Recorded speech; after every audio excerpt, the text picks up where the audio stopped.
Who the heck is Pep Talks? I'm not gay, but I fantasize about Marco Rubio. Pep talks. Pep talks. Pep talks. Let's eradicate the Kung Flu.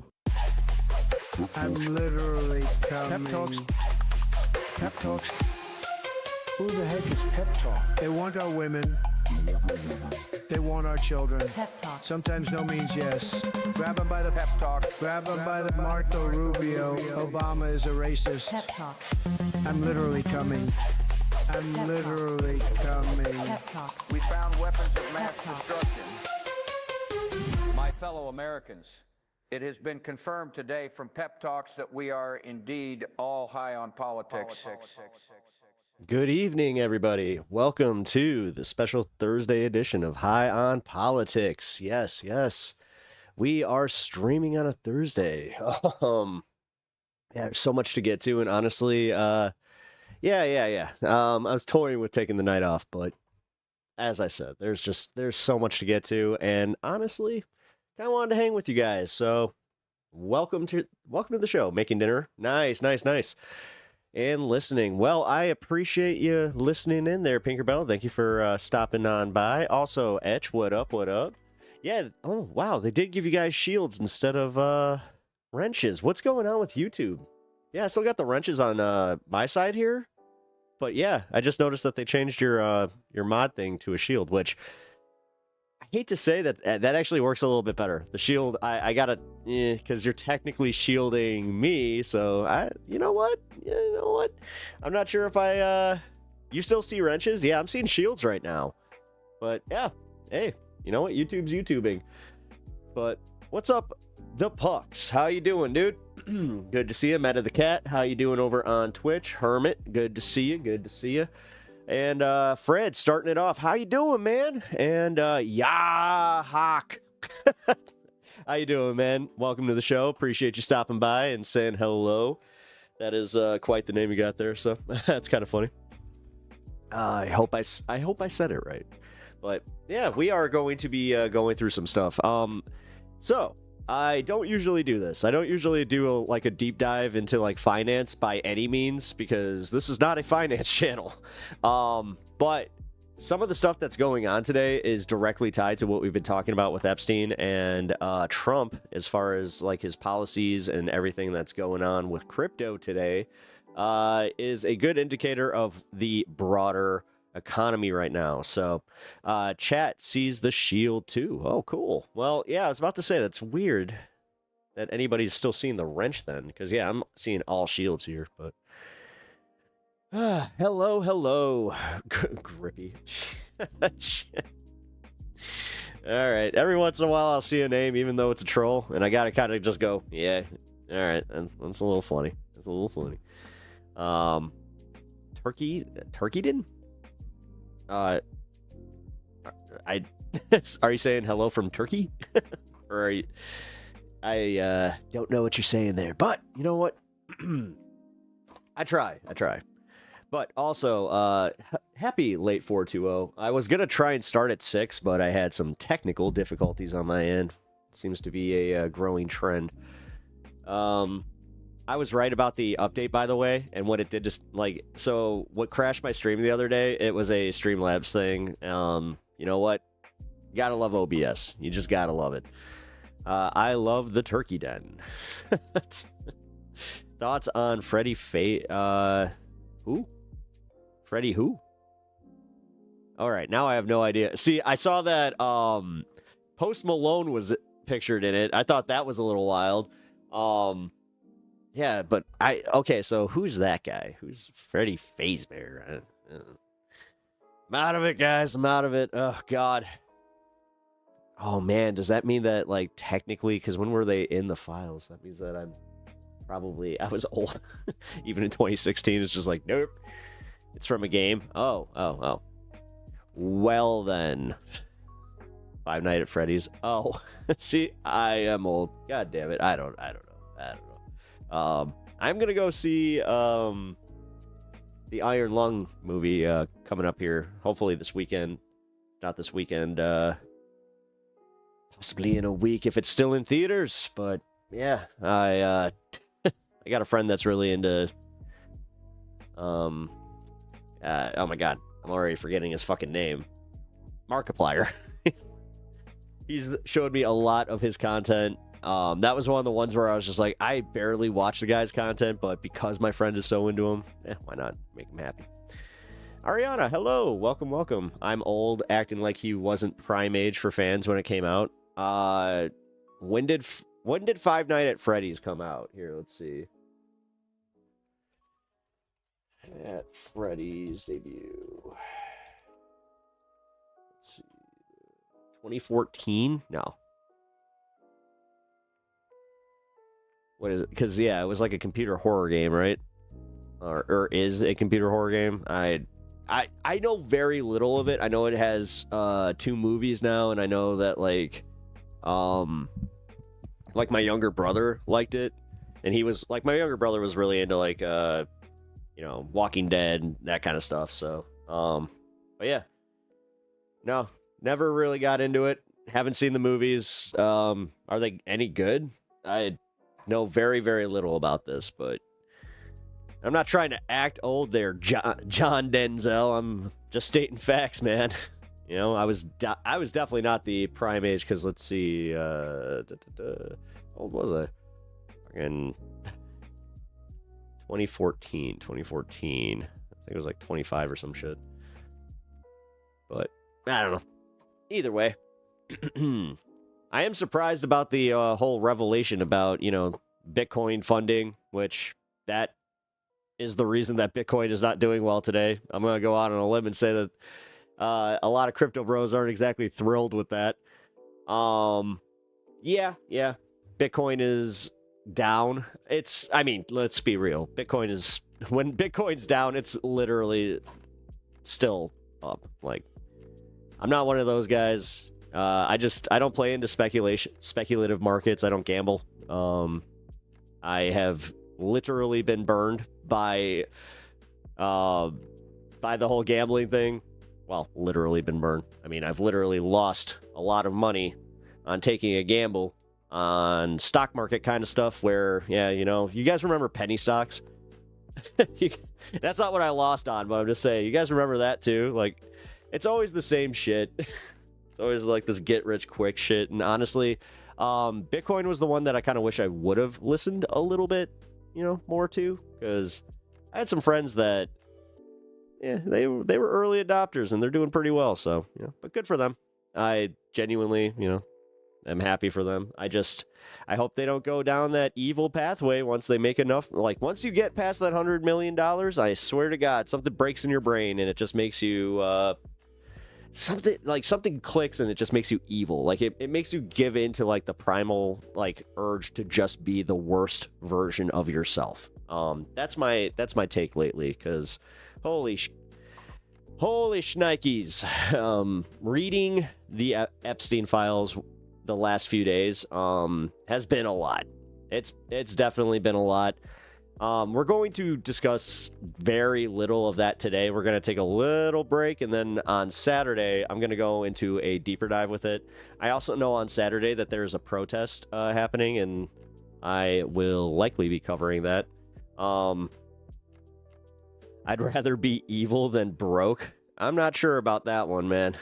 Also, if that's the case, then I would like you to kindly see yourself off the planet.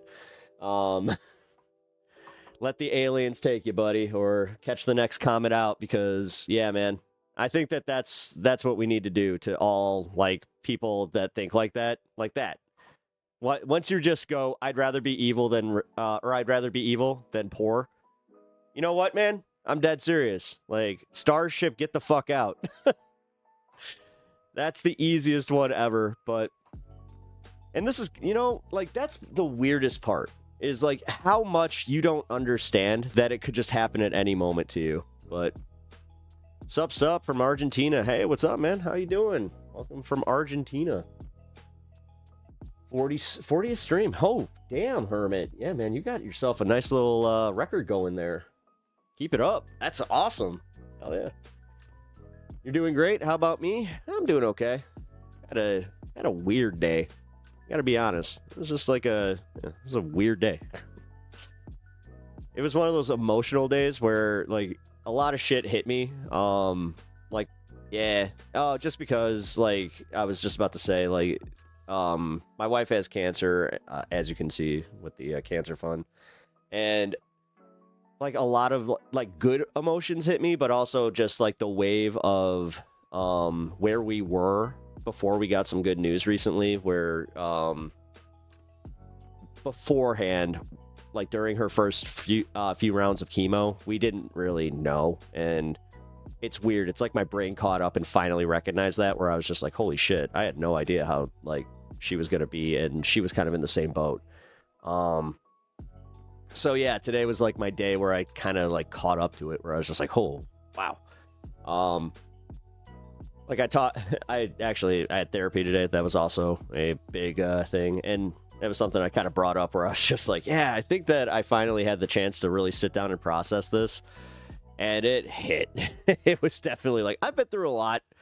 Kind of also went through like, you know, just the last year and a half, realized that we're coming up to my mom's death anniversary, which is it's bad. Come on, bro, put your moral BS aside. Nope. Would you rather easily support yourself and your family? No.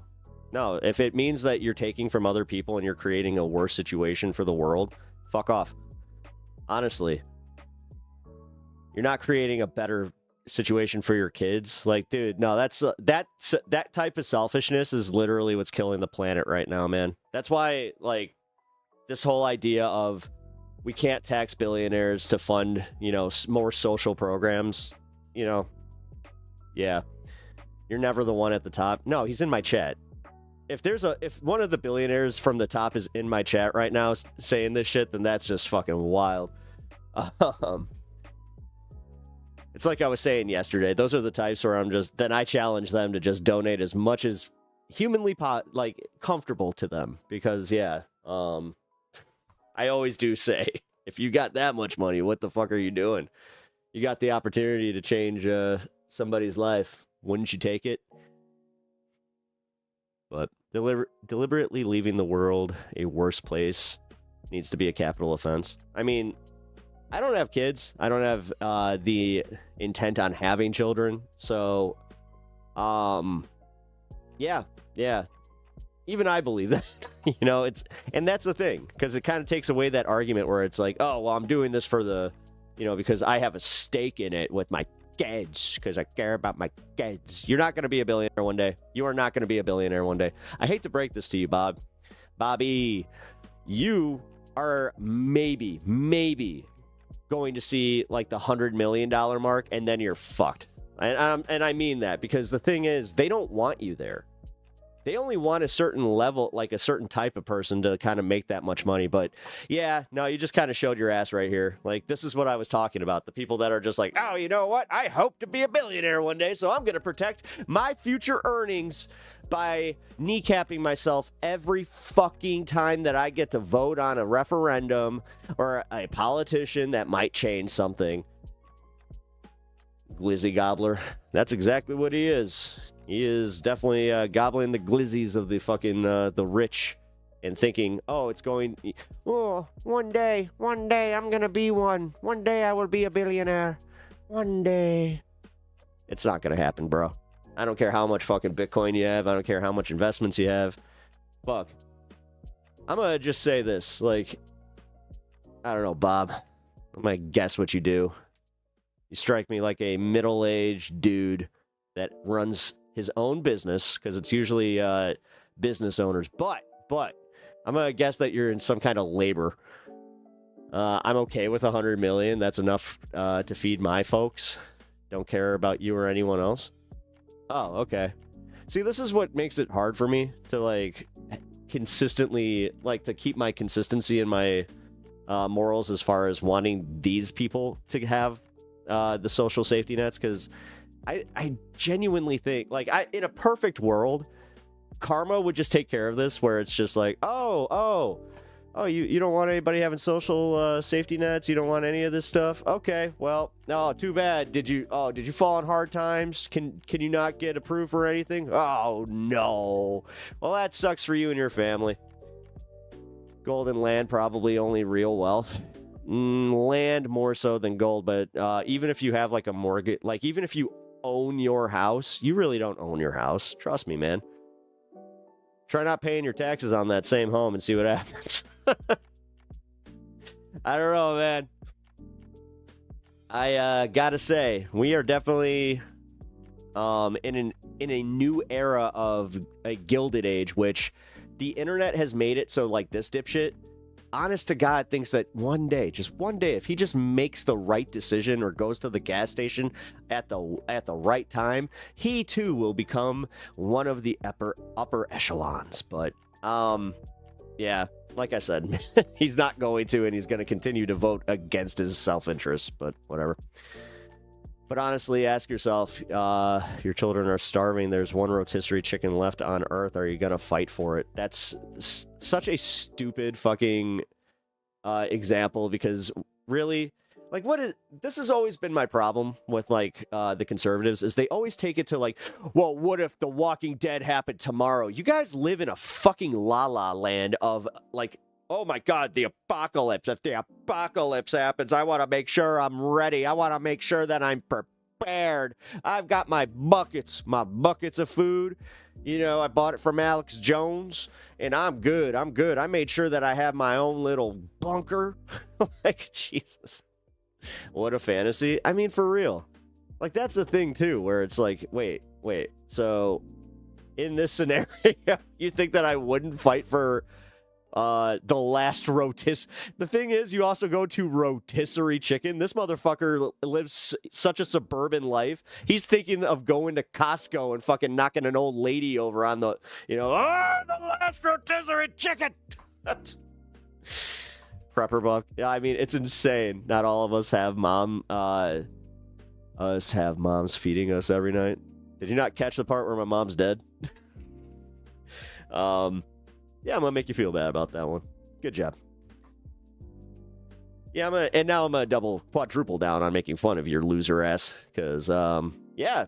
Now I don't care. See, once you take the gloves off, I'm gonna meet you on your level. So, Bob, the biggest loser in chat today is Bob.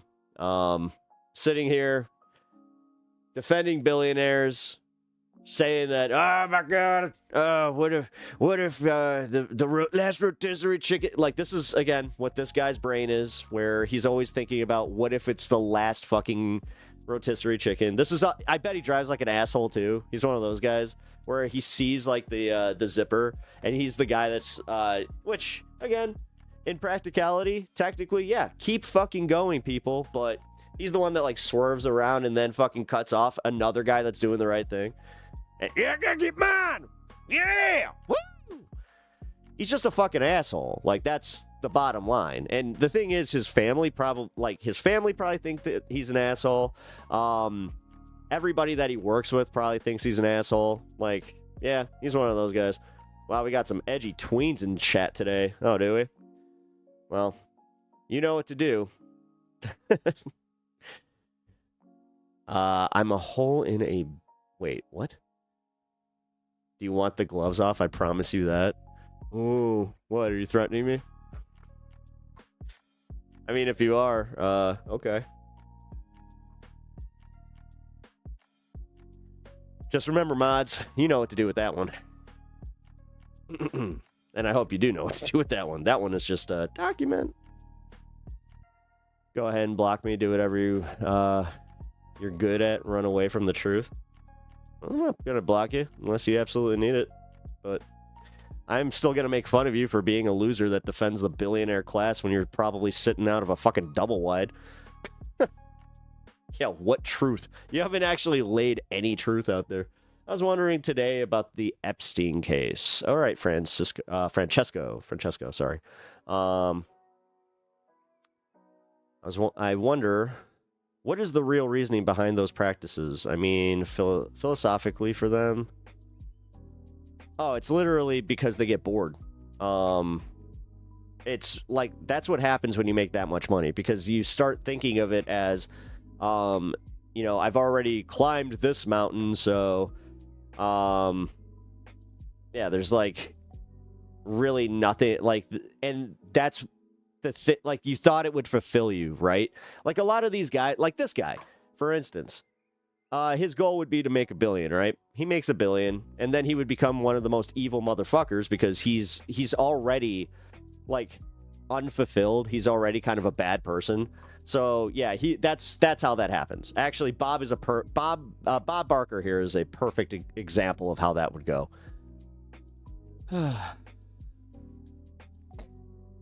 Triggered, Bob. Triggered. The best part of, is that Trump and his pedo friends hate the people that support them. Yeah, they really do. They think so little of you. That's why, honestly, Trump respects the left way more than he respects his base, because he actually fears the left. That's the reason that he fears the average American, but the base, he doesn't fear you guys at all. He knows that he's got you like wrapped around his fucking little finger. And honestly, that's not a good thing for you. Like, I thought that you guys, again, anti-big government. So the second that you get one figurehead in there that, you know, he still does big government shit. He's just making sure that all the costs fall back to you. Go figure on that one. Bored only that? I don't think so. I do, friend. Francesco, I'm not even kidding. I think that, like, psychologically, it does come down to, you find stuff like, what are you doing? What are you doing online? Hey, Sylvie, are you trying to tell me that I should have taken a day off? It's all right. I felt like streaming. They say the Costco rotisserie chicken is sketchy. Don't buy the discounted ones. There are no discounted ones at Costco. Everything at Costco, dude. Apparently, you don't know how Costco works. The chickens are always $5. So yeah, and when they get cold, they literally take them out and then they will throw them out. But from my understanding, I've never seen them, you know, have to chuck those chickens. I mean, full disclosure, I've enjoyed myself a good Costco rotisserie chicken. Love to see you on and having a good time. Hell yeah. No, today's a good day. Today's a good day. Got a new shirt. Yeah, check it out. This is Brody King. Actually, he went super viral yesterday. Here, let me bring up his clip. Oh, I can't. I think I'll get in trouble for that.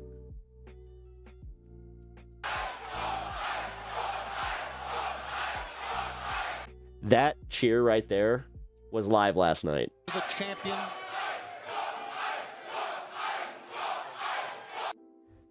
Brody King versus MJF for the AEW championship. But yeah, it was pretty based. Yep, fuck ice, indeed. Dude, okay, so this was hilarious. I got some something that I haven't had in a long time.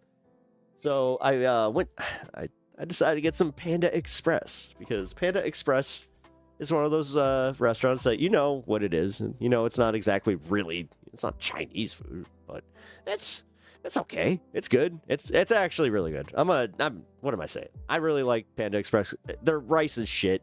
You have to.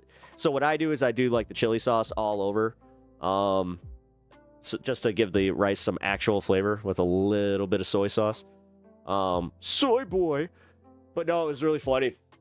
I was wearing this and I walk in, and there's like a few like of the crew back there, and they just keep looking at my shirt, and one of the guys just kind of looks up. He's like, "I like your shirt. You get extra chili sauce." I was like, "Oh, thank you." So that was kind of funny. Oh my God, lick your boot. Lick the boot fucking harder there, Bob. Holy shit. Everything. This guy doesn't have a single opinion that is outside the narrative that MAGA is fucking forming for him. It is crazy how if he's not a bot, it's crazy how effective the propaganda is, where it's just like they all parrot the same shit. Like it's like the Nick Shelley shit, all of it. It's kind of funny though. I kind of appreciate the fact that it's like, oh, you guys are all like, it's all lame shit. Not one of them has ever had like an original thought. If you support ICE, you should get out there and help them instead of sitting on the sidelines. Well, he's a little worried because he saw that one headline, you know, that has been kind of circulating. Actually, you know what? Fuck it. I'll bring that one up. 1 second. All right. So... crap. Hold on. I gotta reset this. There we go.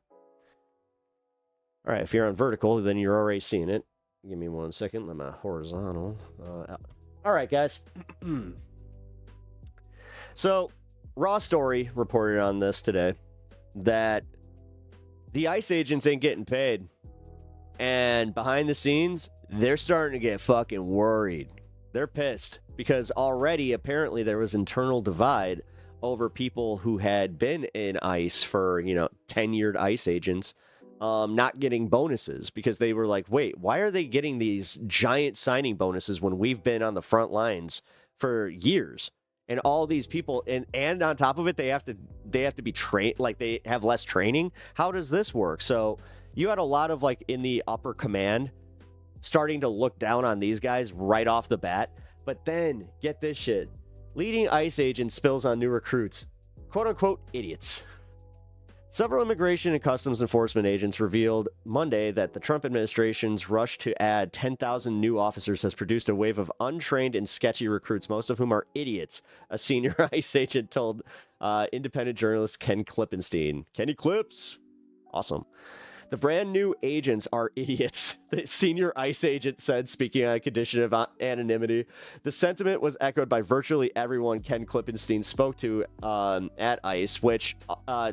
put a pin on that one. Ken Klippenstein was talking to Majority Report, and he had said that there was also like he had like an in on some internal communications between the officers. I think it was like one of their forums or whatever.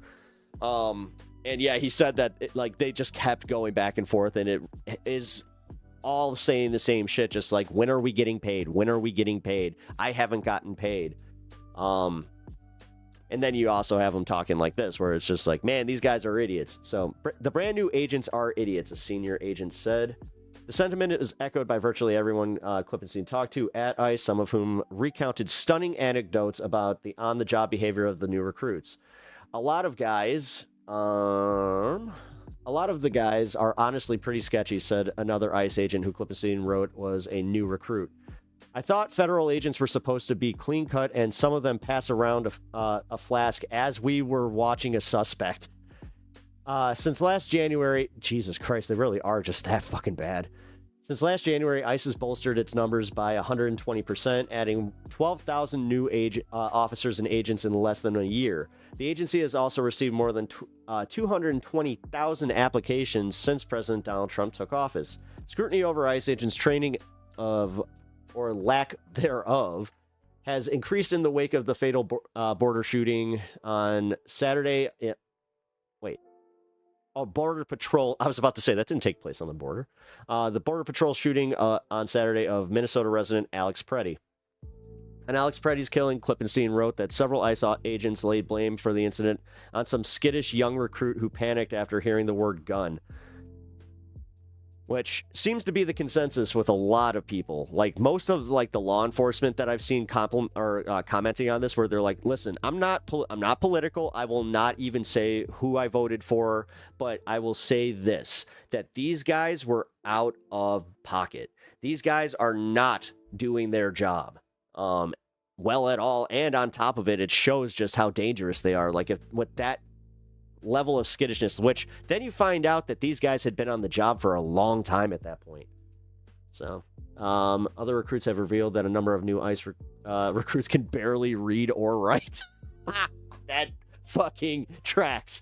And that many were flunking out en masse after lying on applications and failing to meet basic fucking physical requirements. Freddy's killing has become a major flashpoint in the scrutiny around ICE and other federal immigration enforcement agencies, with Trump holding a late-night crisis meeting with Homeland Security Secretary Kristi Noem and Border Patrol Chief Greg Bivino getting demoted. Now, with the Kristi Noem thing, apparently, behind the scenes, Trump is starting to kind of lock down, just letting Stephen Miller do whatever the fuck he wants unilaterally, because he's just like, you know what? I feel like everybody's telling me that Stephen is the president. And this is honest to God what I think. I think he saw one of these clips where they were saying that Stephen Miller is the shadow president, that this is all Stephen Miller. And Trump was just like, you know what? Nobody's giving me credit, not even for the stuff that I don't really want credit for. But I'm the president. Why do they keep saying that Stephen Miller, Pee Wee German, we call him that behind his back too. We thought it was pretty funny. ICE are out of control and could use a pep talk. Hell yeah. What's up, Dixon? Pap, you sexy son of a beautiful person. Hey, I really appreciate that. Look at you being so complimentary. All right, so this happened yesterday in Oregon. This was reported on by the Oregonian. An Oregon immigration attorney intervenes as ICE agents attempt to arrest asylum seeker.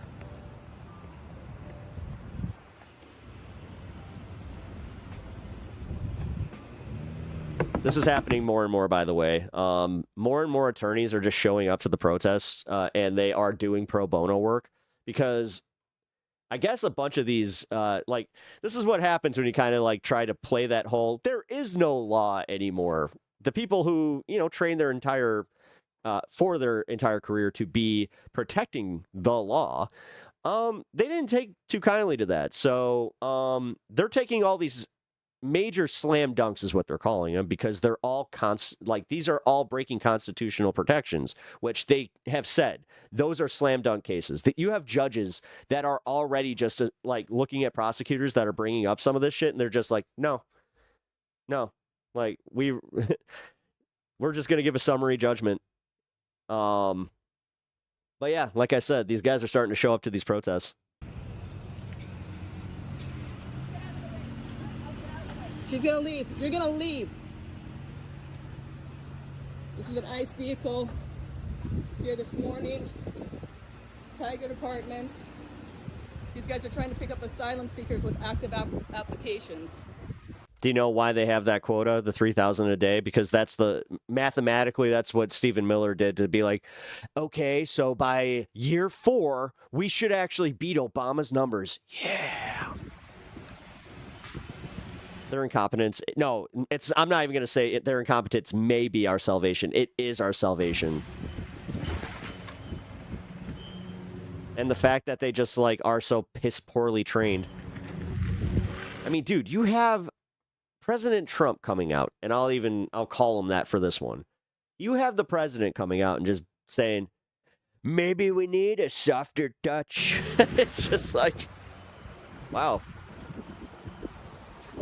Like I said, most of that rhetoric is coming from the fact that he woke up to the fact that it was oh, Stephen's the one doing all this. Well, I want this to be my presidency. These guys have active asylum applications. What are you trying to do? Yeah, well, I lived in a time where ICE didn't exist. What you trying to do? They have active applications. They're here legally. Don't put your phone in my face. Don't push me. Don't put your phone in my face. Why would you push somebody? Stay arm's length away from me. I'm right here. I was. That's arm's length away? That's not how it works, dude. Stay arm's length away from me. I was. Next time I'll take you into custody. I'm right here. I don't know who you play with in the past, but I'll take you in. I'm an attorney. I don't an care. Immigration attorney. I don't care. And I'm a if US you violate citizen. the law, guess what, I'm immigration attorney? Right here. You'll be standing in court too. I'm standing right here. 18 U.S.C. 111. You so you're going to come after me? You're going to shoot me? These guys have active asylum applications. There's nothing wrong with them. Why are you trying to pick them up? You don't know what they have. So why are you trying to pick them up? You have no idea. It's not legal. It's none of your business. It is my business. I'm not. That's actually her business. She's a fucking immigration attorney, dude. This is the thing. This is where normal law enforcement, like, you know, your average cops, the second that lawyers get involved, they will kind of back down a little Their bit. attorney. That's when they start, you know, asshole puckered, doing everything by the book. It's exactly my business. These guys decide to fucking challenge. That's also kind of giving the game away that they really don't give a Get shit. the fuck out of this apartment. Get out of here. Why would that Just be? Is it leave. almost like a directive from above? These guys are here Ooh, legally. Get out of here. Get out of here. Go. Just go. Get off the property. You're not trying to do anything good. You're not helping anything. Get out of here. Right now. Go. Get out of here. Get out of here. Funny. Nice hair. Thank You're you. do you funny. think you're What are gonna you make trying Extreme to Lilith. do? I I'm appreciate arm's that. length. Yeah, good. You learned your lesson. So get out You're of a here. wise attorney. Get the fuck out. Go. Can't believe you're not afraid to show your face. Get out of here. You must not be from around here. You're touching your pepper spray? You're gonna pepper spray me? You were saying you're their attorney? Get out of here. Question. You said you're their attorney. I am You can tell that this guy's got their attorney. he strikes me as the type that has a DV. So you know that they'll release on certain conditions, whether order of I supervision know or the something law, like that? and on the active asylum application, Right. they're not released on order of supervision. They Well- came in legally, so get the fuck Right. out. So they're Come in on an legally. order of Get out. recognizance, right? Get out. Which means they have reporting requirements. No, or they have you certain have no requirements. idea what these clients are about. You have no idea. Do you what have client a we written have. do you have no I do. I know specifically which ones you came and knocked on their door. Do you have a warrant? This is the bitch, guys. Just remember, these are the people that will end up making them pay. So under their conditions No, of do you have a release, warrant? You do not need a warrant to knock Yeah, on the their fuck door. you do. Get out.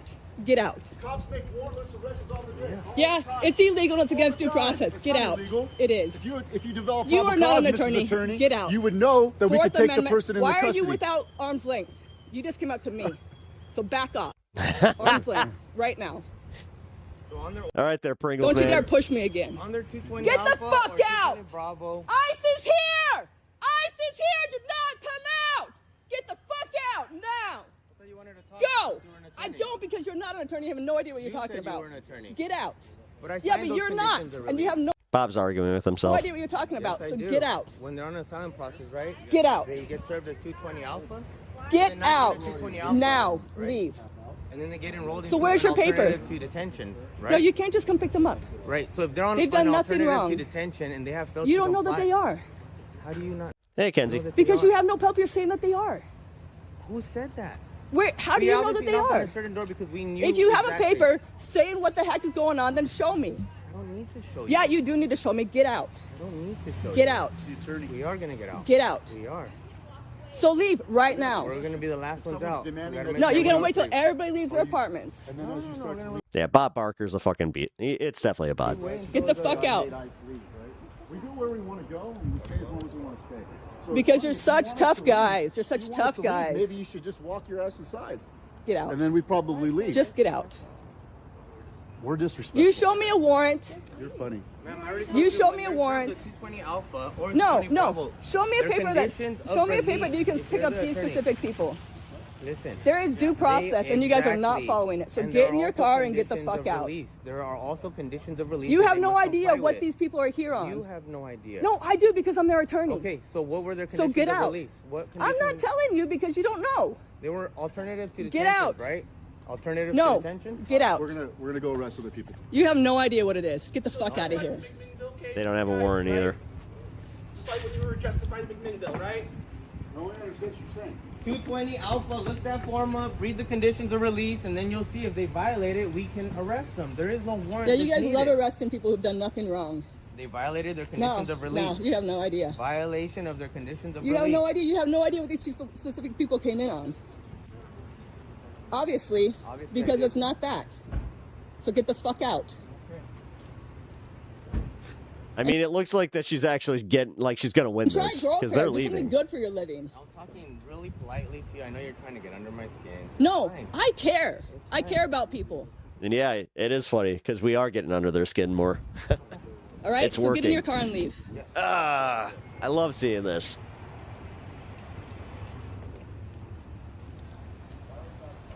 They wouldn't be leaving if she wasn't right. Yep. For yelling. I heard it came out. Thank you. Well, thank you. Yeah.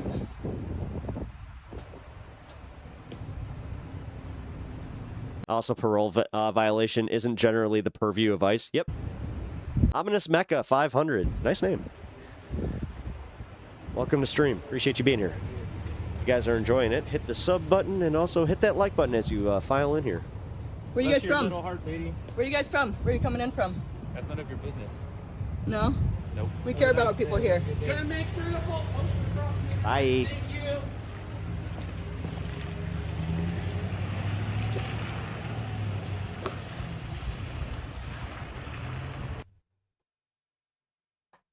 Bob saying all the things that that the foreign bots say Bob saying all the same things as the foreign bots whose mission it is to destroy America. Coincidence? No. Man, I have to highlight chats to see them now. It sucks. It's nice that some of them are showing their faces.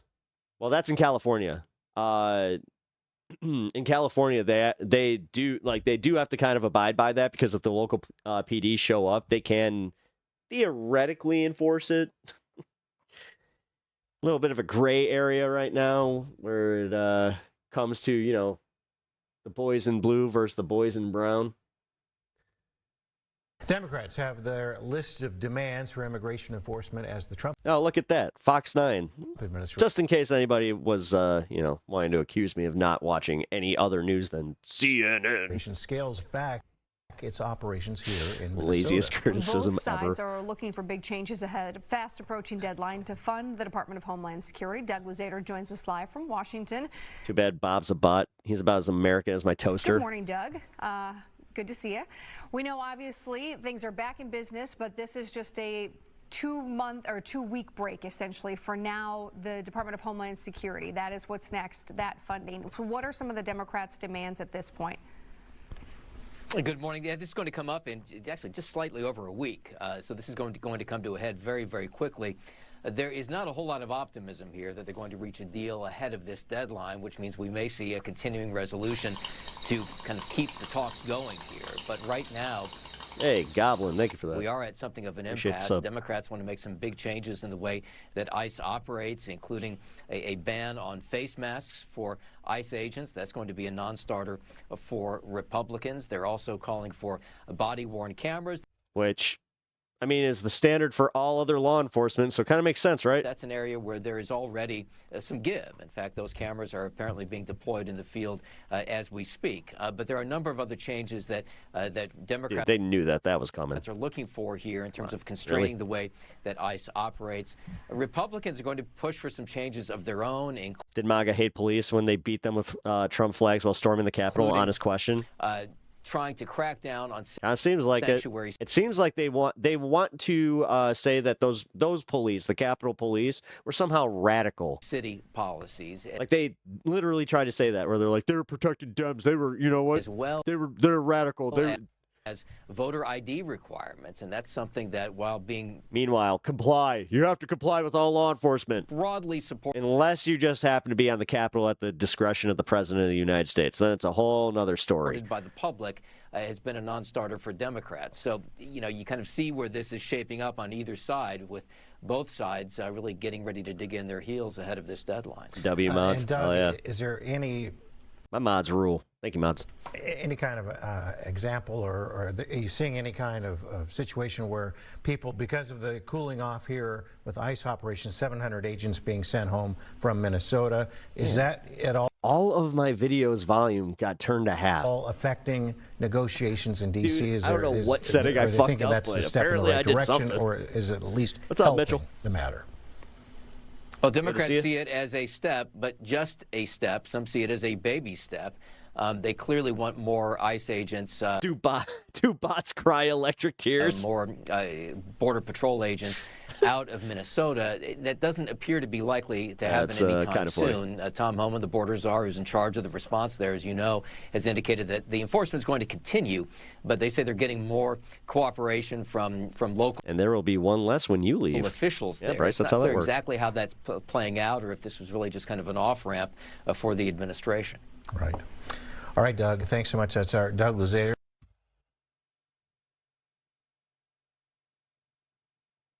Oh, shit. I didn't mean to hit that. All right. Let's do... This is not the video that we're watching right now. Give me a second.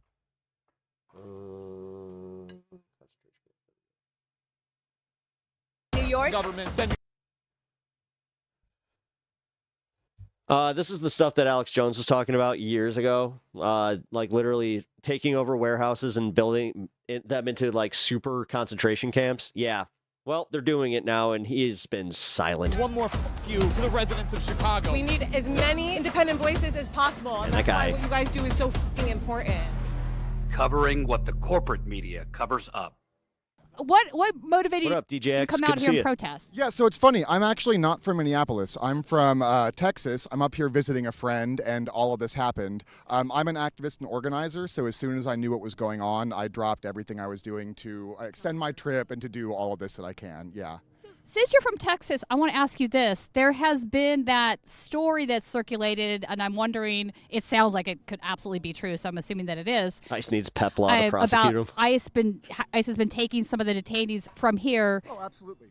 So I'm not sure if you know, but I want to say within 2 or 3 weeks of the election, our state, I moved out of there. So my ex-state announced that they would happily sell and donate, I think, 154,000 acres of land near the border to build concentration camps.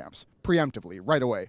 Texas is, I'm not sure if you've seen the New York Times map that tracks the flights everywhere. You see Texas as one of the major hubs, both for the international transfers out, El Salvador, Venezuela, all of that, but also for holding areas and shuffling. When detainees come in, they immediately want them out of the city they were arrested in so that lawyers can't get a hold of them, family can't see them. Yep. Texas is both one of the major holding facilities and one of the major processing transfer Literally facilities. part of the fucking plan. Horrifying things are happening in Texas right now, yeah. Actually, that kind of makes sense that they would want to try to hide them from attorneys because a lot of these folks obviously came here legally, or are they in that process and they're still doing their check-ins. We've seen situations where people show up for their asylum check-ins and all of a sudden everything's been revoked and the ICE or Border Patrol agents are just waiting outside the courthouse to grab them. Yeah, they're literally standing out there, especially at the beginning. It was one of the main places because they had the 3,000 arrest per YouTube can't even recommend channels I subscribe day to. quota. There were nowhere near that many. Cody, They started I hope, street sweeps. You're talking about me. They're combining the immigration, which I should have said. I hope you're not talking stuff about me with on that obviously one, the 'cause, crap. yes, I want YouTube to recommend. What the hell? Down dictatorship, On fascism YouTube? in the streets. But when it came to that, right away, they started sitting out there. They started rejecting valid asylum claims. I know for a little while, attorneys were actually requesting that their clients be held without bail in a state prison or state jail, state prison, so that ICE could not get a hold of them and deport them. And even back then, they weren't deporting to country of origin. They were deporting to CCOT in El Salvador. They were deporting to torture prisons from torture prisons. Yeah. Yep. Which is something we haven't seen before. This third country, and it's other places, not just El Salvador that they've done this. So Trump has My channel comes up every time I'm live. Hell yeah. made these agreements. Sudan, even. I'm sorry. Yeah. And there's another one in Africa, and I can't remember, but Trump is paying them money to take these third-party individuals, that's just crazy. That is a concentration camp. You're uprooting somebody from this country, and many times they've spent and lived here their whole lives, and sending them to a country they're not even, from, meaning their heritage. We're social services. Most of these countries are either active conflict zones or dictatorial places that will happily accept prisoners to do war crimes on in exchange for money. It's what we see in El Salvador right now. He was sending people from Latin America to the Democratic Republic of Congo, where one of the most brutal mass killing genocides is going on, funded by major countries. I mean, we're creating horrible situations. We have done, if I remember correctly, 27 to 29 defaulting to third-party immigration or deportation is scummy. Yeah. Coups or nationalization overthrows in just Central and South America in just the last 50 years. So we dang, bonus stream. Yeah, broken Bandit. the countries Got a on bonus purpose tonight. for profit. Every time a country gets citizen, socialist, or national support, they start taking away things that we stole. Not going to be a super long one, but it is going to be. We colonize them. You know what? The Wanted to get first through thing we this do stuff is with what we you. do to Venezuela right now. We immediately throw chaos. We lie. We send troops in there. We do the CIA to overthrow over and over and over again. You're probably stuck in a weird part of the algorithm. If you search your usual kind of videos a few times, it should adjust. Fully functioning economy. Well, some of which were capitalist, and we overthrow I'm them to put hoping. nationalist totalitarian dictators Who has in. 2 thumbs and likes this channel? This guy. Thank you, J. Paul. No, I appreciate exactly. that. And if you guys got, you got some thumbs up to give, then I appreciate getting a few of the likes. What happens then is the countries stop working because the rich people in our country start extracting all of the resources they can. They cripple every social. He's complaining about pre-Trump. Yeah, this is how this goes. We were also not happy when this was going on under Obama. It's almost like this was a system thing. They break every social program they can, and then instead of the money going to the citizens, we take it. The economy crumbles, people die. It's almost like this is being used as a wedge issue to make sure that we keep fighting, so we don't recognize the fucking billionaire pedophile cabal that is literally right in front of us right now that we are reading about on the daily. Society collapses, and then they come here for help, and we say, F you, get out or we kill you. That is you. I mean, do you understand that most people's reaction to this is, what's going to happen? U.S. foreign policy right now.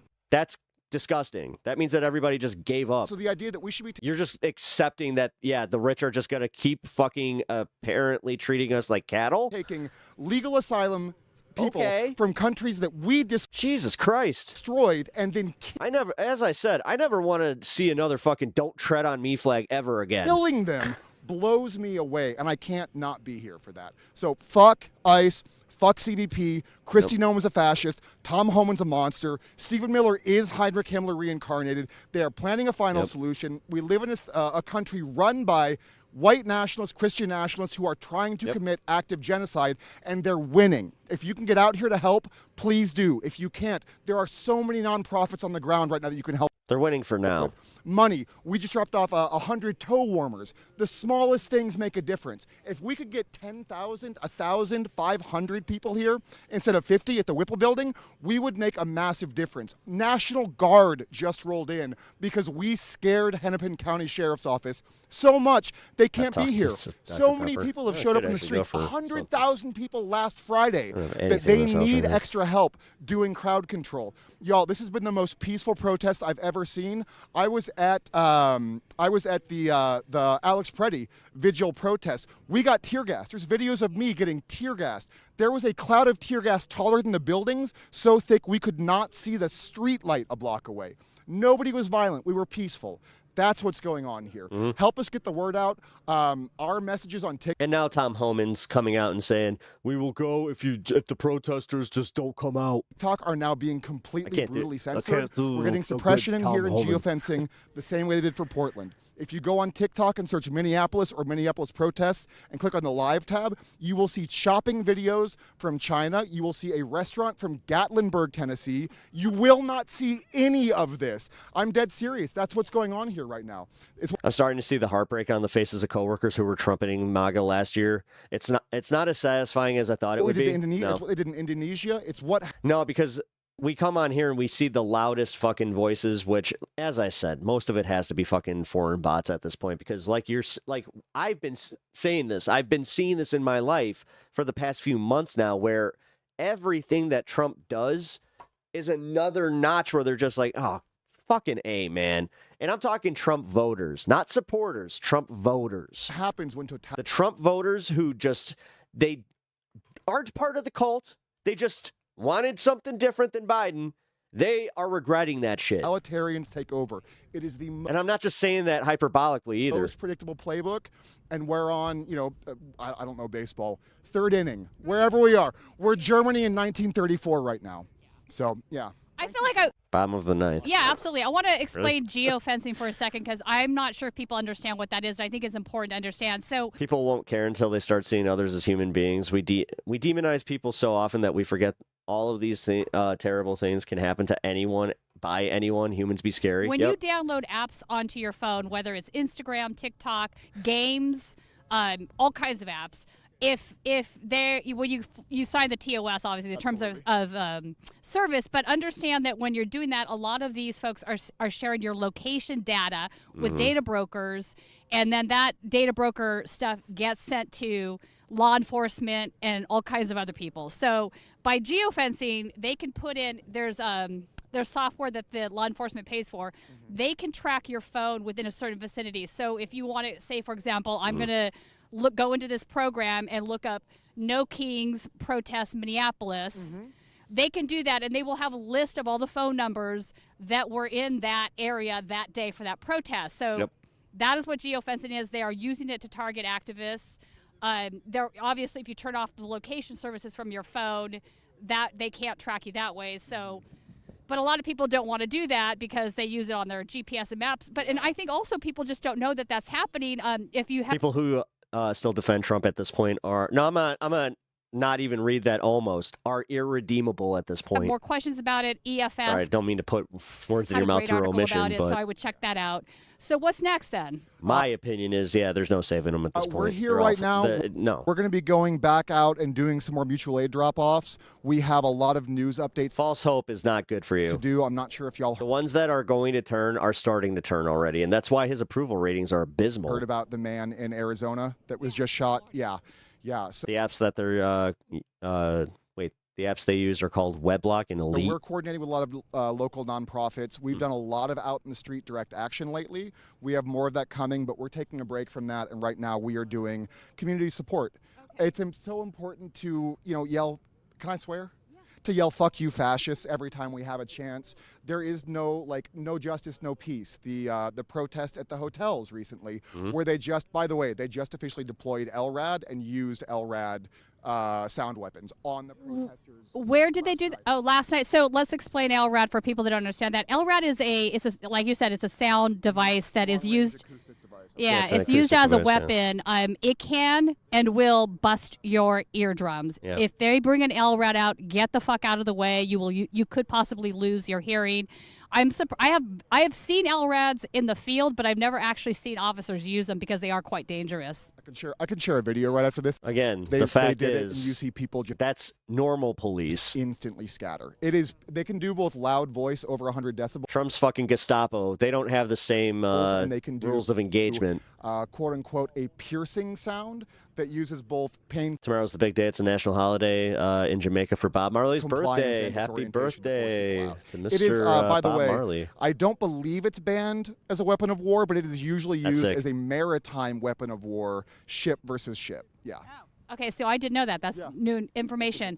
I want to ask you, since you've been doing some of the mutual aid work, I'm being told there's a program that's here at Whipple where they are helping detainees when they come out that don't have... Yes. So I have a friend that was doing this 2 or 3 days ago. Again, I'm happy to share videos or contact info with you all for the people doing it. If you have a chance, if you're in Minneapolis or the greater area, the request is if you're familiar with hiking or the woods Maritime law strikes again. What they are doing right now, which again, absolutely kills people on purpose. I can't stress that enough. They are killing people on purpose or trying to. They are taking detainees that were taken from their home, from their car, wearing not warm weather gear, wearing the basics for a quick store run, like I am right now, the basics. And when they get out, they are taking them to forests or nearby areas. They are dropping them with nowhere near enough warm clothes and often without their cell phones. Yep. So there are groups, I believe Sunrise Movement is one of them. I'll get the exact one to you if you want to do that.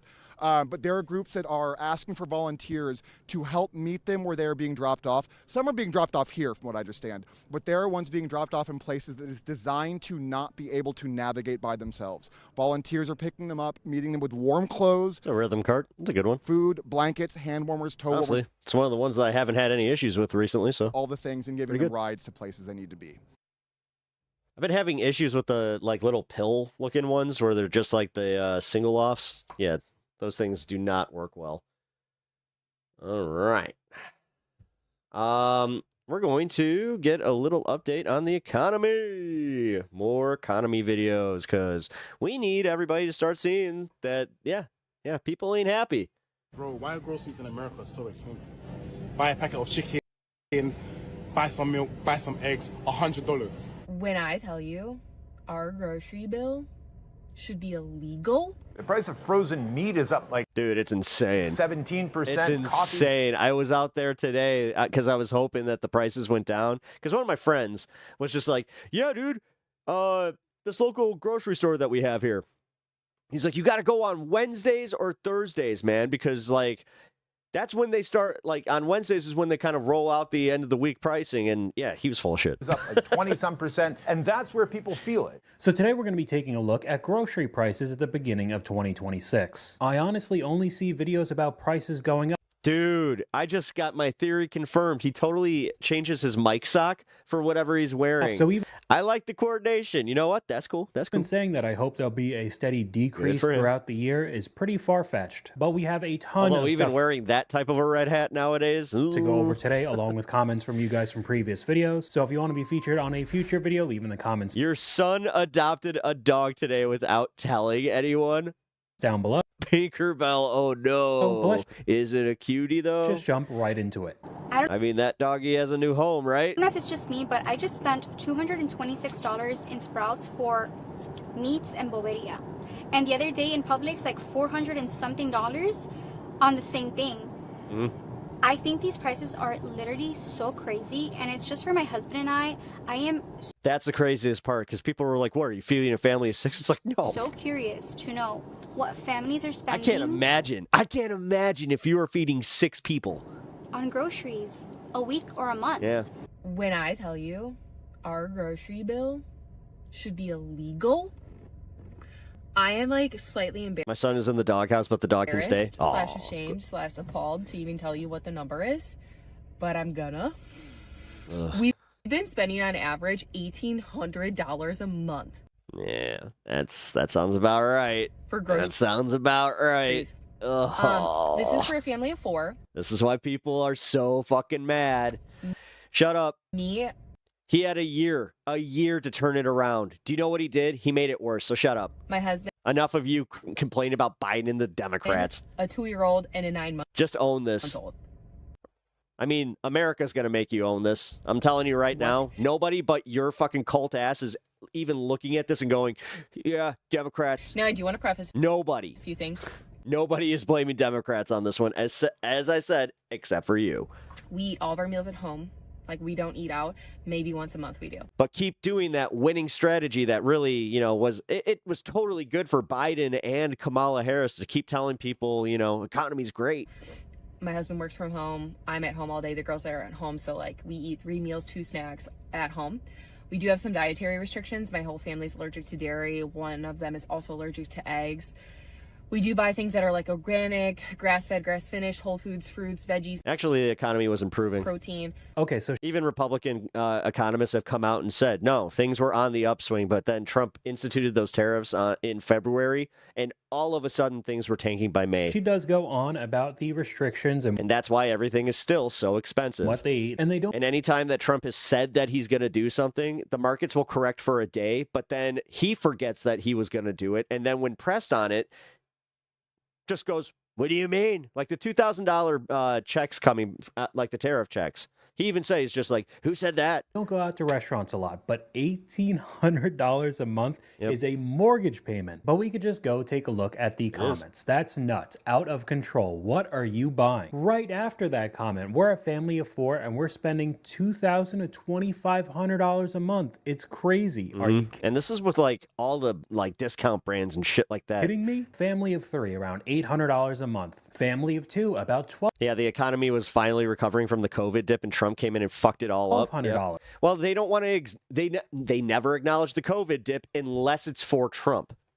Notice how they'll be like, well, COVID happened, If COVID didn't happen, then Trump probably would have won, which I even agree with. We have 3 teenagers at home. But it was his handling of COVID that made America just go, nah, son. In total. Get the fuck out of here. You just told us that we need to inject bleach. But instead of thinking with a fucking objective brain where the rest of America just kind of went, no, he really did get weird at the end there. No, you guys all believe the bullshit of one narcissistic ass toddler brain motherfucker going, I didn't lose. How could I lose? It was stolen. And then 91 court cases came up and said, nah, you did not win. And he's like, yep, you know what? We got to get those 11,000 votes. That's why in 2026, I'm now investigating the 2020 election, even though we used the same systems in 2024. Have no problem with that one, ironically. Over $1,800, $1,500 a month shopping at Walmart and Costco, family of 5. Yeah, I like watching the Trump daddy syndrome too. You guys, it's insane how much you idolize somebody and can't think for yourself. $1,500 to roughly $700 and $800. Talk about a mental crutch. Like, do you guys just wake up every day, go on fucking Truth Central, and then just go, oh, yep, Daddy Trump said this. Let's go, boys.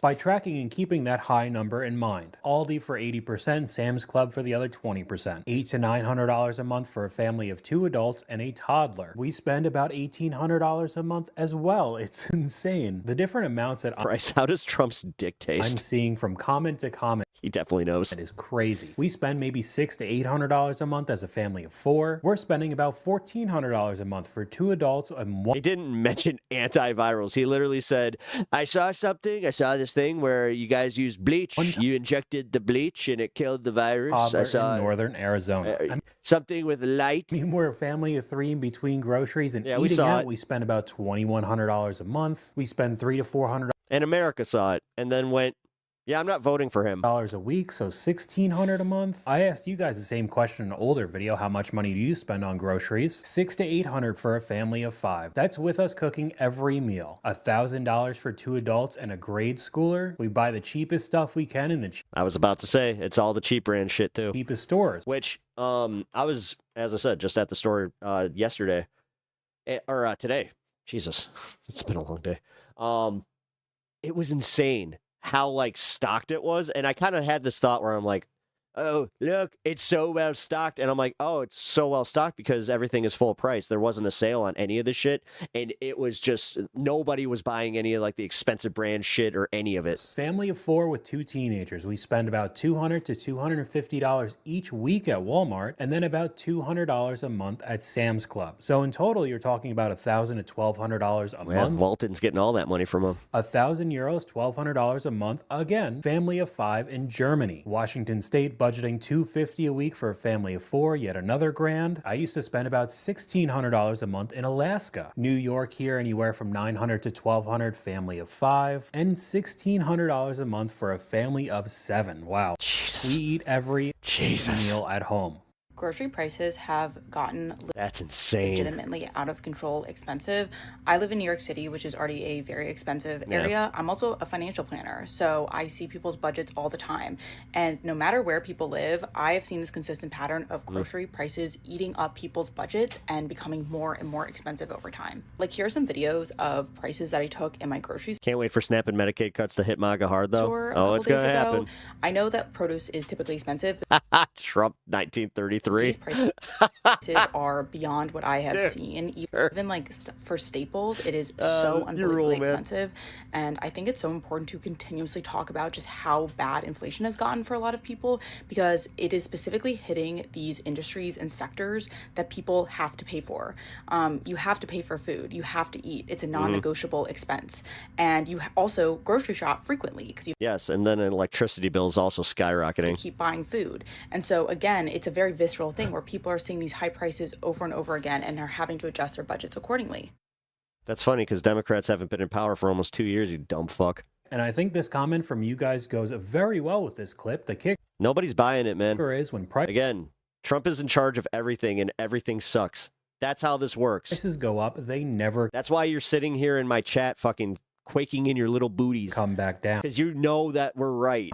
You know that people agree with us and it's driving you insane. Right, if the economy does get better. You're so mad that when you go like talk to anybody that isn't even political, all they could talk about is how the economy's bad. And corporate greed equals disaster for all of us. And this is not just a U.S. problem either. We could take a look at a clip from Canada and see all the same problems. The price of frozen meat is up like 17%, coffee's up like 20-some%, and that's where people feel it. And especially when you think about how it feels, not just month to month, it goes up a little bit here and there, but I go in and I go to buy something and I look at the price and say, well, that's not what it was 3 years ago. And what was 3 years? Democrats didn't have the House and the Senate since 2022. Well, the height of the inflation pressure that we saw, if people don't have as much disposable income because they're spending more money at the checkout counter at the grocery store, it means they're not going to spend as much on discretionary goods, and consumer spending might not be able to do the heavy lifting that it usually does in these scenarios to try to spur along a recovery. And what does that mean for GDP going into 2026? You know what?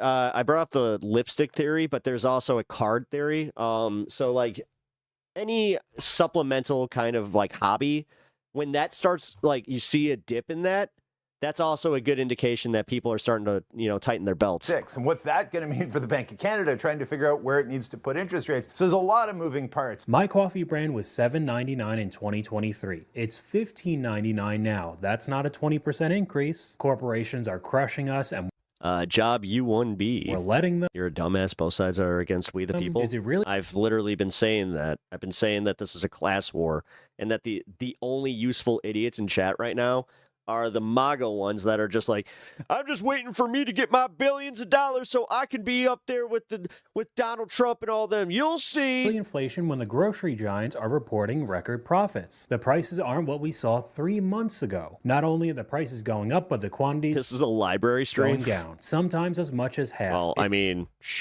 it's unbelievable. If we didn't know that this clip we're learning about the economy. Was from Canada, you would assume that this is the US. Same issues are happening in the UK, Australia, New Zealand. It's all over. So much so that people are using payment plans for groceries. We have a pretty crazy clip up on screen, me after doing my $300 grocery order on Klarna, because I'm addicted to payment plans. Now, I've definitely talked about how much I hate BNPL loans, and some people are legitimately addicted to it because they could constantly Where's get the Doge new check? items paying a quarter of the price until they can't pay the next installment, and then the debt starts snowballing, getting worse and worse. But on the other side of it, some people absolutely need this just to survive right now. Yeah.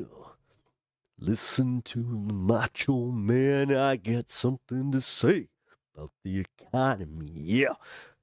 It's real. Macho man went to go get his protein powder. Cost me $50 more than it used to. Yeah.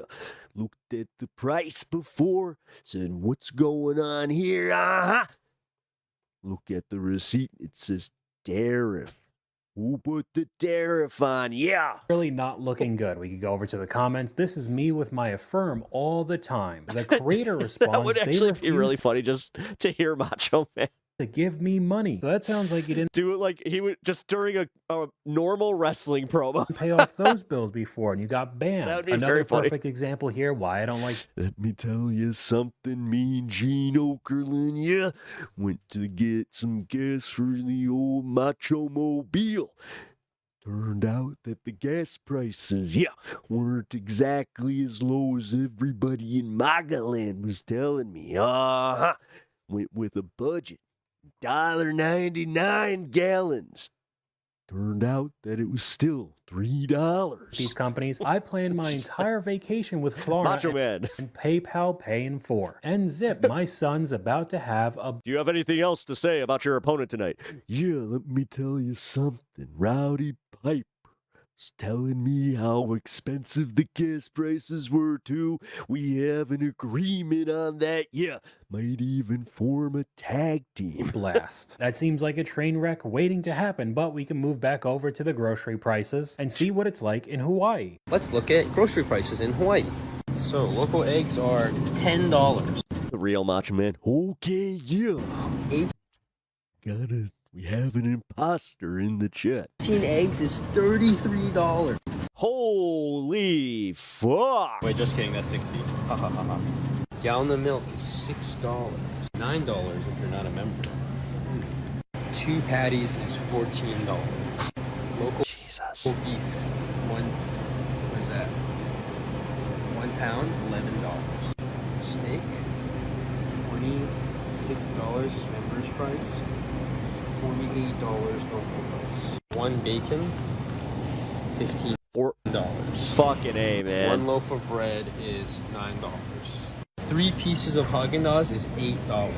Oreos is $7. Digital General Mills coupon, cereal $3.99. is $11 if you're not a member. So it really does seem like you need to get a membership for that store, because Yep. if you're not, it is way more expensive than it already is. But I have also seen a lot of comments from you guys like this. Those Hawaii prices are cheaper than groceries along the I-5 corridor in Washington state. Here's another one that I wanted to put in: Tahiti. Just normal American products that you'd see in any grocery store. So this is actually one of the ones to find common ground on. Expensive, just fucking everyday living. The grocery in Tahiti, and this is the American section. Look how expensive this is. So this is pretty much considered this like 59 or 60 bucks. This is like $50 for the Sam's Club detergent. No common ground with people who want to destroy the working class. It's nuts. So this is a cereal. It's almost $23 for cereal. Man. I almost threw a fucking Pedialyte over the gas station, over the counter at a gas station, almost $6. 23 bucks almost for Nesquik. Now I know, of course, that has to be imported, so that's why the prices are even I mean, it's imported to higher, Tahiti, but there's still. no way you could ever get me to pay $23 for some Frosted Flakes. But these grocery stores still try to trick you with all of their pricing. I mean, we saw it in the Hawaii clips as well. The everyday low price, you know, members save such and such amount. But then these clips start becoming a lot more common. Oh wow, everyday low price. Wait a minute. There's other ones up on screen trying to give you a price cut, 2 for $5 for packs of ramen. This is getting Two for $5, so $2.50 for a pack of ramen. really bad now. They used What the actual fuck? to be 10 for $1. Yeah, dude, they were 10 cents. Those were 10 cents. I used to fucking live off that shit because it was 10 cents. Now the sale price is $2.50 each. And another comment What the fuck? from you guys here: Walmart wonders why people make their own discounts at self-checkout. That is a perfect transition to the next clip. You got arrested at Walmart Which is also like, because you were committing I fraud at self-checkout. ain't seen shit. I have never once seen anybody ever steal food as self-checkout. You thought ringing the $300 computer Neither have you. up as medicine, the mini refrigerator as ground beef was going to be acceptable? You don't think that they monitor at Walmart? The original reason that you got stopped at Walmart is because you were ringing the items up that were in your cart as the incorrect items. Thought somebody was going to let you roll on out with the refrigerator and the computer and weren't going to look another way? No, it used to be a dime. baby, No, you do- I'm not making that up at all. I used to fucking spend 10 cents on my ramens. You know that those self-checkouts are monitored with cameras. They can see exactly what you're ringing up and exactly what you're putting in your cart. When they asked you to see your receipt to see if you had purchased the items, you had said yes. They asked you for your receipt, and of course the 2 items are not on there. Walmart detains you and asks you if you had paid for the Man, this is back when eggs were still $1 too, so it was like items, and you say yes. They can clearly see that you didn't pay for the item, so they go ahead and they wait for the cops to come. Once the cops arrive, they ask you for your ID. Yeah, 2 ramens for $1 is And the Jesus card that you Christ. used to pay. Jesus fucking So that you Christ. don't have an ID, but you hand them the That card. is- The card that you this hand is them is not the insane. card that you used to make your purchase, but it's the card that you had that was reported as being stolen earlier. You guys don't understand why we're here, COVID? No, this has nothing to do with COVID anymore. You're in the possession You can't blame COVID. of somebody else's card. Jesus Christ. Now MAGA wants to go back to blaming fucking COVID? And then self-checkout committing a crime. Okay, so this example is way worse. No, it has everything to do with Trump's bullshit tariffs and the fact that everybody's starting to go to different fucking markets, and now we're seeing the impact on Worse that. than people trying to get away with just a few free food items, trying to just roll out a refrigerator and a computer like you're not going to get caught. But this is now what the result is in a lot of stores, everything just being locked up. It's pretty humiliating at 33 years old to have to ring a bell and ask them to help me unlock the gummy candies. Like, hi, yes, I'd like the sour spaghetti, please. Now, I don't think they do it in every store, but Yeah, sour spaghetti is fucking fire. I've gone over places where I used to live in New Jersey. The Walmarts and Targets there have a lot more It's also record profits. Yeah. locked up than where I currently You know who's not doing anything to do that? Like to hold them to account for, jacking us around with their fucking prices? The Trump administration. live in They're more than happy to just let this happen. North Carolina. Until it starts actually affecting him politically, which, we're getting to that point. Entire sections that were all self-check. He almost got to that point at the in the first week of January, which I've been alive long enough to remember that fucking week 20 fucking years ago, where he said You know what? We're going to cap the interest rates on houses. We're going to make sure that BlackRock can't go in and just keep buying up houses, and then we're going to lock down the interest rates on credit cards, 10%. We're going to make it 10%. Check out that. Then Jamie Dimon got a hold of him and said, yeah, no, we're not. That I bet cost the company a ton of money. And that's why you don't hear about it anymore. He is now completely shut down due to that theft. But don't worry, they're still trying to innovate and see how much money they could get out of you. And of course, that means... And a 50-year mortgage, which collectively everybody around the world who could do even basic math went, huh? Means they have to use AI. So close to think it, buy it, Robin. It's amazing. So Walmart has announced a deal with OpenAI that will let customers buy products directly through ChatGPT. For example, if you ask ChatGPT for a product, you can buy it right then and there. The new shopping option uses Yeah, I locked into my mortgage early on too. I am one of the lucky ones. I will say that. Instant checkout feature already available on Etsy. Now, no line. I've seen it get so much worse, but the insurance on the that was the bitch of it when they started fucking just yet, but Walmart says shoppers will soon be able to make the purchases with the chatbot. OpenAI says it's planning to partner with retailers. And with these examples of what it's probably going to look like in the future, all these stories coming out with companies getting as much data as humanly possible start to make Don't like the juice? Well, I don't know.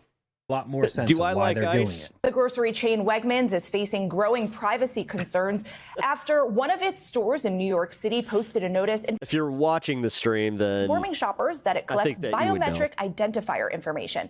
Wegmans says it uses the technology at a small fraction of its stores to help identify people who Is that a yes? pose a risk. However, the company says images and video are only I have a feeling that you are not actually watching the stream, are you? retained as long as Just necessary listening. for security purposes. Okay, so what they're Like I going to said. be able to do now is you walk into a store, they're going to recognize your face walking throughout, buying all the products. They're going to see the products that you purchase. They're going to take that data and start... My homie just bought a property last year when I first moved here. It was like $300K. It's $1 million. sending you advertisements all across social media, basically everywhere. sounds about and right. now you don't even have to go back to Wegmans. I guess you could just buy it through ChatGPT and more AI. They could also see what products are more I'm not blaming Trump on the taxes. popular with the man. Sorry if you got that a little mixed up. I am It not. also Believe it or not, I don't blame Trump for all that. comes into play with JB Pritzker he has a little bit of the blame on that. the dynamic prices. We've seen that previously, where the price tags were just digital screens all over the store. So if they really wanted to, they could change the price on a whim. Are you seeing the same red flags as I am and what's to come in the future? Along with the obvious lack of quality in any of our foods today, you probably saw this clip somewhere online. It made the rounds for a reason. We have that's for poor people. Who buys our I don't buy cannabis products barely anymore. It's unhealthy. Now that I know what the in it, I can eat bioengineered meat. I don't want to eat a piece of chicken that came from a 3D printer.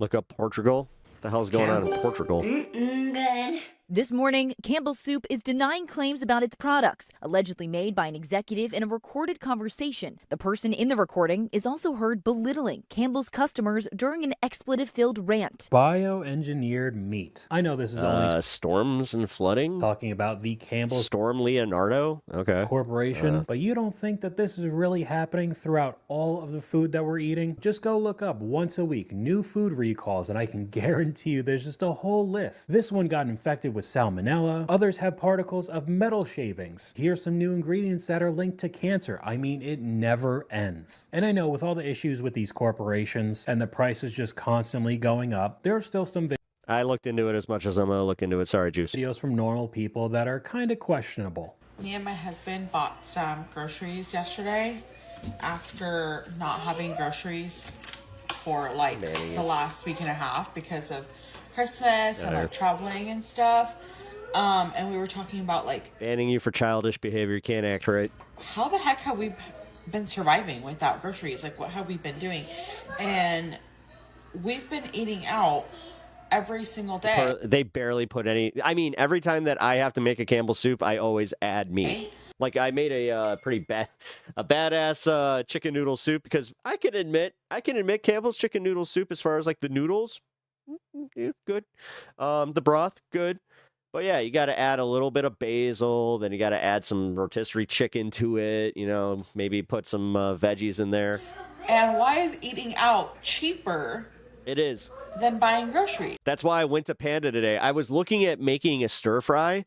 The meat alone was the price of what I would have been paying for the whole meal at Panda Express. I was like, oh, get the fuck out of here. Like Sunday night, we got a Reheat meal that, from while I'm on Wingstop that stream was tonight. $25.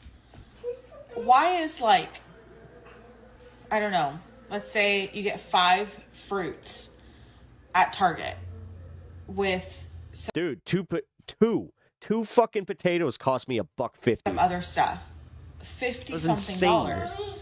It's like, it's so much cheaper to go eat out now, Yeah. especially if you're a family bigger than 2. Mm-hmm.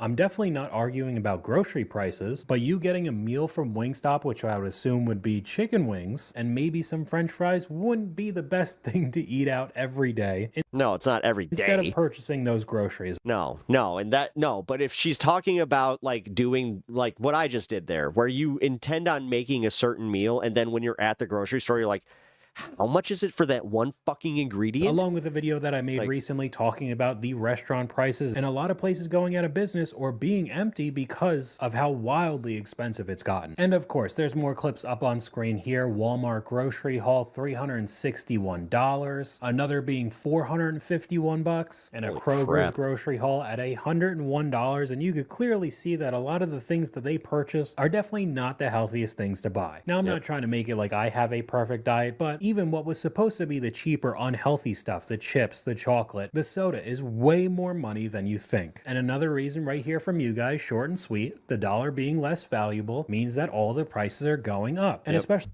And that's the thing that MAGA doesn't want to, like, they don't want to grasp the fact that we are losing influence in the world. And as we lose influence, we're also losing our fucking dollar. Because we're getting pretty close to that time, Valentine's Day, we have a crazy And like I've been example. saying, China is now pivoting to get the world to trust them so they can move in and take over the petrodollar. Right here with chocolate. For reference, the last video I did, And then all of those countries that were holding our bonds, was talking about, I'm telling you, man, we're so fucked. If that happens, we are so fucked. There's no winning. about how this box of chocolates is selling chocolate at $50 a pound. This is way worse. I took this picture 2 days ago, and look, you get this box of chocolates for $15.97. But here's where it gets good. If you do the math, this 2.9 ounce box of chocolates is $88 a pound for their chocolate. Jesus Christ. And I thought to myself, is it the big box store that's being greedy, or is it Godiva? So I went to their website, and it gets way worse. For quick reference, 2.9 ounces is 5 caramels. So I go on here and I look for a big box of chocolates, thinking if you buy a lot, you might get a discount. This box is sold out and is one of the bigger ones that they have. This box is 1.5 pounds for $175. Let's do the math. $113 a pound? Are you kidding me? But wait, it gets worse. There's a bunch of smaller assortments in this size here. This one happens to be dark chocolate, but they're all the same price. They're all at $55. This one is a 6.2 ounce box, so let's do the math on it. $141 a pound. Are you kidding me? $141 for a pound of chocolate? They have it priced like it's the 1800s and they just imported the cocoa on a wooden ship. I mean, basically dead on there. That's crazy amount of money. And what I'd normally say is that I wouldn't be surprised if they see their sales go down during Valentine's Day this year. But the examples that he pointed out, some of the boxes of chocolate were sold out on their website. $175, there's no way. I really don't know how people are doing it these days. But we could take a look at a couple examples of grocery lists that aren't expensive as you probably think. Here's a smart shopper going into Publix. Let's see how much it'll cost to buy Thanksgiving groceries at Publix. I'm using the same classic Thanksgiving food grocery list, and here's Winn-Dixie's prices that I just went to. Turkeys here are also 49 cents a pound, but these were only $6.21. 49 cents a pound, but it's so much cheaper. Well, let's ETS get this one. At Bandit and Dixie $5. Life is like a box of chocolates, expensive. Expensive. $6.24, and all these turkeys are about $6. This one's huge, and it's $16. Okay, milk here is $3.29 for the half gallon. Butter is $3.59 for 2 sticks. $3.29 for. So $1 per can. Brown gravy is. To be fair, I did just get You can get a box of cheaper this milk. macaroni and cheese for 99 cents. Cream of mushroom, $2.29. I was like, hey, $1. All right, I'll do that. Fried onions, For a half $2.99. gallon. The corn is 4 for $5 or 80 cents a can. Pies. 80 cents a can for corn? $5.99. Minerals are $5.19. Carrots are $1.65. Bag of potatoes are $3.99 each. Sweet potatoes are $1.63 a pound. And 4 potatoes weighs about 3 pounds. So with that math, we're gonna say sweet potatoes are $4.89. And cranberry sauce is $2.19. Wait, for 4? Okay, so back to the turkey. I mean, if you're doing Thanksgiving like this, then just get the bag of potatoes. $10 for a turkey here. And that leaves us with a total of $53.86 if we did our Thanksgiving grocery shopping here at Publix. And this is one of the stores that's pretty notorious for being expensive. I have gone in to show you prices around my local Publix, and it was definitely more expensive if you were comparing it to places like Walmart. But still, there are certain items that aren't too bad, especially if it's the grocery store brand. I mean, this clip, everybody thought it was way more money than it actually was. I just bought all of this at Publix. Guess the price. Money put out of politics. We need, I mean, we really need that. Together. If there's one thing that every person that lives in America, I don't care who your fucking political affiliation is, we need to get money out of politics, and we need to all come together with that. We got some bread. I don't care how much your party will benefit. Noodles, bananas. No, I agree with that, 1000%. Greek yogurt, 2 of these Italian sausage, and a packet of pasta. It wasn't too expensive, but comment down below your best guess. Publix is always $50, $45, $159. I work at Publix, so we could take a look at the answer. Yesterday I posted a video asking. That shit blew me away too, bro. Canned corn, Great Value brand, is up from 89 cents to $1.39. All of you guys to guess what my groceries was like price-wise. Basically just guessing how expensive it was, $130. A lot of people guess like $60 or $70, but the actual price. You and your partner keep your food expenses to about $400 a month. That's what I've been able to kind of do. $4, and here is the receipt confirming it. It's been shifting like week by week too, because like there was one time where I was like, guys, I think it's happening. I think the prices are coming down. Then the next week I was like, never mind. Thought I should go to. I think it was during the holidays. That's what my it was. Local Harris Teeter in North Carolina and show you the prices in January of 2026. I recorded a lot of stuff, so we'll just get right into it. Bananas were 79 cents a pound. 3-pound bag of mandarins were $4.99. A lot of the pears and apples were anywhere from $2 to $3 a pound. Most of the peppers were 3 for $5. A lot of the greens being anywhere from $2 to $3 a pound as well. Normal potatoes $1.59 a pound, and sweet potatoes were $1.29. Here we have boneless, skinless chicken breast for $12. That's fucking insane. It was $2.49 a pound. This was nice just to have a chill Thursday stream. Meatloaf mix. Yeah, thanks beef, guys. I appreciate that. I'm having fun. For $8.49 a pound. And then we'll go over to the ground beef here. This was $12 even. It was 2.5 pounds. It is the more fatty cut, 73% lean. And not all of them had the stickers on it like this, so I think this was probably close to expiration, so it was cheaper. Here's the much leaner ground beef, 93.7. Being $16.48, this was $7.49 a pound. Here I found a pack of pork chops, 1 pound for $5. Again, I'm pretty sure that this was pretty $2.49 a pound. Close to expiring, so that's why it was even cheaper. We have some baby back ribs right here, $4.90. But this is why everybody is collectively just going, what the fuck, every time that they go shopping. And then that's what makes MAGA kind of worried, is the fact that most normies are going, yeah, this isn't good. 9 a pound, 3 pounds. And then they see on top of that the shit in the news with the like ICE killing people, and they're just like, yeah, you know, things aren't better. Of 85% lean ground turkey was $12. The only people that think things are better are the ones that like made millions, you know,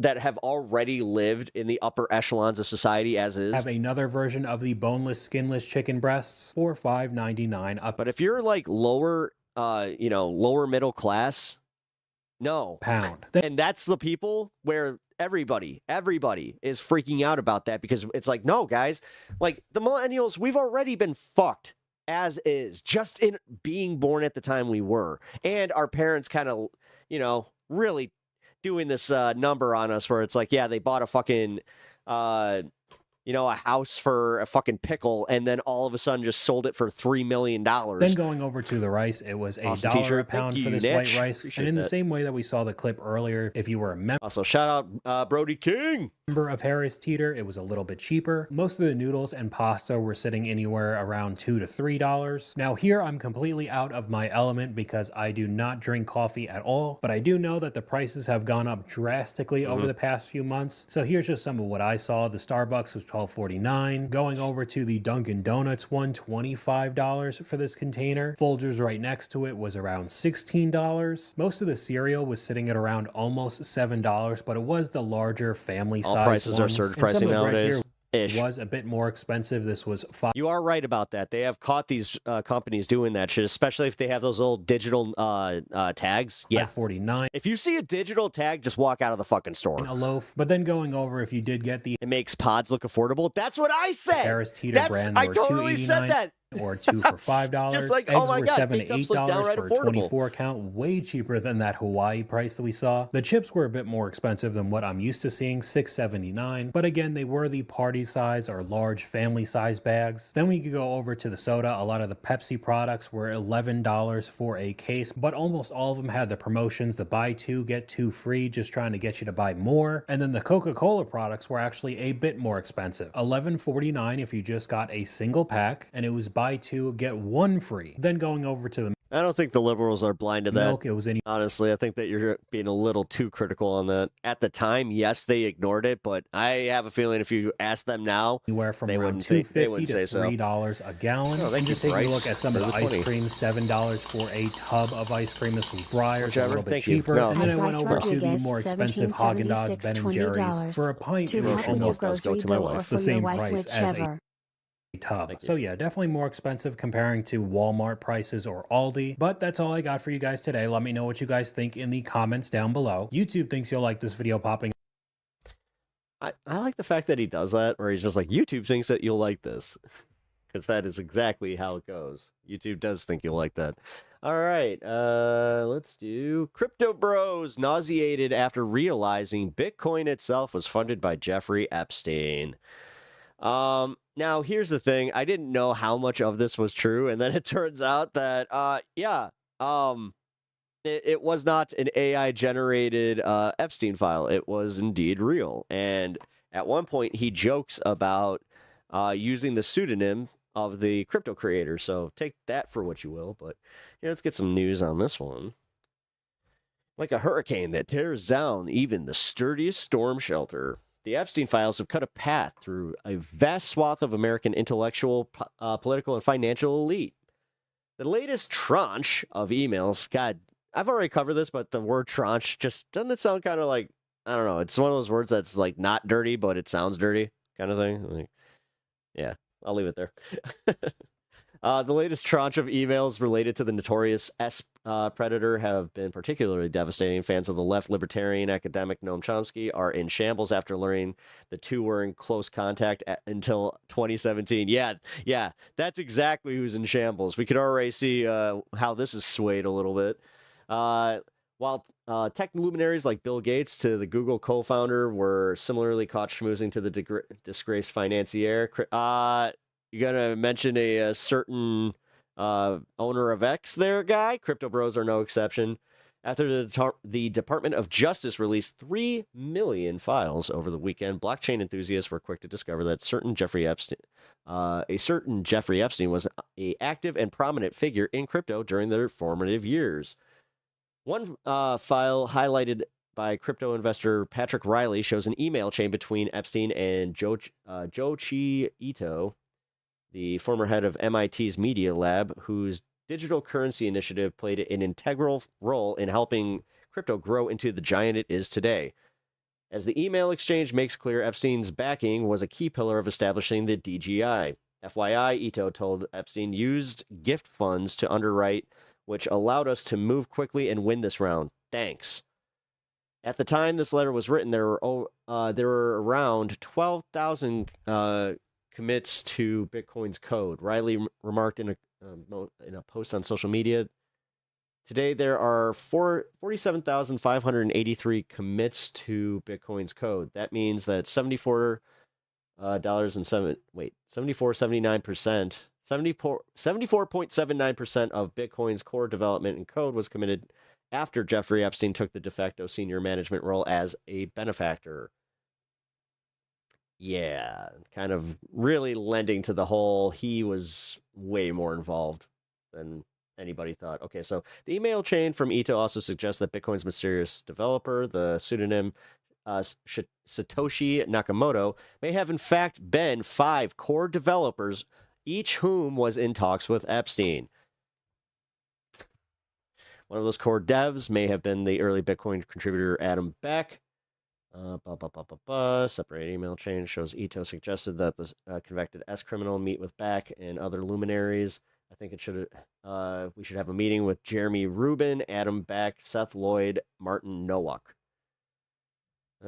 Well, either way, that is causing this today, where Bitcoin price sinks below 67,000 after Bassinet says the U.S. government can't tell banks to bail out crypto. Now, again, why would they be discussing a bailout? It's almost like they have caught on to the fact that this is consistently dipping, which, yes, that has a lot of people worried, especially the ones that hold a lot more of, the crypto assets. So, Bitcoin dropped, token extended losses prior after a heated back and forth on the House Financial Service Committee. Bassinet was asked if the U.S. Treasury had the authority to buy Bitcoin and other cryptos.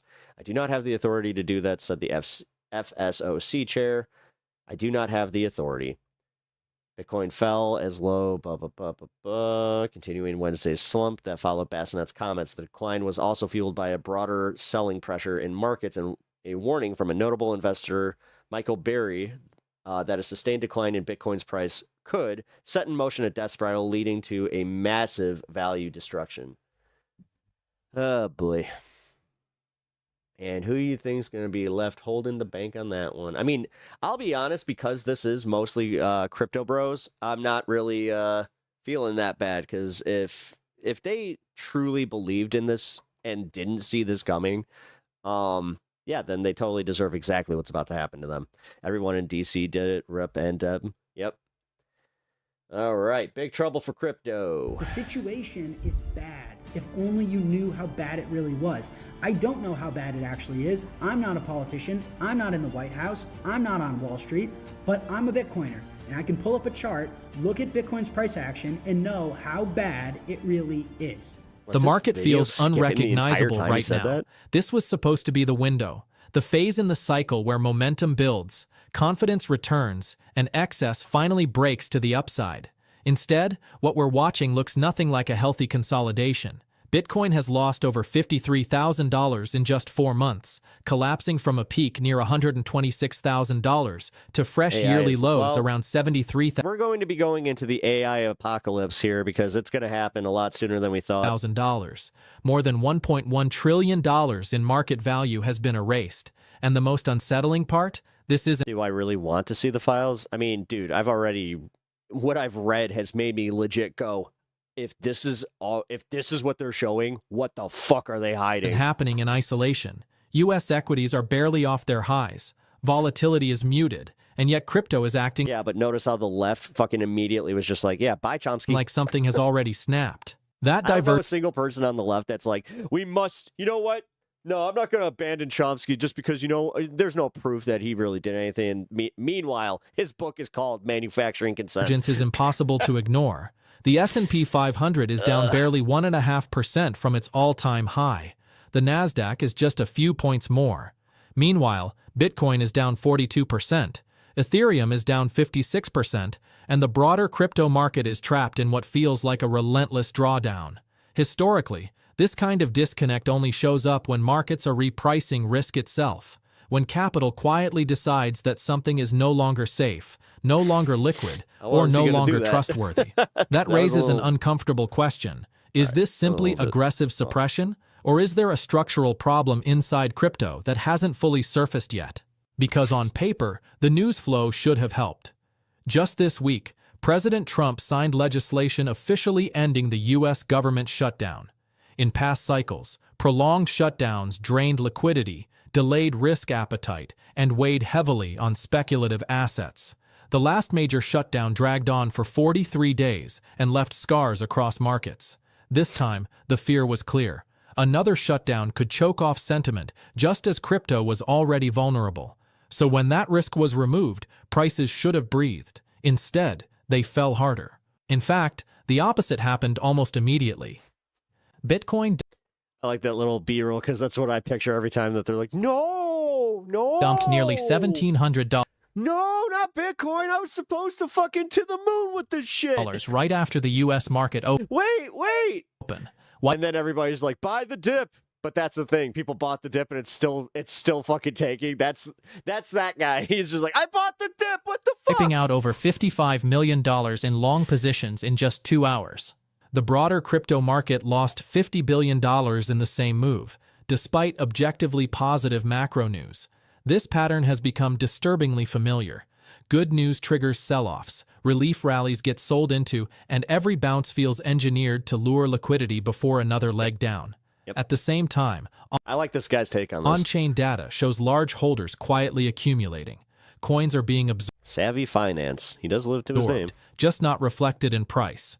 That contradiction is fueling growing concern that price discovery itself is being distorted. And no, Chomsky was that bad. And then came what should have been a turning point, a rare, high-level... I don't know. According to some people that I've talked to, they said that, yeah, like they saw this coming with Chomsky and they already kind of bailed on him. Sit down at the White House between crypto leaders and the traditional banking establishment to really show how much the Trump administration cares about crypto.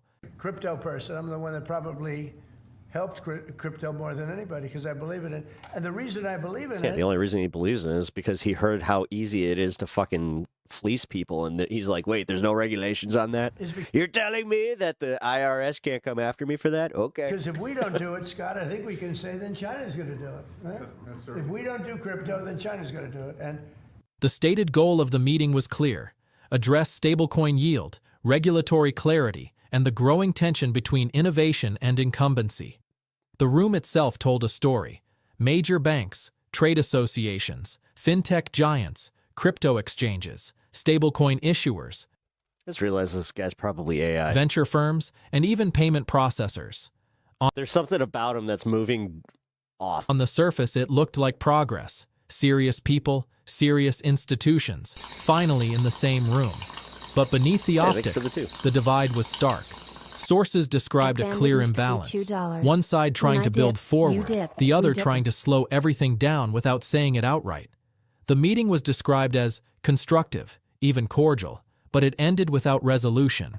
No breakthrough, no alignment, just boundaries drawn more clearly no than doubt. This is definitely before. AI. Yeah. Here is Coinbase's Paul Grewal on the outcome of the meeting and the way forward for the Clarity Act. Taking my like back. And of course, Coinbase was a major participant in the meeting yesterday at the White House. I don't like your uncanny valley bullshit.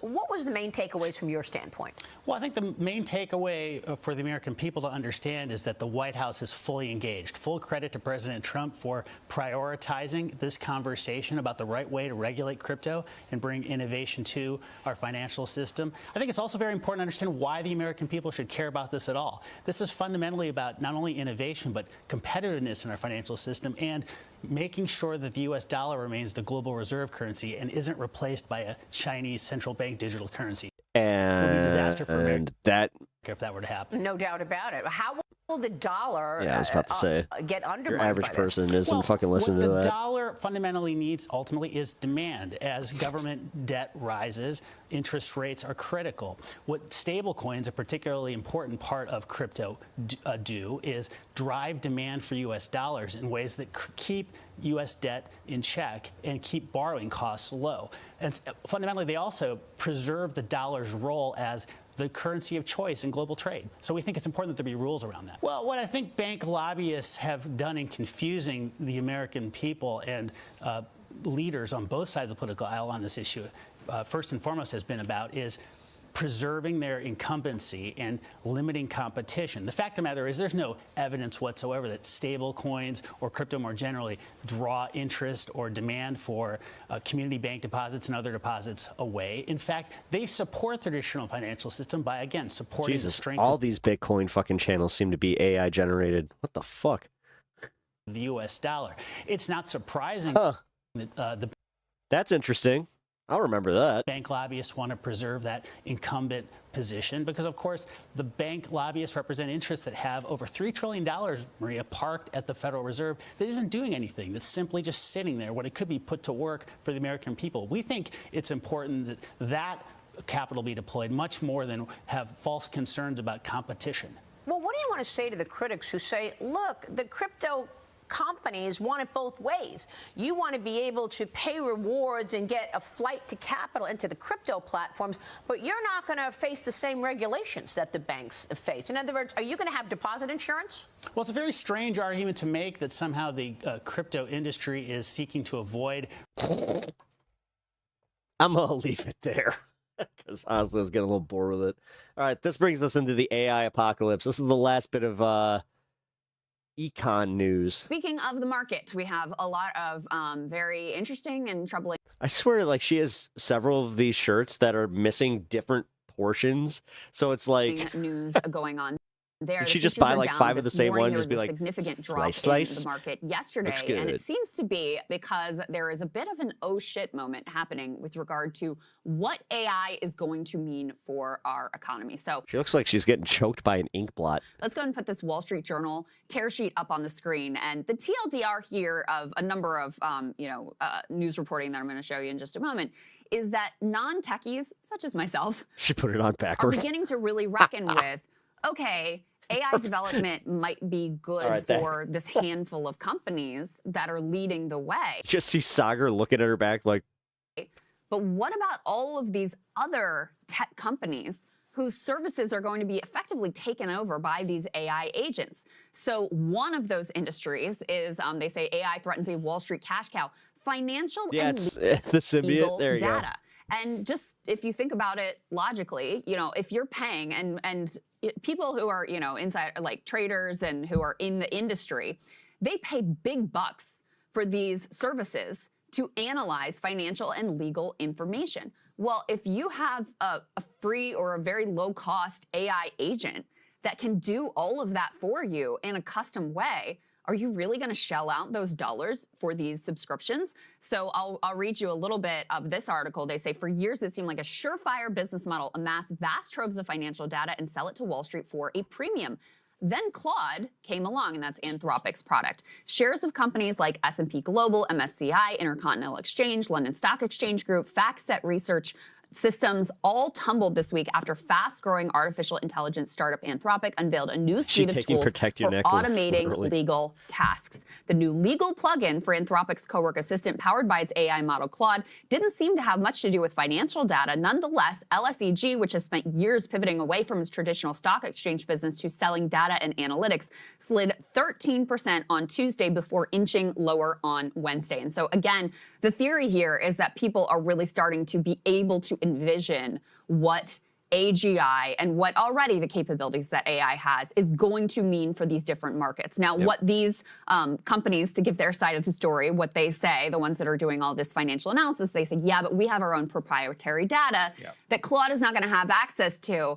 But, at least as of today, investors are betting that's not going to be sufficient. And by the way, as their capabilities develop, how much of this data is going to continue to be off limits and continue to be proprietary where you have to pay to gain access to it. Yeah, exactly. I mean, if you continue to look at, and by the way, these stocks have been on wild swings. So LSEG went down by, 15%, then back up by 8%. It's difficult to track like day to day, but the overall point is that the Claude code, which again, I'm a Claude subscriber. I don't think I pay more than $150 to be able to use the product. If I can just simply go in there, use their AI legal tool and analysis tool to automate or get, let's say, 80% of the way that I could have been previously for something that cost tens of thousands of dollars, the asymmetry of that wipes out any real ability or want to have to pay for a lot of these types of premium products. And actually, it's kind of fascinating because what you're watching, the wealth class is banking on our is forgiveness. The destruction. And we've talked about white collar work, and we've also talked. Yeah, and unfortunately, you got so many people that are just convinced that it's like, well, the left wants me to fucking tax billionaires. Well, those liberals can suck a chode. About legal work. What you are watching is the destruction of the high dollar, almost management consulting, data-based industry. So like the McKinseys and all of these other people who would come in and they would do proprietary slideshows and all of that. And again, look, while I don't think that AI is going to cure cancer or any of that, I do think it's pretty good at automating some of the most base tasks and data collection and putting that stuff in there. Obviously, you still need a little bit of quality control, but the amount of brute force that people used to have to do, especially if you were an Excel jockey and all that, a lot of it is starting to go away and has been now for years, but especially accelerated with AI. So if all of that goes away instantaneously, relatively, like in market terms, for 5-year period, and you can see a path to almost 80 to 100% automation, that is going to actually nuke a significant sector of our economy. What's really scary about this, and we can put the next one up here on the screen, is this reveals actually some of the dangers of the way that our modern economy has structured.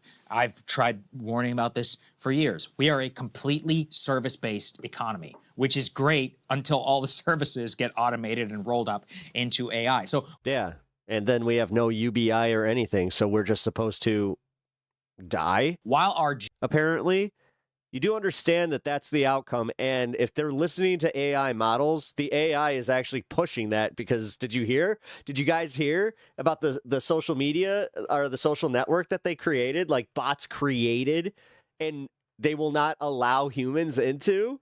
GDP. Yeah, nothing bad could come from that. Overall may actually increase because the stocks of Google, Anthropic, and all these OpenAI will increase. The number of jobs that will be there may reduce. And it's not like we have stuff and companies that make a lot of things, physical things, steel, or, any manufacturing base that we have, to be able to absorb any of this. So our service-based economy is uniquely susceptible to be dramatically disrupted by AI, which would also wipe out and hurt the entire upper middle class, really, of the country. It would disrupt the university education system, which for the last 20 which is their plan years, again, of the top. And those upper middle class ones, those are the ones going on, YouTube and all these social media sites saying, well, when I become a billionaire. 20 schools have been feeders to. They can't conceptualize that it's coming for them. BCG, McKinsey, Accenture, and all of it. I mean, it destroys like this entire fabric around all these things. So imagine then the downstream effects. Like, what are the suburbs of major cities going to look like? The ones around here, toast. Take a drive around Northern Virginia, Deloitte, KPMG, all of the defense contract. I guess they'll be fine, but but everybody else. Billionaires pay for it. Palantir stuff. Right there, this guy. How do you pay for UBI with open borders? Who pays for it? Yesterday too, which is kind of interesting. Exactly. The point is that data analysis, if you make billionaires it so that it's no longer high dollar, and especially if they're the ones that are taking the fucking labor options away, broadly available, that's going to massively disrupt significant portion of our. I mean, at what point do you just go, okay, so I can't get a job? What now? Are you going to constantly just be like, yeah, well, you know what? We can't tax billionaires.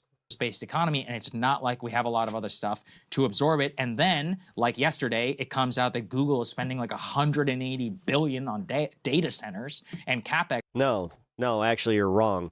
The problem is you don't know how to, your media literacy is shit. That's the problem. You don't understand that most TV media or most mainstream media outlets or any of these news sites or news organizations, they all have standards that they have to work within. So that's why, when you have their opinion pieces, that's why it is so jarring where they go from giving you the news where you have one anchor giving you just fact-based news, then they pivot to a panel and they'll discuss it. And then they'll have other shows on said networks that are opinion-based. And if you pay close attention, they will tell you that, except for Fox News, because Fox News is not one of your normal news agencies. They register as an entertainment agency.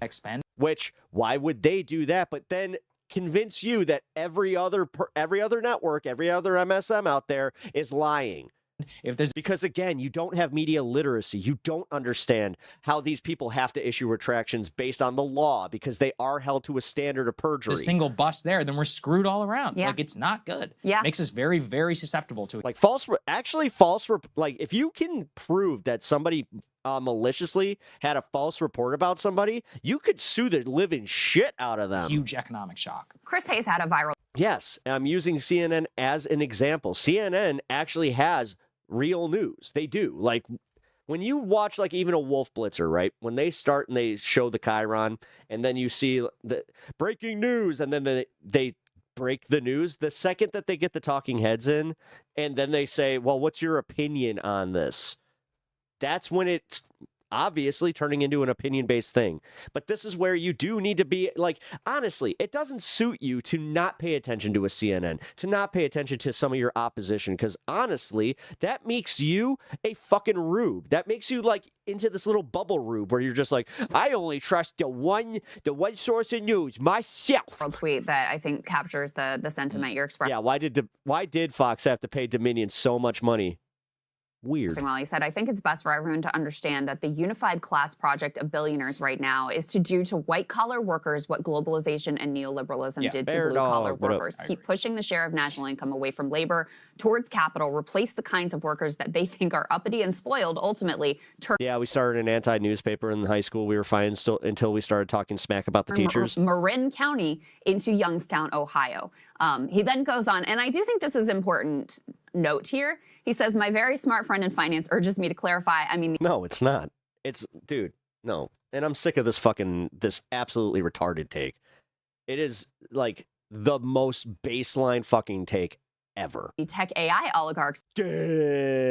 Everyone lying to you. You can only trust yourself. Hashtag not all billionaires, and points out rightly, I think, a lot of the business class is extremely worried about the damage and disruptions if AI becomes what its backers say it will be. And so sick of it. I actually do think that that is correct in a sense, because you see this burgeoning divide between where fuck it, we're fucked. Proof is here in Wall chat. Street Yeah, I know. is and where the tech oligarchs are, and the this guy has it like, oh, I just want you to acknowledge that I might, I see things a little differently. I see things as both sides are bad, but mostly the left. place I think Fuck off. you see that most in terms of a proxy fight is over the I left the left because Obama made me pay for not wanting to buy his Obamacare. independence of the Fed. Trump wants to take over the Fed and, drop the industry and have control over it, basically to be able to serve the tech oligarchs who he's really thrown in with. I mean, obviously he's great for I'm glad I'm old because you guys are looking at a shitstorm For all coming. Yeah, I know. I feel bad for anyone that has kids. at this point in time, and The iPad generation ain't gonna make it. he does Trust me, I've seen how irritable those little fuckers are. love them all. But that is really where he's Got a 7-year-old fucking nephew that, dude, you can barely talk to him. placed his chips in terms of his I was told, I wanted to take him to see Superman. I was told that movie wouldn't hold his attention. And mind you, that movie was made for the TikTok generation. administration. That's why it cut like those quick cuts. If you watch Superman and were like, how come this keeps jumping scene to scene? That's why. Wall Street obviously being very opposed to that. But in general, the point That's here why stands Hollywood's been doing that shit. When I graduated from college with an economics degree, I got a job at one of these, consulting firms around here. And what did I do? I worked on a help desk, right? Trying to help users with a product I barely understood. But, that was how I learned. Do you think that sort of thing? No. And I was doing all kinds of spreadsheet analysis. I was a total Excel. Yes, Obama was the porter-in-chief. jockey. I'm a leftist that didn't like Obama. All of Surprise, I didn't like Biden either. that can be done. I can admit that they did have some good policies, though. easily. Like, you hate Obamacare because they charged you because you whatever. I don't even know your story, but they charged you for it because you didn't want to sign up for the rolls or whatever. But I'm going to say that what ended up happening with Medicare costs and the ability to stay on a parent's plan was a huge success. And getting rid of pre-existing conditions was a major W. And the thing that I didn't see was anybody proposing anything else. And the thing that I love about Obamacare is how it was a Republican plan, because it was literally Mitt Romney's plan. Now they could just get that was utilized in Utah. Someone who was a little more experienced to use AI to do something that took, my work product that took like a month to spin out. And that's already done. So you think of everybody I graduated from college with, basically. Yes, Obamacare was a Republican plan. The ACA was literally written around Mitt Romney's plan. That same sort of job. But you got fined. You know what? Get over it. Stop basing your entire political fucking like opinion on one thing that was bad that happened to you. Jesus Christ. That is... It's like those idiots that are just like, they tried to make us wear a mask. What really, at this point, with our economy shifting brain-broken assholes so far away from blue-collar work, that is what so much of, you know, our economy is based around. And yeah, the goal is, and this is already happening right now, is automating all of that away. And listen, I didn't It's not the deportations that's the fucking problem, numbnuts. really enjoy that job. It's not like it was great. It's the fact that they have been obvious in what they're doing. If you read NSPM 7, then you would know why we're pissed. But you guys have no idea what that even is, do you? Right. And if type that into your fucking Google search bar and then come back and tell me why, just why we might be a little on edge. There's some new brave world where, you know, we can all pursue our passions and that we're going to share in the profits. Then sue the fucking government of all of these games. Seriously, if you're that convinced that what they did to you was that egregious and bad and illegal, then go sue the fucking government. I don't know what else to tell you. And Get over it, productivity Blur. from the AI, that's one thing, but that's obviously not the reality not in the chatting economy with that you. we I'm have not set letting you up. It's call into my obviously show. not what these oligarchs are pushing for. Even the most, like, quote unquote progressive. I mean, the fact that I'm engaging with you in chat, of them, the guy you do understand that this is why people like go to smaller streamers. who runs Anthropic, he's like, progressive taxation. Yeah, It's like, comes nowhere close Libertarian arguments, I know. to dealing with the problem at scale that we're looking at. So in any case, we can put the next one up on the screen. This is B3. U.S. tech stocks hit by fresh wave of selling as chip makers Qualcomm and AMD tumble. I mean, you've been a pretty big crybaby. Like, for somebody coming in here and saying, I'm not a crybaby, but Obama charged me for not being on the rolls. They say U.S. tech stocks hit by a fresh wave of selling. There was an AMD fueled sell-off. That's another chip maker sparked by concerns about the impact of AI on software businesses. And so You got all butthurt that I'm not going to platform them. the thinking here is basically like, again, all of this, like, so much coding can be done by people who don't Well, it seems you do. You do make excuses because just by literally doing the blanket, like, I don't want to be a leftist because they did one bad thing to me. have a technical That is kind of showing that you're wrong. background. You know, if you spend a little bit of time understanding how to code with Claude, you can spin out products that, you know, previously would have taken years and years and years and years and years of training and lots of work. God, the fact that everybody that got a computer science degree worked on these projects to create these AI machines that put them out of work to be is the most American thing ever. able to do. It's called vibe coding, right? And so you have that. You have with these AI agents, and we talked about this in the context of Moltbook and this Claude bot or Open Claw, I think it's called now, where you know, you can send out these AI agents to do all sorts of things for you. And Yeah, and none of them work. the idea is Dude, Gemini still gives the wrong fucking stuff. Like, what are we ultimately, doing rather here? than you going to an app or you going to a separate software Meanwhile, product, Grok is feeding you fucking CP. you're just going to ask your AI agent to do it and not even interact directly with those apps. So what does that mean for the entire economy? And that's what the market is just now really starting to grapple with. There is also, this is interesting and fun in terms of the sort of battle between these different AI players. Sagar was saying that the Super Bowl is going to be like the AI Super Bowl. So many of the ads are going to be. You haven't been watching the NFL.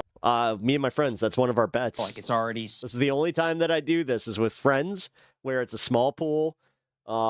It's mostly for green, if you know what I mean. Like probably Really? Where we bet 30% AI ads, give me a but J. this time around, Yeah. because of the dollar value. That is like my favorite thing that we do.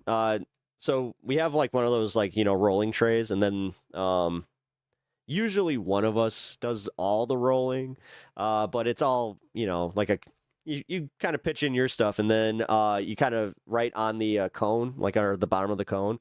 We use cones, by the way. It is a lot easier.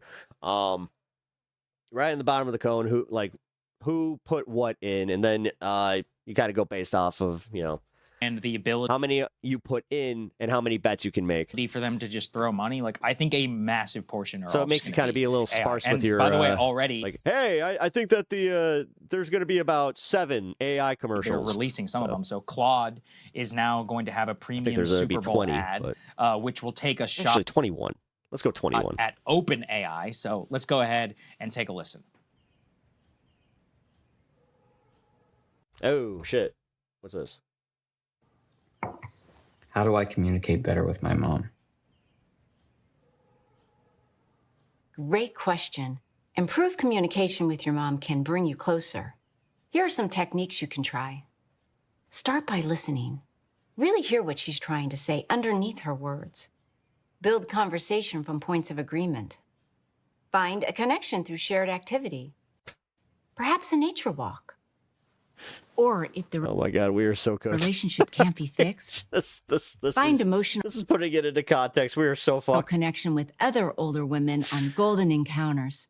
The mature dating site Pulling the crypto rug under the that world. connects sensitive cubs with the crypto dip is happening fast. roaring cougars. And the fact that, like, even though it was an AI vid, they did make a good point about how a lot of these crypto bros are always betting on it returning to where it was, pre the dip. This is the first time that did not happen, and it continued to crater. What? Would you like me to create your profile?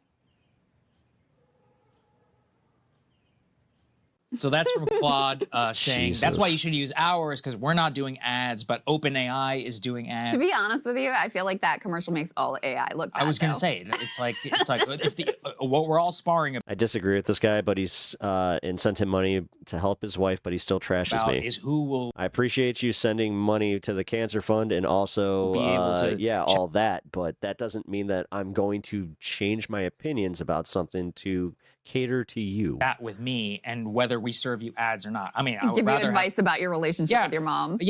How about this? Don't ask AI about your relationship with your mom. Like, period. You know what? This is a rare one. I'm actually going to apologize. You're right. I might have actually gotten a little, maybe talk to your mom. I might have gone a little far. My bad. About it, or somebody else, like another You were human actually, being. Sam Altman, very, very upset about this ad. Let's put this up here. By the way, he claims he laughed. I don't think he did. He said Not the for the worst one I've first, had. the good part of the Anthropic ads, they're funny, and I laugh. And then a wall of text. I wonder why Anthropic would go for something so clearly dishonest. Our most important principle for ads Everything is coming to a head point. says that we don't You don't do have to be a exactly visionary to see what's going on or where we're heading. this. No. We would obviously never run ads in the way Anthropic depicts them. We are not stupid. We know our users would reject. Well done. That was harsh. I guess it's on brand for They called them the R word. so- Anthropic doublespeak to use a deceptive ad to critique theoretical deceptive ads that aren't real, but a Super That was a little out of pocket. I'll admit. Bowl ad Sorry. is not where I would expect I'm not a liberal. it. More importantly, we believe everyone deserves to use AI and are committed to free access. We believe access creates agency. More Texans use ChatGPT for free than total people use Claude in the United States. Where are we going? So we have a differently shaped problem than Well, again, we're watching a story talking about how AI is going to put a lot of white and blue collar workers out of jobs, even though it already has. Like we're looking at what happened with Microsoft, although I'm going to go into this because Microsoft is kind of regretting firing all those people so quickly. than they do. If you want to pay for ChatGPT Plus or Pro, we won't show you ads. So basically just saying, look, guys, we are Anthropic is an expensive product for rich people. They're the same price, but actually Love you all. Love all of you. Have a good night. Good night, Blur. it might be more expensive. ChatGPT Again, apologies for going a little hot on you. Pro. Then Well, is Claude there like not a free version of Anthropic? Might be what they're maybe saying. there isn't. I'm I not don't sure. really know. But I look, it depends. I actually prefer Claude for anything technical and then specifically anything math related. I'm growing, guys. I'm growing. ChatGPT Look. is usually better at like think some of the- the more research. Walked it I back. think and the even general went, consensus you is don't Claude want is kind of in the Get lead a now, little tech-wise, right? It's That's kinda- that's my understanding. It depends on what you mean by that. For coding, etc. Yes, but yeah, I mean the whole point is just that these people, all they have created We need an infrastructure plan. is a Dude. new Google. That's it. Yeah. And that's fine. Actually, it's very useful. I mean, again, everybody's going to be out of a job within the next 20 years if this keeps heading this way. Like, we're so fucked. But that's not Our pep is growing not up. going to cure cancer. And in fact, I recently read a Oh, thanks, guys. Washington Post article, which was a guy who uploaded his health data to ChatGPT and got completely misdiagnosed. He took it to a doctor, and the doctor was like, "This is bullshit. This is wrong. This is wrong. This is wrong." And I was just like, "Man, the promises that they sold to us are not true." Like, and instead they're going all. Again, this is why, like I was just saying, and we're going to go deeper into it. This is why Microsoft is kind of like, they got regrets because they were like, oh shit. So we wanted to beat the Q1, like the Q2 reports all in on porn, erotic. Why don't I get into politics? Because I don't think I'm that great of a representative. I'm not like advertising Super Bowl. Like if you have to advertise, I'm in my vein here. If your product, you need to massively advertise on the Try Super and Bowl inform for a why. little bit. Will I not be like I'm still active in politics? I will get behind politicians I believe in, and I'll canvass for them and all that. Because you haven't seen like the NFL ads.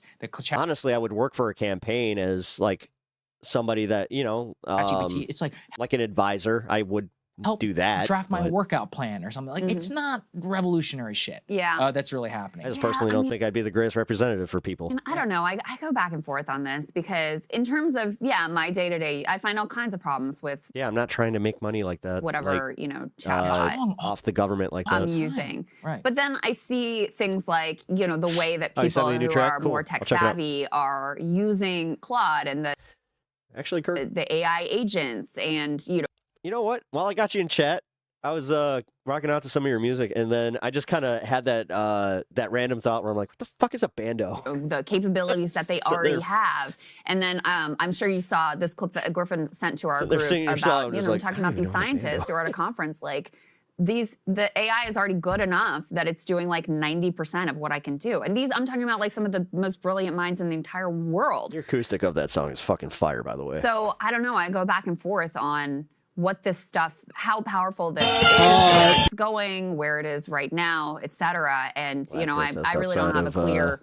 I don't have a clear understanding of how revolutionary what we already have. That makes sense. Is. There was a good article in, I believe it was in Nature magazine by a number of scientists who were saying, by any reasonable metric, it already has achieved AGI, and they made a pretty persuasive case. What state am I in? That alarm. That's the state I'm in. They actually, in some of the tests, the people who were testing it. Is anxiety a state as well? Because that too.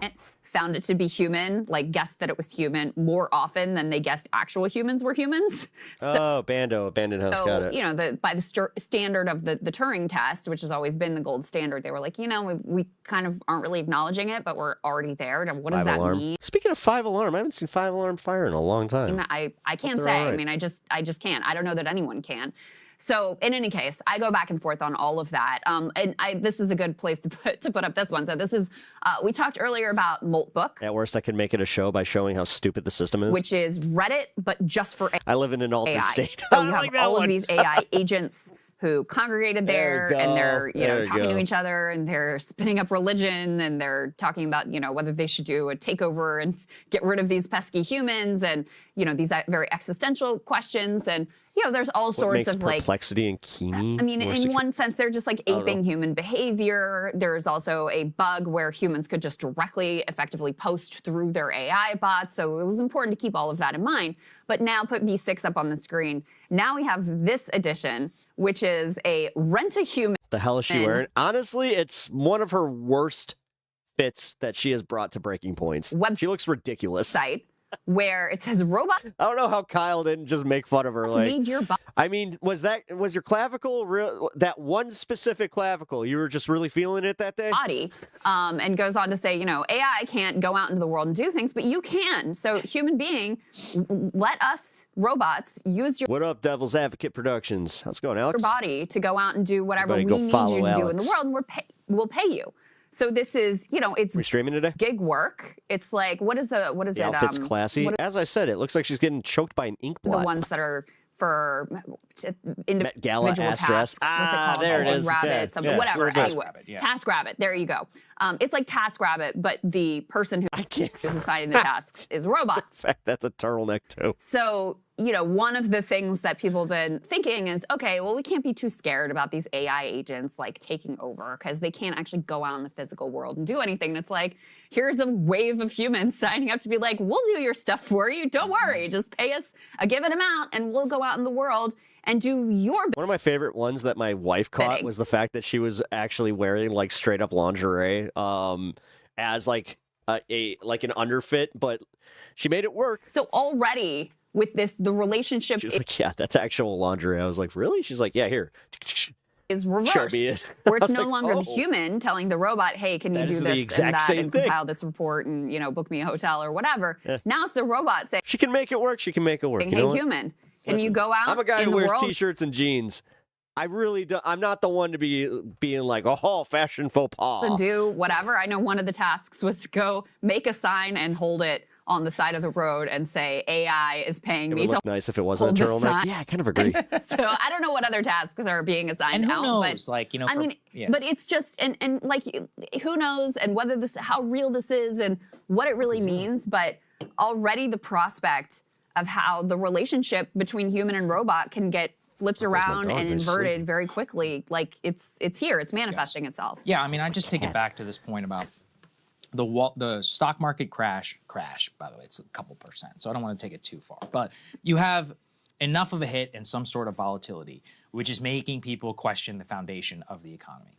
And as we've talked about with Russia and with Ukraine, it turns out that you can be cut off from the global financial system. You can lose McDonald's, the horror, right? You can lose access to U.S. fast food, the American banking system, and be subject to the worst possible sanctions that have ever existed in the Western world. And as long as you have a shitload of guns and a shitload of oil, you'll probably be okay. What is going to happen to us? While, yeah, we have oil, we can't actually create all that many guns for our own defense. It turns out that our highly connected, globalized economy makes us dramatically vulnerable to any sort of shock. China and Taiwan, I've talked about our laptops, video game systems. We don't make anything here. Can we really always worn the goofiest shit, Tinkerbell. She produce even Tinkerbell enough agrees. cars for a single year if everybody decided that, you know, just to be able to want a new, like, no, none of this exists for our domestic capacity, from chips, and I'm talking at the advanced level, let alone the more basic level. We rely on Canada, we rely on Mexico,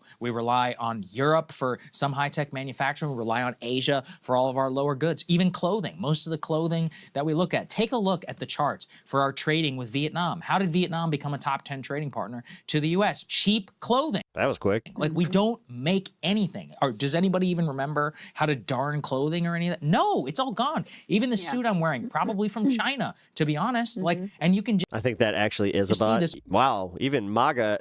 over and over and over again. And oh, wait, Bryce. if we Sorry. have some Just sort realized that of was you. I crash thought that or was DJ effect, saying it. and what we're going to watch is that if we lose the white collar wealth, we don't have anything that we make, and then we're going to be in a full-blown societal crisis. Not saying it's going to happen overnight, but, you know, it can happen in 10 years, 12, 15. Like, think about, when was the iPhone, the first I'm glad I'm retiring. You guys are fucked. true iPhone, the one Steel that Derek. was widely adopted? Well, 2000. It's like 10? Yeah, so what was the iPhone 4, right? iPhone 4, so 2010. That was 16 years ago. It feels like a lifetime. Blur, no one called you It about wasn't that long. we were talking about somebody else. But think about how much our economy has been disrupted and changed just since then. Yeah. Not to mention, I mean, what? NAFTA? There's probably a decent amount of people who are alive who remember what life was like pre-NAFTA. Now watch what has happened in the interim some 30 years, and then try to imagine what it will look like in the future. Yeah. We have not gotten serious. We refuse to do it. Without a huge shock, we're not going to change anything. Well, and here's what I want people to connect this to the Epstein files and the other reporting we've been doing on this show. Like, one thing you should take away from that is the billionaire class. After watching something like 70% of Tim Pool's audience get wiped off of his fucking page because they found out that they were, in fact, paid Russian I don't bots. care whether you live or die. Or Indian bots. Sorry. There was a good portion that came from India as well. Really don't care. They don't think of you as a full human. Well, they don't even think of themselves as human. They think that they're above it. What is consistently comes True. across in the Epstein emails? How much better he thinks he is than everybody else. And actually, you're like, wait, I'm maybe smart. Elvis, what's up, Smarter man? than you, actually. I can spell. I mean, you know? Epstein was a transhumanist. Another way of saying that is He's from basically Ireland. Yeah, man. eugenicist. There's no, I mean, you read about, he had Wait a all minute. these plans, and this is reported out in the New York Times. This is not like kookery, right? To use his ranch to have some baby incubator factory, and you know, he talks in there about that what a foolish idea Bill Gates has that comes from the stupid Catholics about all humans being equal, et cetera, et cetera. There's an email out there where some guy is saying to him, I keep thinking over what you say about how we This get isn't even rid of CNN, the man. poor people altogether. Breaking points. Like, I mean, this is Epstein's ideology, and clearly what comes across is this is shared by a broad swath of billionaires. So they only care that they are destroying your lives and taking your jobs to the extent that you are going to retaliate and that causes problems for them. That's all. That's the only thing. Then that's just like a math problem for them to figure out and solve and figure out how they can deal with that. Yeah. But I mean, truly, and we're already at a place where, you know, previously and the current still reality of our economy is much of it is bolstered by consumer spending, right? That's what the U.S. economy is really built around. The bulk of that is already done by the rich. So then truly, what are you average person good for? They find you just to be like a pesky problem to be solved and to be dealt with. So I think it's very important to, you know, fuse these things together. And that's why the Epstein Files release is so incredibly important, to really understand the way they think, the way they see the world. And by the way, he is you know, this is the true definition of a globalist. Like, they don't have any allegiance to nation states. Like, there's a part where Mandelson, who, you know, we're going to talk more in the Epstein block about how the whole Keir Starmer government might be brought down by this because they still have a functioning society over there, unlike us, apparently. In any case, Mandelson is plotting with Epstein against the interests of the UK in favor of the interest of the financiers. And one thing I'm going to give the UK a lot of credit on right now is the fact that they are doing something with anybody that's been implicated in the Epstein files. Figuring out. People are losing their positions of power. They're losing their positions in government. Yet in America, we're sitting here going like, well, there's not, you know, proof. How to use. It's not like we can, you know, take it to court. Jamie Dimon to get. Only in America do we pull this bullshit. What they want for the banks.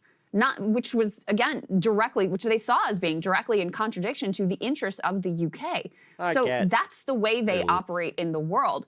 And so it's really important to keep that in mind when you see what they're developing and the way they're approaching, the way they're going about it. And, you know,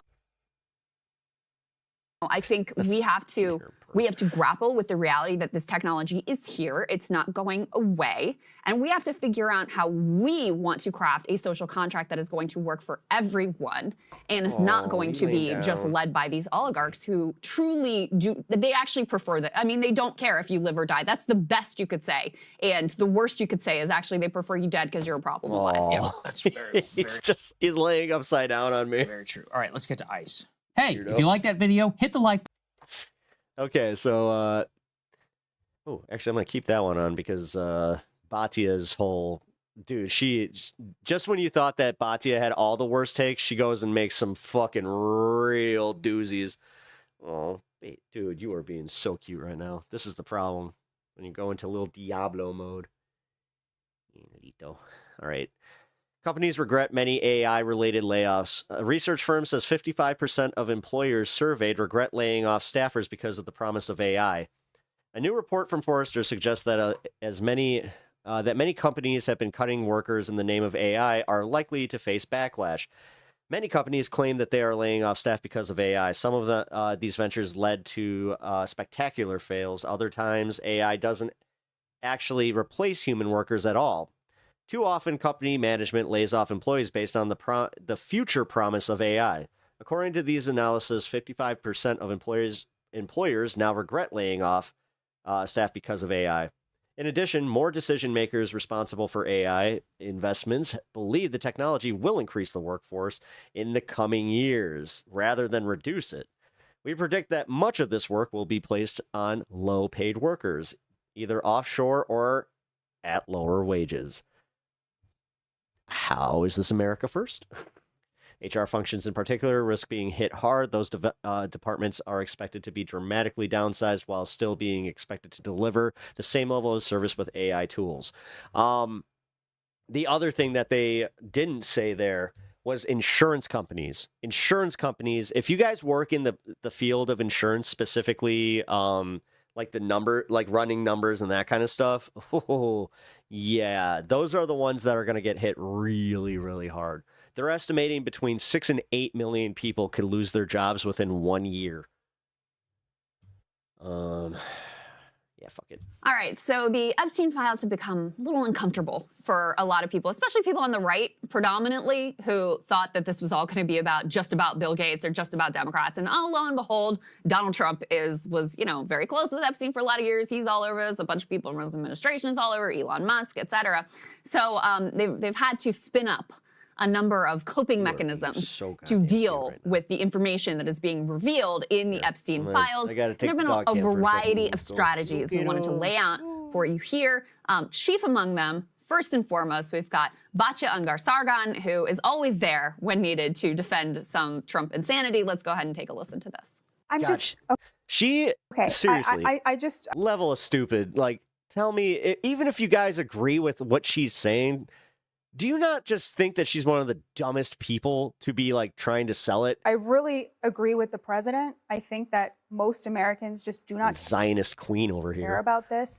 This has been an obsession of elites on the right and now elites on the left. Elites on the right were obsessed with it when they thought they could use it to hurt leftists. I love and now this the woman's left is face obsessed next with to it her 'cause just- they think they can use it to hurt the right. How do we I- know? No. That until we have the I'm evidence. just I'm saying so far there has been no evidence of that. I'm looking through all of the documents, and so far there is still no evidence. Dude, he's literally watching the segment. I'm open Well, to then it. why not? If Why- you listen why- to me, I just feel like it's like the obsession. Guys, check out the cat cam. He is literally looking, he's watching the segment. I mean, bringing the Clintons in, it's ridiculous. Well, but it is ridiculous. He watches TV too, so this makes sense. You agree with Donald Trump. You just said you agree with Donald I'm Trump. saying it's time to move on. And I think it's interesting. You want to move on from this, but not from ballots in Fulton County from 6 years ago. I And I will also say that literally said I am not interested in that story at all. This is one of the more preposterous defenses I've actually seen, Sagar, that this is a fixation of elites. Are you kidding me? No, it's actually the opposite. It's the total, it's up is down, left is right. This is the total opposite of that. We've had to drag the elites kicking and screaming to even acknowledge that any of this exists. I mean, not to be too harsh, but Ezra Klein just months ago was saying, well, I think he was a pedophile, and I think he was also very well connected. I think those two things were totally separate. That's not harsh. It's just true. All these people thought that we were, how many, okay, I've been covering this story with you 7 years, all right? For years, Epstein and UFOs were linked together. They're like, dude, why do you That cover is this true. shit? They're like, is it just That's like, true. QAnon, yeah, or they're like, oh, you're just playing, you know. Yeah, it was on the farther fringes of like conspiracy theories. And I would always say, like, guys, I think there's something there. I'm not going to stop. I still think it with UFOs, but we can put that to the side. My point is just around, for years, it's actually been the people. So, like, if I go out into the street and if somebody's going to say that they appreciate the show, I would say probably a good half are going to talk about Epstein. Like a good half are going to talk about that. And we're talking about Uber drivers and hotel clerks or bus boys. Like, it's not the people in Washington. In fact, the people in Washington thought I was a kook for the last 7 years for caring Twitch about now? said story. Yes. It is quite literally the opposite. Also, her claim that there's no other crimes in there is blatantly untrue, as we can already see from what just happened in the UK, Correct. where there's a literal insider trading investigation. That's just one for the record. Yes. A high-profile insider trading one, which involves the senior most cabinet officials. Trump is in the Epstein files, but guess who isn't? Your cat. Of the fucking one of the biggest economies in the world. That Yes. happens to just be one other crime in there. Correct. Just saying. Yes, Yeah. and listen, for Batya, you know, when she can, she likes to defend Trump. Although I will say she will Yeah, she criticize is. him at times. But you also look, the Israel connections I was about to say, come on. here, Seriously? if you're being honest, are just undeniable in these files. And to the point about who is interested in covering the story and who is not, like elite media, legacy media, still won't touch that angle with a 10-foot pole. So, you know, that's she's very defensive of the state of Israel. And so I think that's the other part of her motivation for why she wants to say, there's nothing to see here. All of you just have this elite fixation. It's the polar opposite of the truth. Elites hate this story because it offends them. Like the true elites that really do have all of this sway here in the US and around the world, doing these deals with each other and always looking out for one another. You know what? ICE is not versus the law. And their own. Well, then I can already tell that you missed the lawyer Financial. who won Interest at the expense of the everybody battle else. with ICE, and how every lawyer is coming out and saying just like, we're just waiting for these to get taken to court, because most judges have come out and even said, they're like, if they broke a constitutional protection, it's going to be a summary judgment. Of course, they hate this story. They hate that this was revealed. They fought against it. I mean, they're already talking about like how much they want to sue for, because they're like, yeah, this theoretically could bankrupt the entire agency. Tooth and nail. And it was the disgust and contempt of the population that forced even this little bit of transparency. So just One of my favorite stories that recently happened was in Ohio. It's a smaller town in Ohio. This guy got picked up on a suspected Dewey. They roughed him up really bad. They held him illegally. They broke his constitutional rights. So the settlement was determined to, like, it was going to pay, I think it was double what the actual annual budget of what the town was.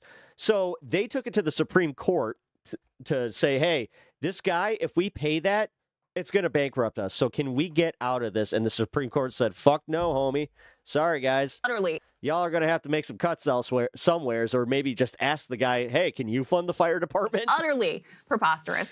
We also had another incredible moment, this one from Jasmine Crockett, who was, put in the position of defending Stacey Plaskett, who is the representative for the Virgin Islands, who is the only known congressional representative to have actually visited Epstein's Island. Not to mention, she also was caught red-handed texting with Jeffrey Epstein during a congressional hearing and asking him what questions she should ask when it was her turn to query, to question a witness. Let's go ahead and take a listen. This is E2. Let's go ahead and take a listen to that.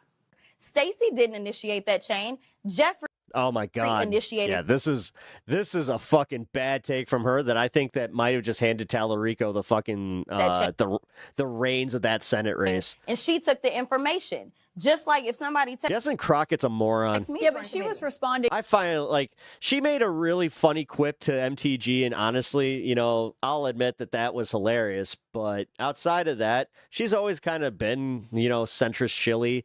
And now it's just like, oh my God, you're fucking really stupid. And saying, what are you talking about? Quick, I'm up next. And then her questions were about Rona. But do you think that was inappropriate? I mean, would you text with someone who is a registered sex offender about what you should ask? I honestly know that he had If you can prove that CNN lies, then you can actually sue the shit out of him. never been convicted of any federal crimes at that time. Like, I'm not even kidding. He had been in jail already. Richard, He had been. if you are that convinced, then pull up the clips that they're lying about. Send them to one of your local attorneys and just be like, "Hey, I have a surefire case here." Got a plea deal. And See my what deal happens. is this. The Republicans are serious. constantly texting with a 34-count convicted felon. So if it's okay for them to text him at any point in time, then I'm not going to say that that's right or wrong, especially to the extent that you're talking about kicking someone off their committee. Were they sexting? Was it a matter of her being involved in the pedophilia? No. And this is where, it gives the Republicans a lot of cover because, they can make the case. Look at this. They're like, yeah, you only care because from a partisan standpoint. Mm-hmm. And it's true. For most of these people, they didn't care until they realized the light bulb went off oh, Trump was friends with this guy for a long time. And, Bill Clinton's kind of past his prime. Whatever, if you take some strays, we can deal with it. It does. It falls under the standard libel laws. So I was making sure that it wasn't a separate law. Here she is acting in a purely partisan manner, just throwing out the whataboutism. Well, what about what they do? What about what they do? Well, if you want to be principled, you have. No, I'm dead serious that you could easily win if you're that dead set on fucking saying that they are fucking liars. Then you would have proof. You would have definitive proof that they have lied about a story, and then you can show where that lie correlated with libel law. Have to apply that across the board. No, it shows that you don't actually believe what you're saying. And unfortunately, very few and don't have very much confidence in making a case. Politicians willing to do that. Of course. It's almost like you don't know what you're talking about. Even people who may have called for the Epstein. Literally, this is broadcast 101, dude. Files. You could go to a community college and go to a communications class. This is one of the first things you'll learn. Police in the past may now be coming out and saying, actually, they shouldn't be. Let's put E6. This is a personal favorite. If Trump is breathing, he's lying. Well said, Harley. Here, Katie Miller, the wife of Stephen Miller. I have the greatest breath ever. Says that the Epstein. So many white blood cells. Wait a minute. Are those the good ones? Files is a Democratic hoax perpetuated on the American people. Why didn't Bill Clinton, Reid Hoffman, or Bill Gates push for Epstein's arrest or prosecutions by their friends during the Obama or Biden years in President Trump's first term? Epstein was arrested and jailed. In his second, he's released the file. It's curious why did you mean the other convicted sex trafficker? These Democrats want that for some reason seems to be an influencer. It's almost like it kind of plays into why people like the whole crowd of people that tend to lean MAGA don't care. Just before it's almost like they actually kind of secretly kind of want to do the same thing. Tweet by Elon, allegedly, who himself was a major not so pusher secret of the Epstein files until it ended up being a bit of a rebound for him himself. So it's just again, it's ridiculous. A Democratic. It would help you. It would help you because again, I'm waiting for fucking Tara Hojim to be in the newspaper where they're like, this person, Tara Hojim, or handle Tara Hojim, won a class action lawsuit against CNN, proving without a shadow of a doubt that they were lying about what? Tune in at 9. This is pure Trump language. You created. If anything, it's a hoax that you and the people around you said you were going to do something about. It's always the same thing. It's always the same shit. That's the actual hoax, just so we're all. Well, they got all the lawyers. Yeah. Well, and Elon, I mean, not only did he push for the files to be released, not only, remember, he said, look, I'm going to drop the real bombshell. Trump is in the files, which obviously is true. It sounds, like I said, it sounds like you don't actually believe it. It sounds like you just want to put that out there so people don't go to a CNN or any other news site that you deem to be lying. He's also in the files. I mean, up until 5 seconds ago, he was saying there is no one, like I said, who wants the lack of media literacy in America was the point. Accountability for Jeffrey Epstein. When he said fake news and like he made people mistrust the news, that was literally out of 1984, dude. Epstein's crime more than I'm sorry that some of us actually learned how to read at like beyond a 6th grade level. There's no one who's been more steadfast in even though I'm pretty sure I read Animal Farm in 6th grade. Wanting these files released than myself. And now to come out and retweet Katie Miller being like, oh, it's all a Democrat hoax, and I don't know why you people care 1984 was required reading in my freshman year. About this anyway is just, I mean, it's just absolutely incredible. Now, I went to a Christian school. What's that say? They just have no shame. These people have zero shame. Let's put E4 up on the screen here. This is an incredible one. This is from Chris Rufo. And I've seen this line of argument pretty frequently online. So you've got Meghan McCain who says, is every conspiracy theory real? And Chris Rufo says, no. The Epstein files demonstrate that the most florid conspiracy theories were wrong, and that Epstein's evil was a banal philistinism and hedonism rather than something out of a spy novel. He used insecure rich people to legitimate his desires rather than to rule the world. Sagar, having delved into these emails, not just this release, but the previous releases as well, my reaction is the polar opposite of this. My reaction has been, wow.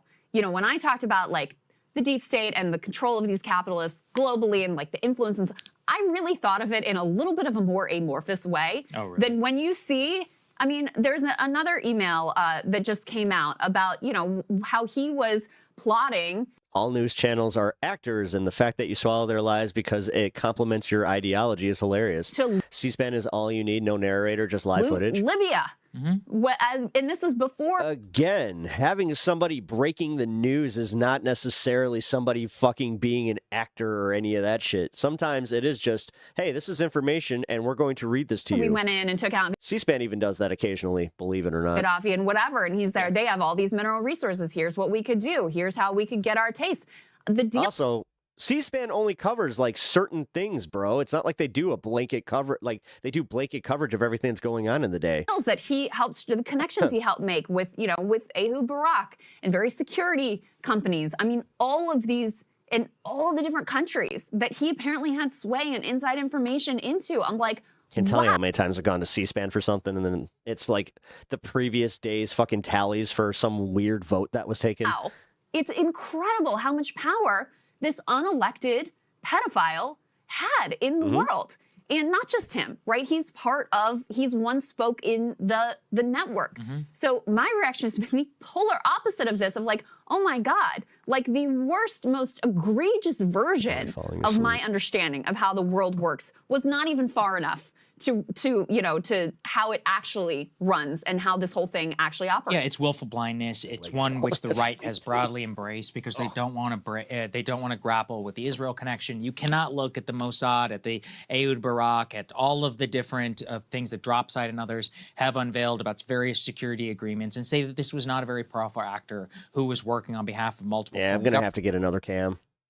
Governments take a look at the one that I released about that email to a KGB or sorry FSB. We found this little like we found a chair that has like a little thing that like you put out and it has a spot for him to lay on. Academy graduate whenever he's asking for somebody to help him deal with a woman who's blackmailing powerful individuals. Go ahead and take a look at multiple of the business deals involving Assad, Libya, you know, multiple of these other foreign governments, powers, Putin as well. You know, trusting the news is a dude. You're acting like I sit here and don't have my own fucking like ability to judge what I'm hearing. So if they're giving me facts of something that happened, I can differentiate for the most part where the facts lie and where their opinions are added. When Cote d'Ivoire was like I said, the fact that people lack media literacy and other people like me have some, that's part of the problem. Cote d'Ivoire. I mean, we can go off Because Somaliland. the ones that usually have the most confidence about their media literacy are the ones that are the most media literate. And remember, ordinary Philistines are not involving themselves in business deals with Somaliland. Period. End of story. This is not to even mention all of the arms trafficking allegations from his start and Iran-Contra, which birthed the very person who eventually steals all this money, maybe willingly. Well, like I said, if you are that dead set on like convincing us that all mainstream media are liars, seriously, by all means, sue Sinclair Media. From Leslie Wexner and all these other people. If you can prove that their news organizations are lying, then you would win a giant class action lawsuit. Why? Why do you not do that?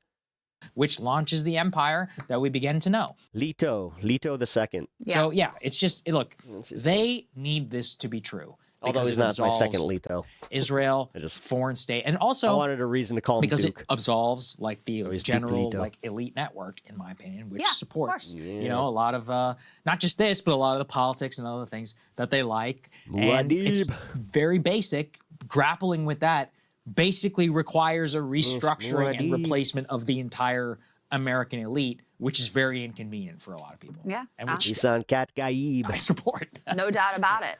And just last piece here, just to remind you, like the type of things that they're hand waving away. No big deal. Nothing to see here. The other argument from Claire Lehman and Matt Taibbi, oh, this is boring. I'm not even interested in this. It's like, you've got to be You want to go lay down there? What is It's not boring? here. I mean, first of all, this is not meant No. for your entertainment, by the way. Number two, Catzilla. I'm all right if you just call him Catzilla. getting a little bit of a glimpse into the way playful now? elite, money, power, and sex, the interplay tell. of all of those things, and the way they use all of those things to, gonna be put pressure lick on kitty, various lick people kitty, and to bite, effectuate kitty, certain bite. outcomes, all in their benefit. Like, what could be more He's going for the important bites. possibly I to can already understand? feel But it. in any case, Yep. there's also just the go for it? disgusting, horrific crimes that clearly, were occurring here and that you also get a glimpse of in these emails. I mean, the number of utterly repulsive and disgusting things that I've seen reading through these things is astonishing. Put E1C up on the screen here. And you can see the, one of these emails. So here you have someone emailing Jeffrey Epstein and saying, "Thank you for a fun night. Your littlest girl was a little naughty." And Epstein replies, "Great." Put the next one, E1D. Put this one up on the screen. So you've got, this is like a French diplomat, Olivier Colombe, who Epstein is emailing with. And Epstein says to him, "I'm on my I go island live every day, for the most part, except Sundays. in the Caribbean with an aquarium full of Got to take the holy day off. girls." And this guy says, "The king of Saudi Arabia has a few white sharks Literally at just his 'cause I need a day off. Jeddah palace. I totally prefer Yatra. yours. Sure, I would enjoy the view." Epstein says, "As to If our it was Russian, a girl cat, I would do that. some might refer to them as white sharks." He replies, Olivia Colombe replies, "As long as you don't have any hammerhead ones, I like white sharks." And Epstein finishes by saying, "No, some are like shrimp. You throw away the head and keep the body." Yeah, that shit is fucking insane. utter- And again, now you have people in MAGA land that are just like, but can we really take him at his word? Like, he might have been joking. Like, fucking Christ almighty. Disgusting. Like, again, manufactured consent for all this shit. And these exchanges are People believing the Brett Ratner, like, that was my, that was my fiance, even though nobody can find said fiance. No, this is commonplace. Dime a dozen, yeah. In these emails, these type of exchanges. And I think that was what was also so shocking about the birthday book, is it wasn't like there were one or two that were a little risque, and Trump's fit right in with the mix. With this naked body and every day is a beautiful secret, and what's the secret Gotta go to bed. to All right. longevity or whatever the hell he was saying. Well, thanks for joining, Kirk. I'll catch you later. Bizarre and disturbing, eyes wide shut shit. That was the whole thing. Everyone was writing him like that. Practically everyone in that book was writing to him some eerie, bizarre, disturbing thing. So everyone knew. Everyone That's what happened with this little menace. understood Look at that little face. He was supposed to be so tiny. They told us that he had dwarfism, and then all of a sudden it's just like, nah, he's a 12-pound cat now. Who was it? Oh, it was Atia that emailed him. You know, the crazy thing about knowing you is that your lifestyle is so wild, and I can't tell a soul. Yeah, so that's what you're defending. That's what you're hand waving away. So nothing to see here. This is boring. There are no crimes here. Nothing to look into. I don't understand why you care about this. And it's an elite fixation. You've got to be kidding me. Yep, that's right. All right, let's get to elections. Hey, if you like that video, hit the like button or leave a comment below. It really helps get the show to more people. And if you'd like to get the full show ad-free and in your inbox every morning, you can sign up at Sorry, guys, he doesn't get treats. The only treat that he really likes is one that, if I gave that to him down here, Stanley would make a scene about it. It's those little packs with like the wet food in them. He loves those things, but yeah, he also takes forever. So when the dog gets back in here, okay, so I pulled this up specifically because Scott Bessent was asked about bailing out crypto, and he was also asked a few questions about the economy today. This is, again, if you want to know the state of the economy, the actual state of the economy, just pay attention to him. Secretary Bessent, if I'm not mistaken, you were working in the financial service industry during the late 1980s, correct? I was. Thank you. He was also the mayor of Whoville at that point. And well, I'm wondering, do you recall or you're knowledgeable of the Keating 5 scandal back then? Yes, sir. And I will point out that I was. I don't want to. No. I will point out that limited time. I have limited time. Yeah, essentially shits the bed here. The gentleman is from the secretary. Is the gentleman from New York Times. So I just want to make sure that everyone knows who doesn't know that the Keating 5 scandal involved 5 U.S. senators accused of pressuring the Federal Home Loan Bank Board to expedite and give more consideration to the case of Charles Keating Jr., who ran the California-based Lincoln Savings and Loans. It led to a 14-month investigation unveiling how 5 U.S. senators and staff ended up with more than $1 million in contributions, 4 trips to the Bahamas, and all expenses paid stays at resort hotels.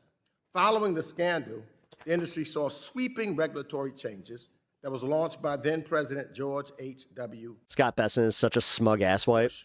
Now, Mr. Secretary. Yeah, he makes Rex Tillerson kind of like seem borderline, I don't know, tolerable. I'm sure you can agree conflicts of interest and improper influence by U.S. elected officials over bank regulators weaken supervisory independence and ultimately impose massive losses on consumers and taxpayers. I think that we can all agree upon that.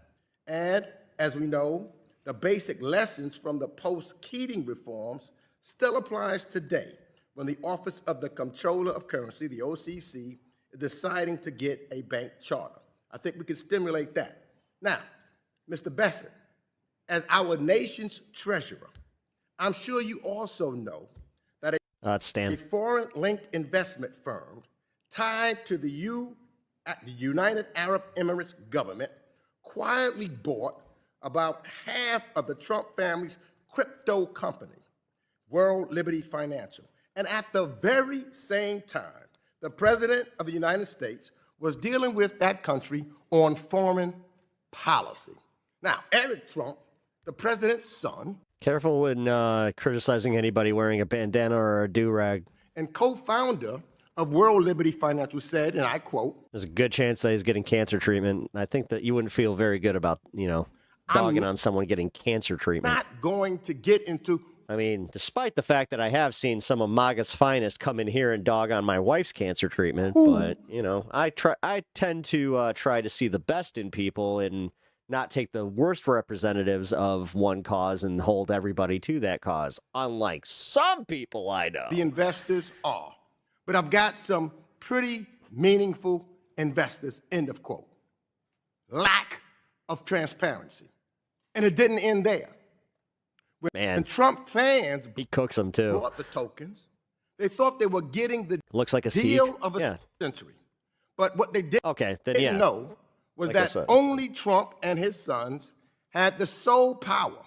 Yes, Chemo can do that. To decide who can sell the token and when. But no, like realistically, he would probably have patches, so yes.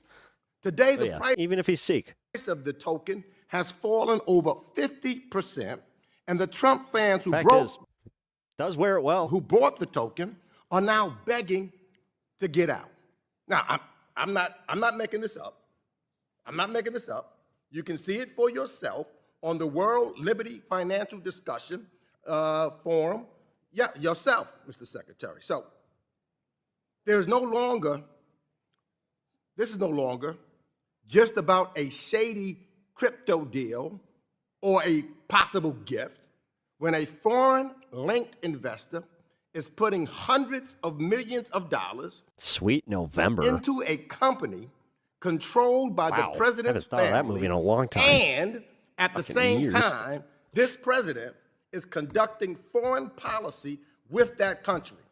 You know what that causes or creates? It creates a national security. He's more than likely a U.S. citizen if he's working as an aide to a sitting congressman. But okay, your racism is showing. Cool. Concern. So I'm not going to ask much of you, Mr. Secretary. Like, this really does lend to the whole not all MAGA are racist, but if you are racist, you're definitely MAGA. I just want to know whether you will commit today to pause and heighten the scrutiny. Must protect white culture. Of any bank charter or licensing application at the OCC connected to the World Liberty Financial until all of these conflicts of interest and foreign influence reviews are completed and shared with the United States Congress. All I need to know is, will you halt it and do a complete investigation and scrutiny of this licensing application? I mean, all you have to ask is yes or no. No, Congressman. All you have to ask is... Well, he just answered no. The OCC is an independent entity, and I would know, Congressman, I take that as a no. You traveled to Venezuela to lobby I take that as a no. On behalf of I take that as a no. On behalf of your donors. You do not want to answer that question. I take that as a no. For a $7 billion. I'm asking you to do your responsibility as Secretary of the Treasury. Into a Venezuela. Damn. You do not. Mr. Makes. Will you? Time has expired. You cannot erase what you did in 2006. He's the one that went past your time, Mr. Chairman. No, and he did not answer my question, and he wouldn't pass the time.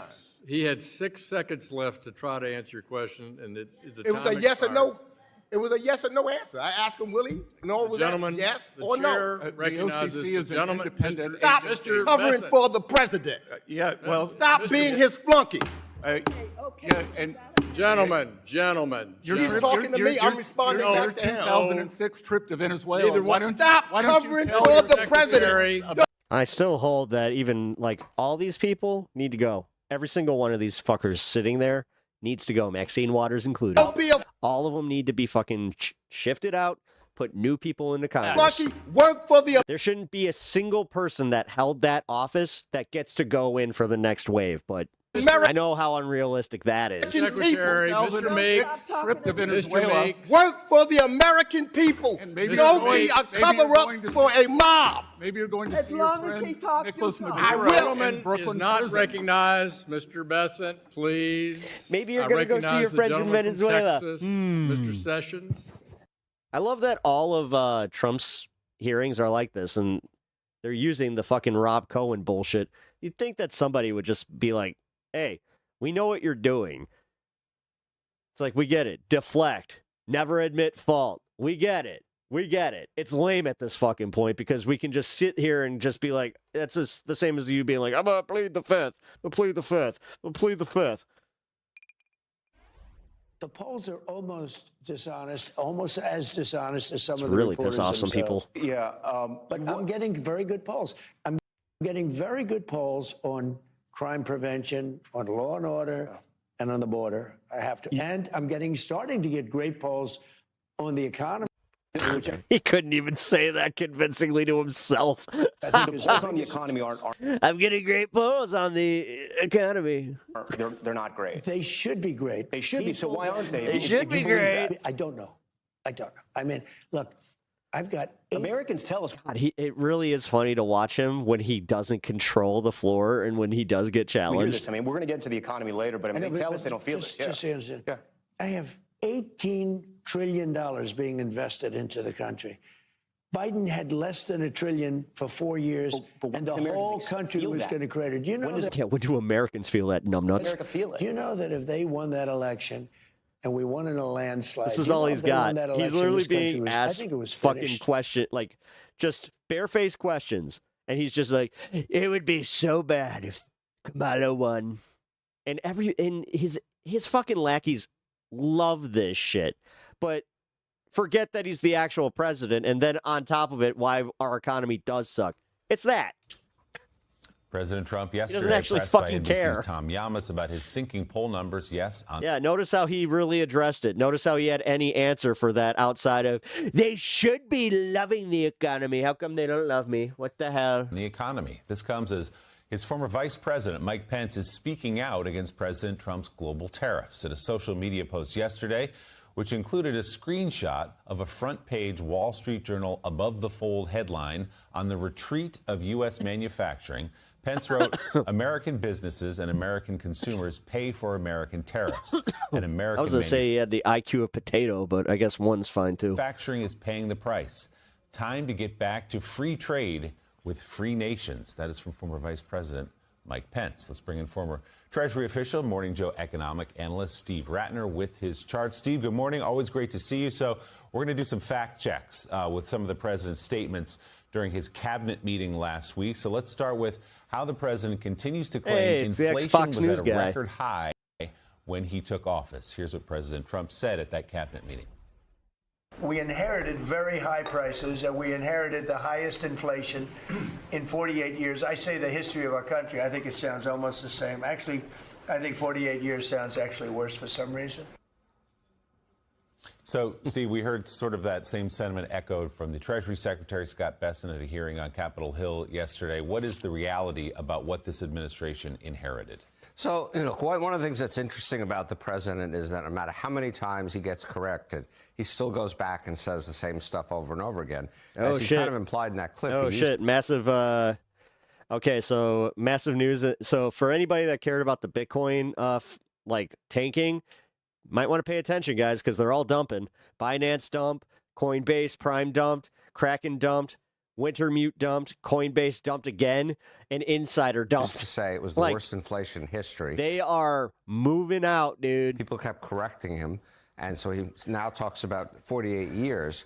But in fact, look what happened. He didn't inherit the worst inflation in history or any inflation above normal to speak of. We did have a significant amount of inflation, of course, during COVID. Yeah, again, this is because people are fucking morons, and when you give them facts, they will just sit here and be like, "Morning, Joe, MSNBC, it's all fake news." Do you see? Up to 9%. We worked our way down, and this is the Biden administration. It worked its way down, down, down, down, down. It got down to right around 3% when President Trump took office, and now it's at about 2.7%. So he inherited a very stable rate of inflation, and it only got marginally better. But we're talking about tariffs, so let's just take a look at the facts on tariffs. Look, we all know that the tariffs didn't have quite as bad of an economic effect or inflationary effect as we thought they were. A lot of it got absorbed along the way, but that didn't mean it had no effect. So this tracks imported and domestic goods sold at 5 big retailers in the U.S., and you can see that going back to October of 24, the trend line of both domestic and imported goods was down. In other words, they were in fact even going down in price because trade is a good thing. It brings in goods at lower prices for consumers, and then domestic producers have to match that. Yeah, again, they sold a bunch of fucking moron Americans. We're going to bring manufacturing back. And then they didn't see that he never said they were going to hire you. So that's where it was going. Then you hit Liberation Day, and look what happens. It turned anytime he's like, it's going to make America so rich, he just meant him and his friends. Around. And the prices of both go up. And again, even Am I though anti-Bitcoin? I'm neutral on Bitcoin. Domestic goods, you'd say, well, why should they go up? If you made money in it, good for you. If you didn't make money in it and you're still in it, you might want to pay attention because it looks like it's about to go. It's because when imported goods go up in price, the domestic retailers and producers are able to raise. The biggest thing, and again, there is reason that they're not focusing on it because it would be also admitting that, Daddy Trump really, did that, what's it called? A rug pull. Their prices. And he rug pulled the crypto industry because crypto bros were sitting there thinking, oh, you know what? The FTC, they're gonna make approvals and they're gonna make some concessions in the way that they're gonna let us have some protections. And, if theoretically we could get a bailout. Turns out that's not a thing. And so, in fact, even Republicans were like, yeah, we ain't bailing out. Listen, we'll bail out big business, but crypto, you're on your own. Tariffs have been a contributor of probably 1 or 2 percentage points. And Powell said this himself, actually, in testimony very recently. Wait, all money was based on gold till Bill? Like, are you talking Bill Clinton? Because you're just objectively wrong about that. Have been going up in price. And so part of why inflation... The gold standard started getting phased out, like right around, I thought it was FDR. It hasn't gotten down to 2% as the Fed wants and as has been promised, is because of the tariffs. And then took effect during Truman. As a matter of fact. Were you surprised, Steve, to hear Secretary Bessent yesterday claim that tariffs are not inflationary, despite being presented with a letter in which he wrote tariffs will be inflationary? This is an administration in which you... That's part of the problem. It's a speculative asset without any protections. Can only survive if you completely parrot and echo what the... That's why people like en masse will not get behind it. The president says, no matter what you think. And give him all the credit for whatever it is we're trying to get. Crypto's very much like the Pokemon market. It's usually the resellers reselling to each other to keep the prices up. Give him credit for.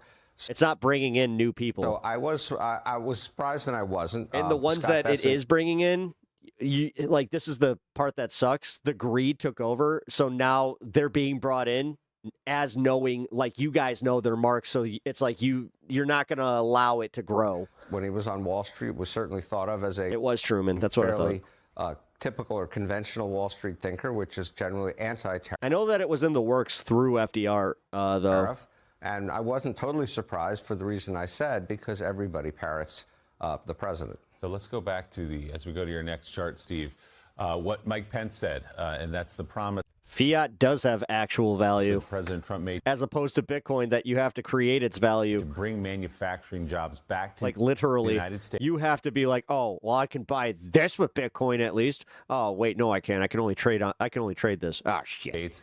And he claimed that is beginning to happen. Here's what he said. I mean, all it takes is just for one fucking nation to just be like, no, we're not going to validate. We're not going to validate this anymore. Sorry. There was not enough protections for people. No plants in the United States, as is like I said, if you made your money, get out now. But everybody else. Yeah, Bitcoin is. It's literally a pyramid scheme, and we're already past the point that anybody that could make money would. You have AI building, but they're all already rich, folks. The car companies You're not going to get rich quick. Trust me, you're better off buying a fucking lottery ticket. Car companies, and you have them. They're all coming back. At least you could, if you do a scratchy, at least you get a crossword. Steve, what do the numbers actually show? So the numbers show, in fact, that it's manufacturing construction spending. So this is money spent to build manufacturing.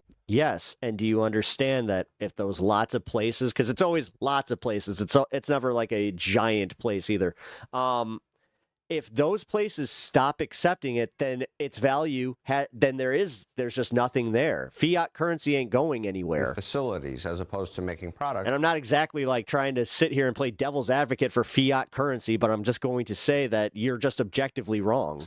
Has actually been going down. It did go up, in fact, in 23, 24. And a lot of this was under Joe Biden. I'm not lecturing you on investments. I'm just, no, you investors, the investment class, you guys are always so up your own ass until you actually lose. And then somehow it's never your fault.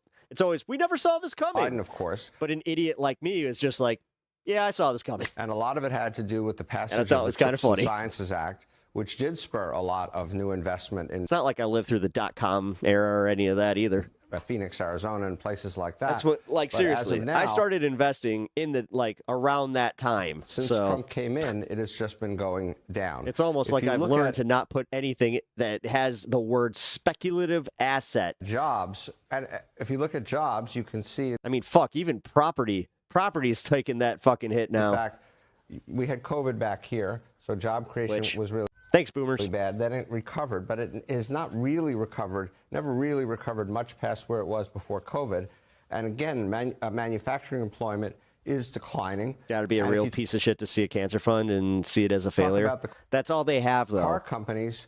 Again, they have their fifis that get hurt, so this is what they retort. Like, this is their whole, like, this is their shtick. This is also declining. I get it.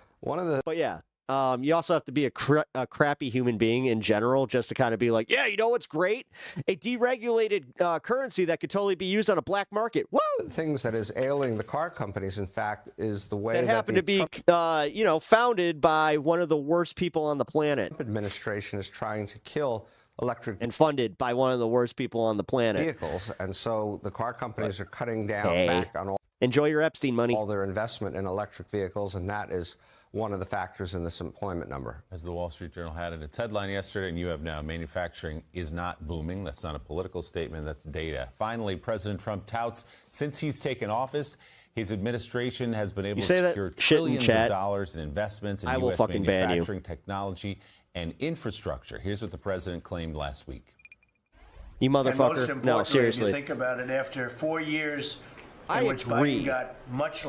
I agree that Trump is likely implicated in this shit, but for you to fucking do that to, like, Gnostic, yeah, one more fucking time, dude. Less than $1 trillion of investment into our country in just, actually, it was taken over 11 If you don't know how to fucking play in TOS, then you're out. months, even though we're 12 months. In 11 months, we've taken in more than Feels like that Fed posting crap again. That's why I'm saying just get rid of them. I'm not playing this game. Did less than $1 trillion, Scott, in Get them out. a period of 4 years, and we've done $18 trillion in less than 1 year. So there's never been anything like that. So the president loves that $18 trillion figure, Steve, but as you point out, even the White House says it's half of that. Yeah, that's the incredible thing, Willie. Obviously, you've noticed how he talks about $18 trillion all the time, over and over and over again. But his own website, this is the most incredible thing. His own website. TOS, terms of service. It's what all of us on these fucking platforms have to play within. And you guys also do too as chatters, because you could have your YouTube accounts banned for doing shit like that. Trillion. And so you'd think they would at least change the website, or he would stop saying it, but no, they don't do either. Nah, dude, I don't suck Trump's dick like you do. But you got that Trump daddy syndrome. We know. In fact, there's no real evidence of that. Isn't it fun either, how we turned that so on you? Far. You can see that this is total your private daddy. investment We know. and all the kinds of things the president's talking You about. love your daddy. It's been running consistently at about $1 trillion. A very incestuous relationship with him. Quarter. And you can see here that it hasn't really gone up much. So a couple other things about this. First of all, when he says Biden only got $1 trillion, Biden got $1 trillion a quarter, $4 trillion a year during his time in office. Mushroom gobbler. The likelihood of the president producing $18 trillion when our total investment is around $1 trillion is kind of laughable. And in fact, if you dig into some of the projects that are in this website, you'll see some of them, like some things Apple is doing, like the semiconductor plants in Arizona that I mentioned, already happening or would happen anyway and have nothing to do with anything the president's done. So he loves his $18 trillion number, but you can't find it anywhere in the data. I suspect he'll continue to stay with it, Steve, if I were a betting man. Important fact checks on all those issues. Morning Joe economic analyst Steve Ratner. Steve, thanks so much. Well, I mean, you call him that every time he fucks you in the ass at night. That's your nightly ritual. You go to the White House, and you just do the thing. It's probably a glory hole, too, because he doesn't even want to see the likes of you. But you're more than willing to wait for that tiny little orange mushroom just to poke its head out. Sitting there making little sucky noises. As I was watching today, I was thinking about the fact that if there was any question What up, Any question? What up, Rowdy? How you doing, man? From anywhere, from anyone, about whether or not American Cheers to the chill night. Thank you. democracy is under threat right now. It is a chill night. The President of the United States was asked just hours such a ago chill night. about his calls for an unconstitutional federal takeover of elections. He was also sorry, asked about horizontal whether stream. or not I he couldn't will get the store. accept the will of the voters There we in go. November. And It's because I had to get rid of that chatter. see for yourself what he said. So let me reset something. We can't allow cheating on Cool. I thought you were elections. intolerant. Now, if we I'm intolerant of need intolerance. to put in I'm intolerant of federal intolerance. controls as opposed to state controls, remember this, they're really an The use of coal. agent. I think. I don't know. You want to fucking stay in the 1800s? They're really accumulating the votes for who Fuck, wins man. an election. Move on. If they can't do it Nuclear energy was the best way to go, but somehow we bought into that not being a fucking thing because there were other special interests that wanted in. honestly, and it can't be done properly and timely, Is this the video where Trump craps himself? No, but that was hilarious because it was so funny to watch that one lady just go. And then you watch the ages. All right, ladies and gentlemen, he's got to go. He's got to go because he was just like, I thought we were done. then You could something tell. else has to happen. Will you trust the results of the midterms if Republicans lose control of Congress? I will, if the elections are honest. Trump is laying the groundwork. We all know this. We've all watched what he has been doing, and he has really upped his game in the last few days. He's laying the groundwork to undermine the ComEd, Norfolk Grumman. validity Gorman? of the midterm elections. God Make damn it. absolutely no mistake about it. I mean, it's the same language he used in the lead up to the 2020 election. The electric power companies and specifically some of the defense contractors were involved in that. The same language he used to sow doubt in the outcome if he did not win. And when you just heard him say, if the elections are honest. I didn't say I hate nuclear. I literally just said nuclear is the way to go. He means if his party wins. Like, we've studied this long enough to know that now. That's what he means. And there's a simple and very obvious If you're going to be anti-Semitic in my chat, you can get out as well. reason he's doing this. And it's because Won't tolerate that he's shit. increasingly unpopular. He does not think he and his Free Palestine, but fucking A, dude. party I will not tolerate fucking racism. can win on their own. And there's Swear to God, you guys don't know how to act. reason he thinks that. Because Just in general, and then you're just like, oh, everybody's just so fucking sensitive. And then the second that we don't even make fun of you, we make fun of this guy, then all bets are off. The butt hurt becomes very real. Quinnipiac poll out today finds Trump's approval rating is now just 37%. And that's 3 points down from where he was in that same poll just 3 weeks ago. On every single issue, from the economy to immigration to foreign policy, Trump's approval rating continues to sink to new and deeper I also won't lows. I will not And so tolerate Trump is spamming and doing then slurs. what he has done his entire life. All hail He's trying Godzilla. to Fuck lie yeah. and cheat Fuck his way yeah. out of it. He's denying that there is any way voters could reject the path that he and his party have put us on. And that's not just Trump's Jen Psaki's a quack. I agree with that. delusion. It's an intentional strategy. And a crucial element of that strategy, a critical part Like I said, I listen to people I don't like of how he tries to lie his way out of unpopularity. because I want to know what the liberal media is saying.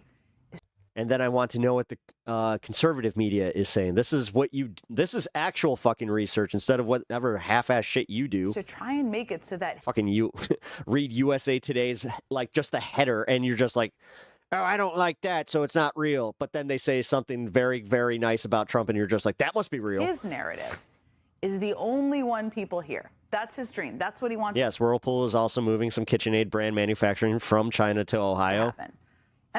And guess who's going to be in those factories? It's not going to be workers. It's going to be the AI and like these little robots that they've been very, very proud of. I don't just mean by Have you seen the Amazon warehouses lately, dude? being Seriously, I don't think you guys have a concept on how fast that fucking AI shit really moves. louder than his critics, or by saying things that are more What's up, cool bird? How you outlandish doing? than his critics.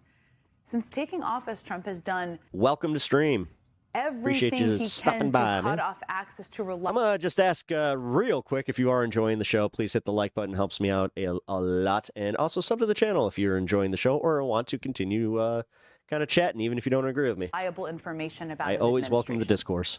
He banned the Associated Press from the White House. Despite the fact that it is honestly, I understand why leftist streamers don't usually do this, because it is taxing. It's fucking mentally taxing just to fucking find the good faith person. And like, once we finally get to those people, yeah, it is, you know, I enjoy it. It's intellectually appealing to me, but it's so fucking just press pool. It's such bullshit just to get there. He killed all federal funding for public broadcasting. He shuttered the overseas offices of Voice of America News. Thanks for the reminder. Thanks, Ronnie. Military yeah, see, this is the reason I do it. News outlet Stars and Stripes.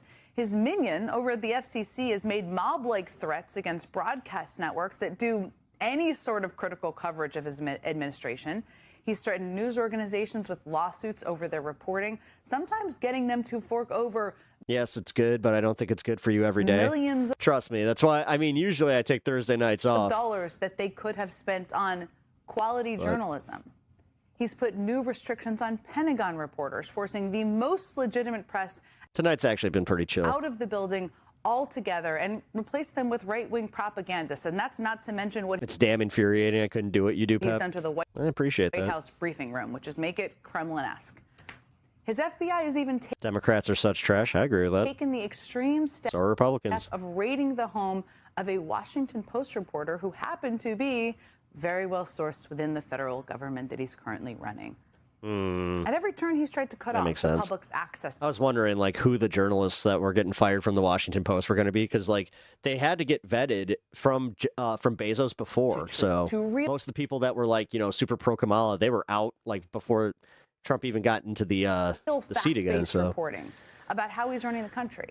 What he desperately holy cow, is this a leftist streamer who isn't being rude to right wingers, is actually talking like a human being? Yes. wants is for his warped version of Yes, the I story am.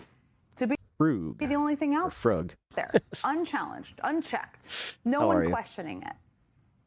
And the thing is that all of the powerful people trying to Oh, frugal. It's like frugal. I get get it. into his good graces know that. And many of them have been more than happy to help him do it. People like Elon Musk and Mark Zuckerberg, who allow disinformation to spread like wildfire on the social media platforms they control. Or the executives at ABC Disney, who gave Trump millions to settle a BS lawsuit with ABC Oh, damn. Red Hat Pep could be an alter News ego. and pulled late-night comedian Jimmy Honestly, the only way I will buy one of those the only way I'll get one of those hats is if it's given to me. And then, yes, I would kind of use it kind of like Hassan does for a bit. Kimmel But off the Hassan already did it. year so before no point. bowing to public pressure to reverse the decision. Or billionaire father and son duo Larry and David Ellison, who took over CBS News, paid Trump millions to settle another BS lawsuit, and then handed editorial control to a right-wing apologist who had First time here, any political ideas to move forward? no Yeah, This is why I'm a supporter of the DSA. experience running a major news organization. Keeps some of that pesky capitalism that I'm not a fan of, but it also gives a little bit of that socialism so we can all benefit and it could help grow the fucking middle class. But oh, MAGA Palpatine. You know what? No, you're right. Shit. And is somehow Good. Give in to your hatred. Get those rebels and illegals out. Trying to run one of the most famous and most beloved news magazine shows in the Actually, country into the It's all ground. dry down here, man. I can't They do a also good canceled impression. a beloved late-night comedy show to silence I hope I'm not getting sick. comedian and Trump critic Stephen Colbert. And then there's this guy, the founder of Amazon and the fourth richest man in the I world. was getting sick the other day. Felt good the day after, but yeah, now I'm back to it. Jeff Bezos. Fuck. Now, in just the past week, we've watched this man line Dork the Sidious. Trump family's pockets by spending $75 million on the Melania Trump documentary, which just asked Rotten Tomatoes is not doing so hot. Lord Vader, I have looked into someone that has great hatred in their hearts. Nick Fuentes, step up. Cozied up to Trump's Secretary of Defense Pete Hegseth You will be my next Sith Master. for a photo op at his space company. There you can see that weird thing on your screen. And that was That he finds out that he doesn't. It's like, wait a minute.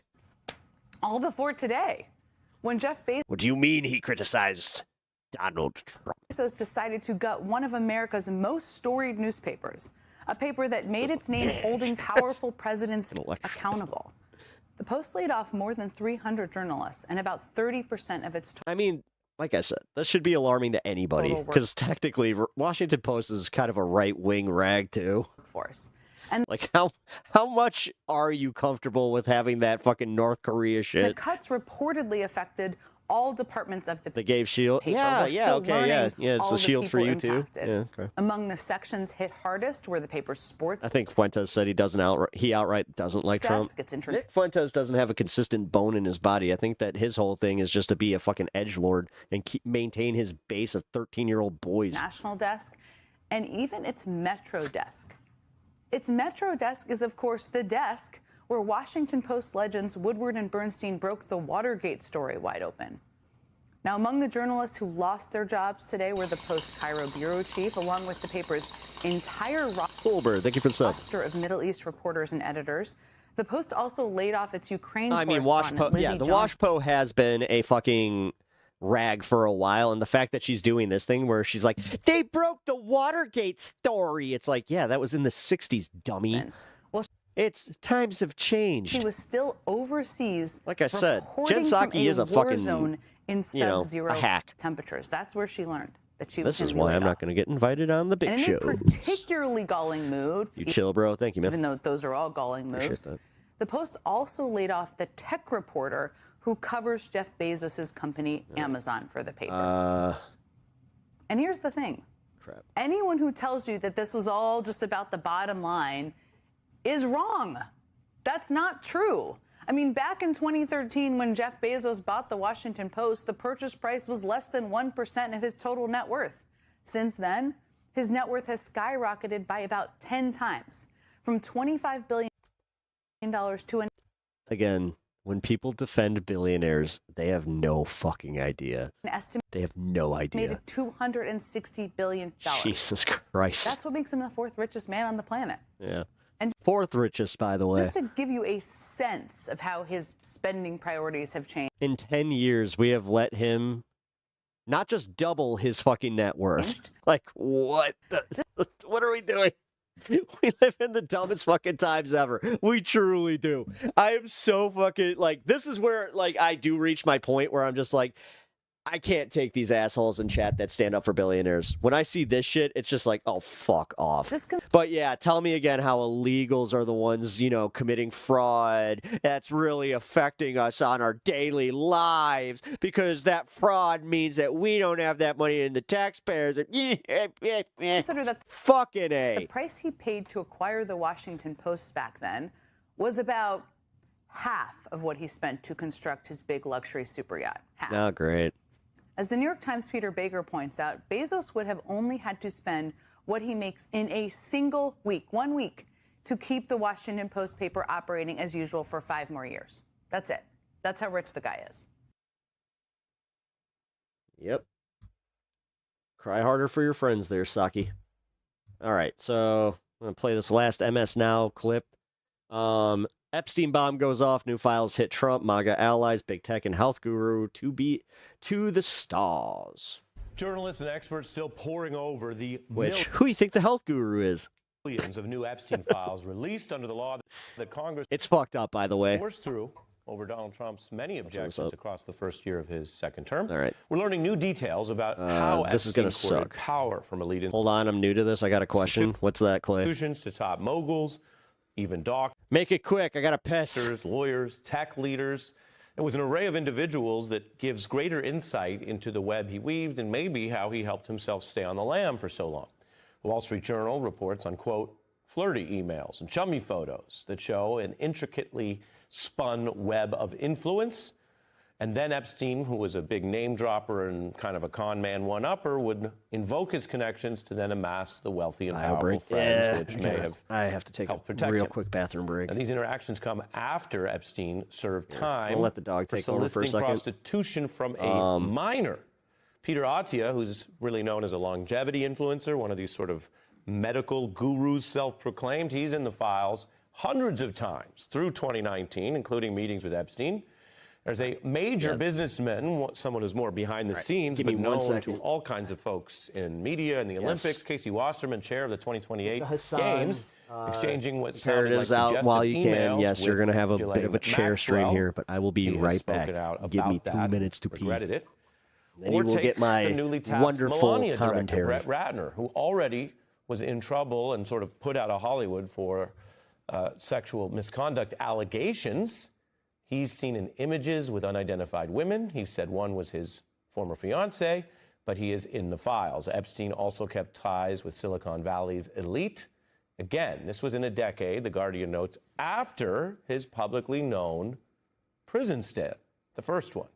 In 2018, he was still going to dinners where you would see Musk, Bezos, the Google founders, Page and Brin. His conviction as a sex offender had, according to The Guardian, quote, little effect on his ability to move among those billionaire elites. The Democrat who led the successful effort to get these files out, discussing the results. I mean, you have some of the most wealthy individuals, tech leaders, finance leaders, politicians, all implicated in some way, having emails about wanting to go to Epstein's island, knowing that Epstein was a pedophile. It's frankly one of the largest scandals, in my view, in our country's history, and there is a demand for elite accountability.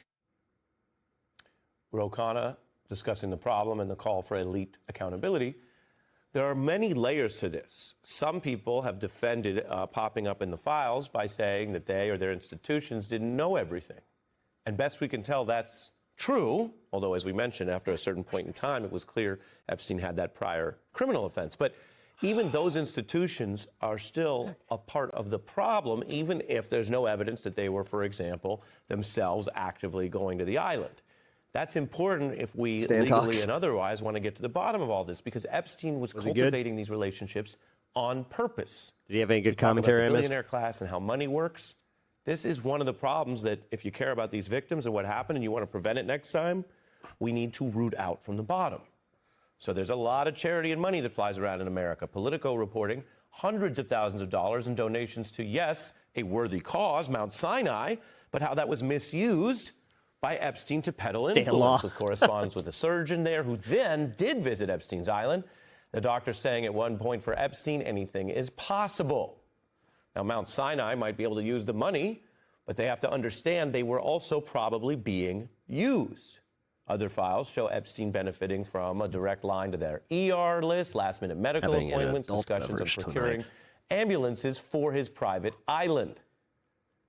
This is a broad and expansive web. Yes, and the Dems need to be fucking implicated and held to the same fucking standard. That means if they were hiding this, then they need to go too. It's almost like, yeah, a hard reset on everybody that was benefiting from this. But if you're going to do this thing where you're just like, well, the Dems didn't release it, I still believe in Donald Trump. Fuck off. The misuse They're all of guilty. money. And dude, his name's in it over 40,000 times. I think you can stop with this. He's not in the files. It's like, dude, he's in the files more than Harry Potter's in the Harry Potter series. And access is part of the problem because and that's you have not people hyperbole. They proved take that. the money because they say, well, this university or hospital needs it. But then you had Mr. Epstein walking around invoking those associations to continue to build his web. A web that, best we can tell, has still prevented a complete accountability and investigation of all of the individuals involved. I was careful to mention that there's a spectrum here, and there are some people where there has to be a full investigation to what they were doing on the island, why they wanted to go. And then there are these institutions where no one's saying shut down hospitals, but they got pulled in because of the money game. And so one of the reasons this has fascinated and upset so many people for so many years. You don't care what side of the aisle you're on. Is the See, perception that's principle. not on the I level, like that. and all these people circle around these money and power systems.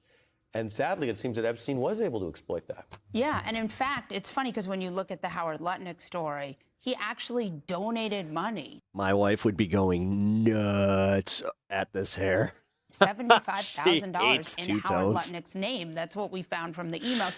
I mean, what's Especially if it's not blended. So- I can already tell just based on her criticisms before where it's just like, ooh. hard about this whole dump is that there is information that is totally, credible emails that we know exist and are real. And then there are things like tip Oh, that's one of my favorite things about my wife. Uni, she can get a little mean girly sometimes. And then there are things like draft indictments. I mean, I think the 2007 draft indictment from Florida, which has 20 Jane Does, Like, you should hear what she has to say about Rhea Ripley. including multiple women who are 14 and 15 years old, is probably one of the most damning pieces of evidence in this whole thing. So let's key in on that, because one of the reasons that... What exactly is my point? About what? Not supporting a fucking party blindly, and if anybody is implicated in some of the most heinous acts in the history of our fucking planet. Like, seriously, in modern governing, like, holy shit, dude. Like, yeah, this is Game of Thrones level shit that, I guess, in the medieval times, not a lot of recourse, but we don't live there anymore. Normally, the government doesn't release material As much as some people want to. Is that it can be misinterpreted. Tip sheets involve writing down what one person... It's a shame that this is used politically. Yeah. Could have But you know who used it politically first? Donald Trump. Anonymously phone in. So they're at the credibility That level does legally matter. of, like, the bathroom stall in middle school or a Reddit page. Ironically, if he just kept his fucking mouth shut, this wouldn't even be a thing. Zero credibility. But he is such... This is the other part that... Jeffrey Epstein actually said this. When he gave his long tirade about Trump being, like, the worst person he knows, which that's a hell of a thing to have one of the worst people on the fucking planet call you the worst person he knows. I mean, what's that say? But... The draft indictment you mentioned is high credibility, and we would But what never will normally happen? see that because the normal rules say... I don't think... I mean, honestly, right now, the way that the American public is now being gaslit into going, well, the statute of limitations is up. There's nothing we can really do outside of shame them in public opinion. It's just like, oh. But then when you try to shame them, the same people that defend Donald Trump go, yeah, you know what, though? We don't know. We don't know. So just based on that, well... Secrecy first to protect. Can't really have any finite answers.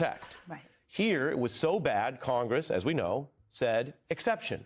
Send the cadaver dogs to the golf course, yeah, and also send them to that place in the ranch in Mexico. This is the exception. Although that's probably already been fucking, The indictment you mentioned was prepared all the way back under Bush DOJ in 2007. It listed a series of, quote, sex crimes that he was accused of. We have this. Committed against more than a dozen. Well, I mean, we're watching the UK actually do something with it. Teenage. And that's just based on the implications that these people were in the fucking files. No proof needed. They're just like, yeah, we don't want anything to do with you anymore. Girls over Sorry. 6 years, and it was not filed. Now, legally, I want to be clear. Those are... No, you're getting gaslit by the fucking people that want you to defend this shit. Right now, what you're doing in chat is you see this guy on screen. What you're doing is in the benefit of him. Good job. Accusation. You literally became a defender of Epstein. I hope you're fucking proud of yourself. Not proven. Right. But unlike the tip line, it suggests that some prosecutors back then Gotta thought say, man, they had enough to bring this. And I at least like that, where any of these assholes that are just like, oh, I don't care. Well, then showed your ass. Something changed. They were pushed back. Don't ever want to hear about any... Like, didn't you come in here asking about the Yamaquats? Epstein had hired all these Republican lawyers. Yeah, and ultimately he gets this Alex Acosta deal, which is really a sweetheart deal. And I think what's so appalling about this story, and there are a number of parts that are appalling, right? There's what you see in the emails are people trading favors, people using each other for things that are mundane, and then there are these catastrophic crimes against women. But I think what is the most upsetting about the whole thing is that this happened under 5 different administrations. Republican, Democrat. The FBI did not believe women, and they did not believe more than 1,000 of them. Yep. Continuously are still fucking running interference for these people. So Trump's war in Minnesota, it looks far from over, but the people that live there, they just landed a heavy blow to Trump's stormtroopers. Right, starting with the fact that yesterday they waved goodbye to a whole lot of federal troopers. I have announced effective immediately. We will draw down 700 people effective today. I mean, again, you guys care so much about fraud. We have it on tape of him taking a $50,000 fucking cash payoff but you care about fraud. Of course, as Trump's borders are, Tom Homan, and as for the reason he's pulling those guys out, I'll let his boss explain. Did that come from you? This is why this is why I have such a hard time even engaging with these fucks. Yes, it did. But it didn't come from me because I just wanted to do it. We are waiting for them to release. Oh, yeah. She called that the skunk Pinkerbell. Prisoner. Yeah, the two-tone hair where the blonde was on top and the black was underneath. Give us the murderers. She used to call that the Pepe Le Pew. They're holding, and all of the bad people, drug dealers, all of the bad people. But we've gotten a lot of them out. So crime now in Minnesota, crime now in Minneapolis is down. Crime in... Or Pepe Epstein is what we should call him now. No, while it's true that crime is down nationwide, it didn't just start plummeting everywhere that Trump sent his secret police. The crime's actually been going down for several years now, and in Minneapolis in particular, the record's kind of mixed. You've got certain things like homicide. That's what I've been saying about Chicago, but yeah, again. Burglary, breaking and entering, and destruction. Yeah, Trump did it. No. Property declining. No, he didn't. From last year, but other violent crimes like assault offenses, sex offenses, and motor vehicle theft, they've gone up. Plus, you also have to consider the many ways that the federal surge has impeded regular law enforcement by causing civil unrest. What's a cava? I don't know. Arrest, overloading 911 dispatchers, and clogged up the federal courts and jails. Hell, even the Minnesota fraud case that kicked this whole shitstorm off there, it's been thrown into disarray by Trump's chaos regime, right? Because CBS reports that the 4 prosecutors who were leading it, don't dispatch. They won't be in court at the next trial because they've all left the U.S. Attorney's Office in Minnesota. And you've got sources citing a number of reasons for their departure, including caseload management, structural... I'm pretty sure he was the first fucking case of Me Too. ...issues with the office, the Trump administration's influence Anybody on the who watched office, Looney Tunes was just like, that cat was uncomfortable. That wasn't... So whereas that the was office had 70 assistant U.S. attorneys under Biden, now under Trump, it's only got as few as 17. And so Trump's DOJ, they've tried to fill the ranks with prosecutors from neighboring districts, even from Michigan, as well as from DHS and the military. But even some of those people, they're not happy with their new assignments, which is then how you get... It's $5 billion from the daycare thing, and they did the investigations into the Nick Shirley ones. They found that all of them were indeed on the up and up. Weird how the ones that he chose were the ones that were on the up and up. Not that there wasn't fraud in other daycares, but the ones that he specifically picked, there weren't any. Lawyer who told a judge on Tuesday, quote, that's this what forensic accounting does. And then asked to be held in contempt. And they had a forensic audit on all of them, and they all returned the same fucking stuff where they were just like, oh, well, okay, it seems like you're just, you applied for some of these government grants.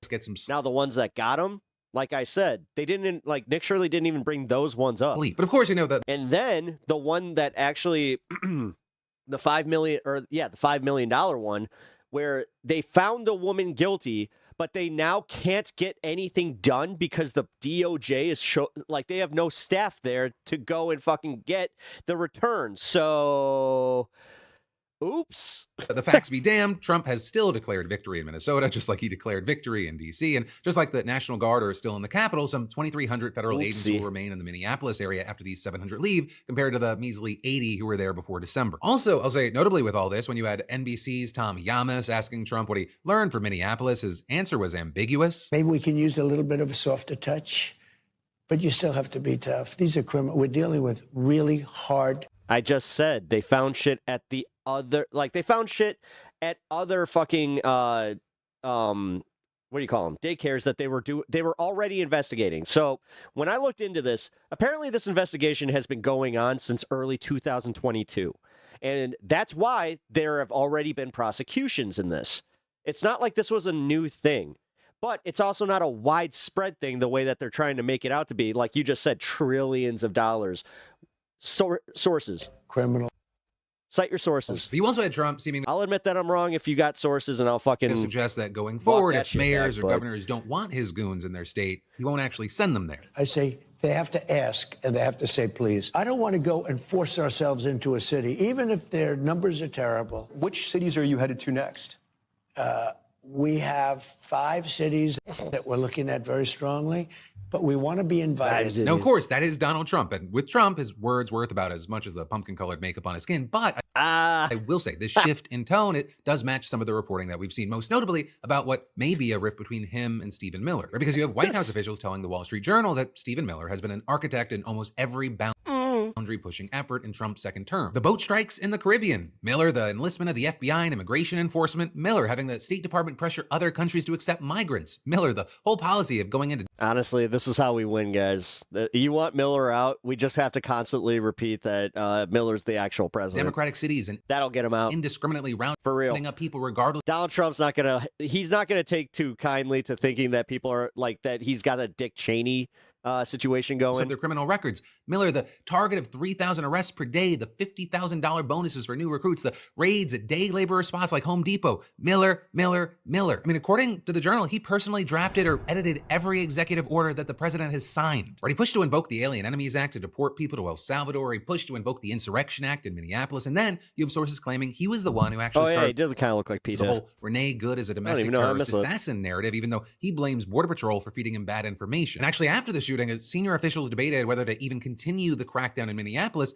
Miller was right there, reportedly arguing that Trump should deploy even more agents, not less. Now, with all that, I'll say, one, in no way does this absolve Donald Trump from anything. He's the president. He's the person who ultimately gets to decide things. And also with that, two, I'm not even saying that Trump's deeply emotionally bothered by the response to Good or Preddy's murders. In fact, this is what he had to say to Yamas about them. Well, look, I'm not happy with the two incidents. He was not an angel, and she was not an angel. You know, you look at some tapes from back, but still, I'm not happy with what happened there, but I'm going to always be with our great people of law enforcement. You mentioned Renee Good and Alex Preddy not being angels. Do you think any of that justified what happened to them, though? No. I don't. It should have not happened. You know who feels worse about it than anybody? The people of ICE. You know, with all this, if we believe the Journal sources, Trump is aware of how bad the shootings looked, and he is aware of the polling. And so they say that he's told advisors that he wasn't comfortable with how far Miller has gone on some fronts, and that business officials are calling and complaining to him about longtime workers being thrown out of the country. Also, since you're having a hard time fucking believing me, I can actually cite my sources. Kind of wincing at the optics of these immigration policies. Or with that including most recently Andrew Schultz, who we talked about, though the one that Yamas asked Trump about was Joe Rogan. You don't want militarized, a whole different question. People in the streets just roaming around, snatching people up, many of which turn out to actually be U.S. citizens that just don't have their papers on them. Are we really going to be the Gestapo? I mean, Andrew Schultz and Theo Vaughn have already just completely denounced MAGA. Your papers? What's your response to him? They said it wasn't first worth of all, it at all. He's a great guy. We had a tremendous success before the election. I think it was his biggest interview ever, and over 300 million people. It was very good. I spoke to him 3 days ago. We had a great conversation. Yeah, because I've already fact-checked this. Just had a I know, like, for all these assholes that are just like, I do my own research. Good conversation. I think he's a great... Literally. They look for something online, see like a little just piece, like a header or something that agrees with them, and then go, see? I don't think he likes me too. So, you know, not really an actual answer to the question that was asked. You know how many times I've asked people to cite their sources and it turned out to be some random dude on Twitter? So actually, if anything, I'll say with that answer, it kind of shows that maybe he's scared of these audiences turning on him. Because whether Don and Joe, they're still buddy-buddy, and my belief is... Like the fact that they believe Nick, God, what's his face? I fucking already forgot his name. You know, these guys... The mama's boy. These podcasters, they'll kiss the one literally who cannot go do public appearances without his mama there to fucking do the hard work for him. If the polling goes the other way. Like polling right now, it does not that's look just good sad. for Trump, right? Nick Shirley. A new Marist survey just came out, and it is brutal. With 56% of people disapproving of his job performance overall, including 51% who strongly disapprove, while just 39% approve. And on immigration specifically, right, which in the election cycle was his winning issue, 2/3 of Americans say ICE has gone too far, an 11-point increase since last summer. But Trump's response to all this, it's been the same as it's always been. Well, I don't believe the polls, for one thing. The polls are... Yeah, but that's to your detriment. Almost dishonest, almost it as really dishonest. Is. No, because again, anytime Trump sees something that's anti-Trump, he's like, it's a lie. Which we're all onto this shit, dude. 10 plus years of this bullshit. You don't think that the average American is just like, yeah, Trump's full of shit? Some of the reporters themselves. No, like the only ones that listen to every word that he says are me because I have to. And then I go, oh, well, that's a lie. And then the people that listen to him and love him and go, yeah. Just like you said. That I will say, although the polls are definitely not fake, they can be.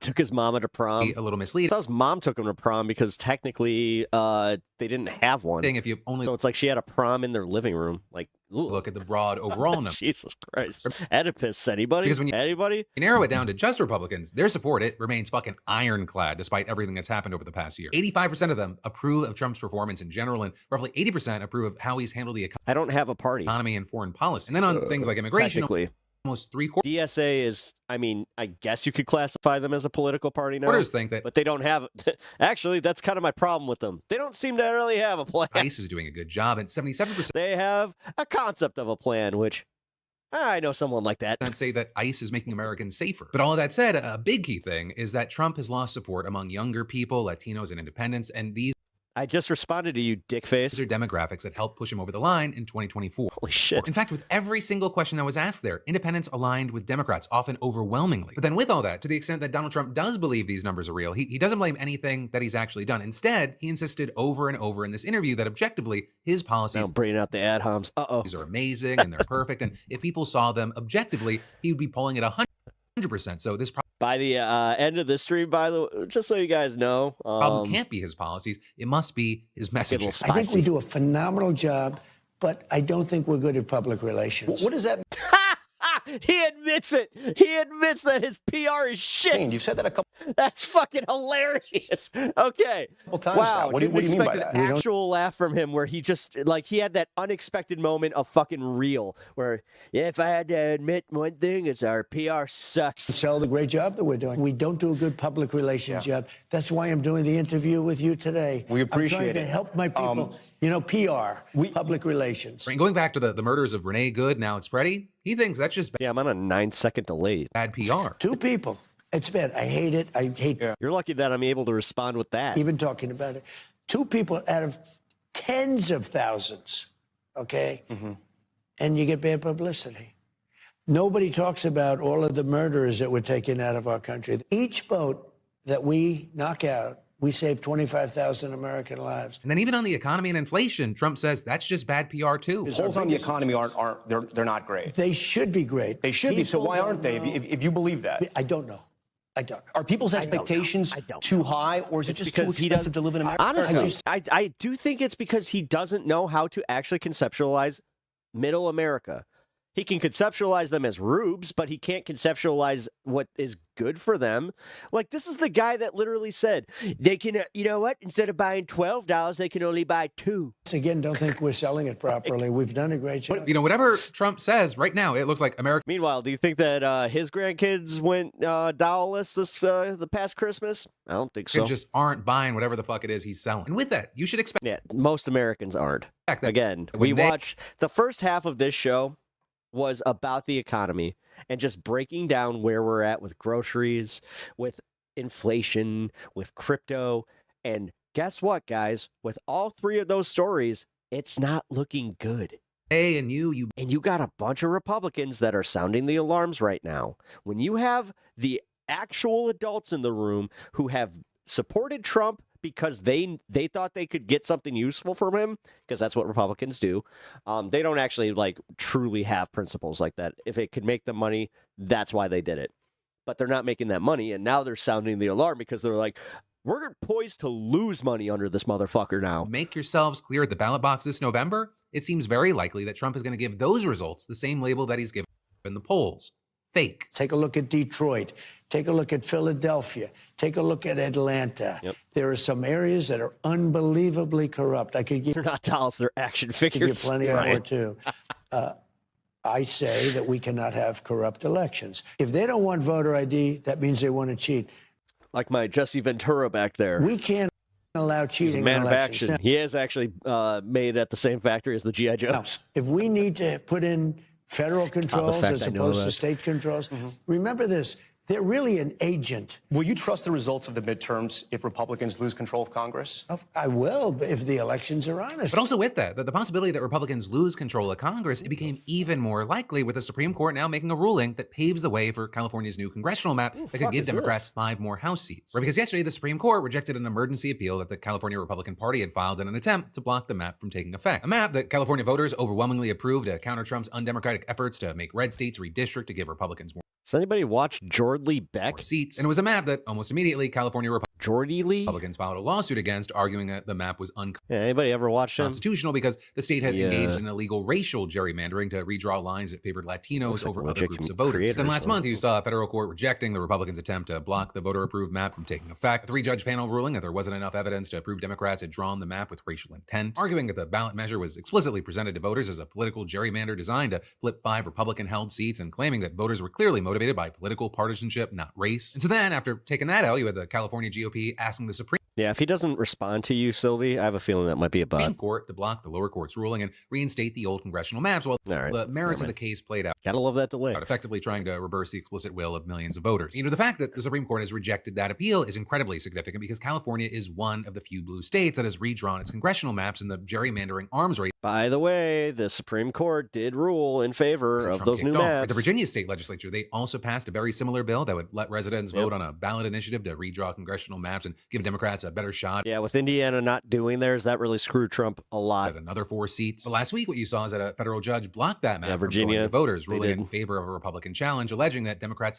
and then Florida's just like, we're gonna do it. It's like, okay, failed to follow the correct procedure. Yes, dude. What is your obsession with my hair, man? And actually, while the fate of that map is in the hands of the Virginia Supreme Court, a very different battle is playing out in Maryland. I don't have bald spots, but okay. The other blue state that's waded into the gerrymandering battle. And there, just this week, you had the State House approving a new map that could add one more blue representative. The idea that like this is what they do, they try to like find your insecurity, and they're just like trust me, it's like these guys watch one of those dating things where they're just like, yeah, this is how you get like a girl to like you. You got to break them down, and then they applied that to everybody. Though Democrats in the Senate, they widely opposed the measure, arguing that it could backfire and actually end up costing them another seat. And then, of course, with That's this, like the one it's thing important to I don't remember have. the Republicans I don't have are any still fucking bald spots. I just have this wicked fucking butt crack. Still busy. You know. 4 red states have already redrawn their maps to give Republicans an edge, and Florida. This is my mom's. Like this is what my mom did to my hair. Like she ruined my hair forever because she forced a cowlick, which this is what happens. Governor Ron DeSantis just announced my natural cowlick, it looks weird. That he was kicking off a see if similar I can do effort to meet Trump's demands. And then actually, while we're talking about Trump again, we should talk about the part that he's playing in the search for Nancy Guthrie in a different piece of news, right? The missing mom of Today's Show anchor Savannah Guthrie. Because Savannah's 84-year-old mom went missing from her home near my Tucson, natural cowlick. Arizona, I don't 5 like days it. ago, and the local authorities say that it looks like she was taken by force. She was last seen Saturday night around 9:30 p.m. and after she didn't show up at church the following morning, her family called 911. And then when the authorities, they found Nancy's personal belongings like her car, phone, and wallet still at her house, as well as there being a trail of blood outside, they began to suspect foul play, especially because it's believed to be unlikely that she wandered away on her own. Nancy Guthrie reportedly was sharp mentally, but she had some mobility issues that left her Look, no more. Oh no! Unable to walk more than 50 yards unassisted. Moses parted that. So that's why hair. you're seeing the local sheriff reiterating that this is not a dementia-related incident. Though still, you had Took search one and look at rescue my teams head and was working just like, "Let my people go." day and night following Nancy's disappearance to make sure that this wasn't a case of an elderly person walking off on their own. Right, and then you had investigators canvassing the neighborhood and asking people in the area to review doorbell cameras and any other possible recordings for potential sightings. And all of this leading to the local sheriff's office saying yesterday detectives believe Mrs. Guthrie was taken against her will, possibly during the overnight hours. But then adding that there is currently no evidence to suggest that this was targeted, so the authorities began working to find out key details. The millennial side part. Nancy or her kidnapper. So things like what she was wearing when she was taken, whether she was put in a vehicle, and how many suspects might have been involved. Right, and then yesterday, on the 4th day after Nancy disappeared, Savannah Guthrie shared a video where she sat alongside her. I mean, yeah, a lot of people in my chat are gay. I'm not, but reports of an I have no problem with it. Unverified Jesus ransom note, as Christ. well as Fucking pleading with her mother's homophobia is kidnappers back, to too. release her or at least prove that she's still alive. No wonder you guys are so lonely. 4 years old. Her health, her heart is fragile. She lives in constant pain. She is without any medicine. She needs it to survive. There it is. She needs it. This is my next. This is my net. Like this is my natural cowlick. I'll keep it for the rest of the show. We too have heard the Hate it. reports Fucking hate it. about a ransom letter in the media. As a family, we are doing everything that we can. We are ready to talk. However, we live in a world where voices and images are easily manipulated.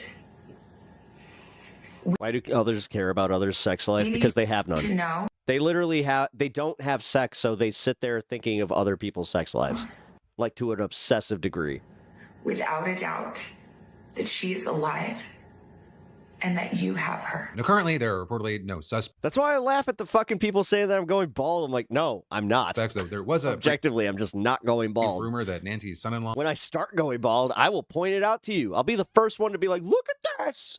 could have been involved, but that was then quickly shot down by. No, they just see a fucking a forced cowlick, and they're just like, "Oh my God, you're losing your hair, kid." The local sheriff's department. While you have investigators thinking that she is still likely alive, but also, why do you care? With her health issues, we don't. I don't understand that. Like, I just don't understand. Like the whole. That's what they come in here to do. Know how long that will remain the case. In fact, you even saw the sheriff saying, "Are they embarrassed of their search history?" I would go with that one. Time is not on our side, and that was already 2 days ago. You know, as these days have drug on and on with no answers, Nancy's disappearance. Hey Clay, what happened in Texas just a few days ago?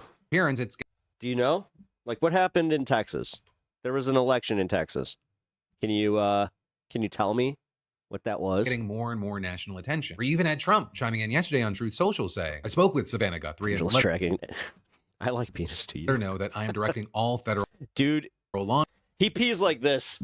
It's just like, no homo, no homo, no homo, no homo, shaky, shaky, shaky, shaky, no homo. Oh crap! I gotta zip it up.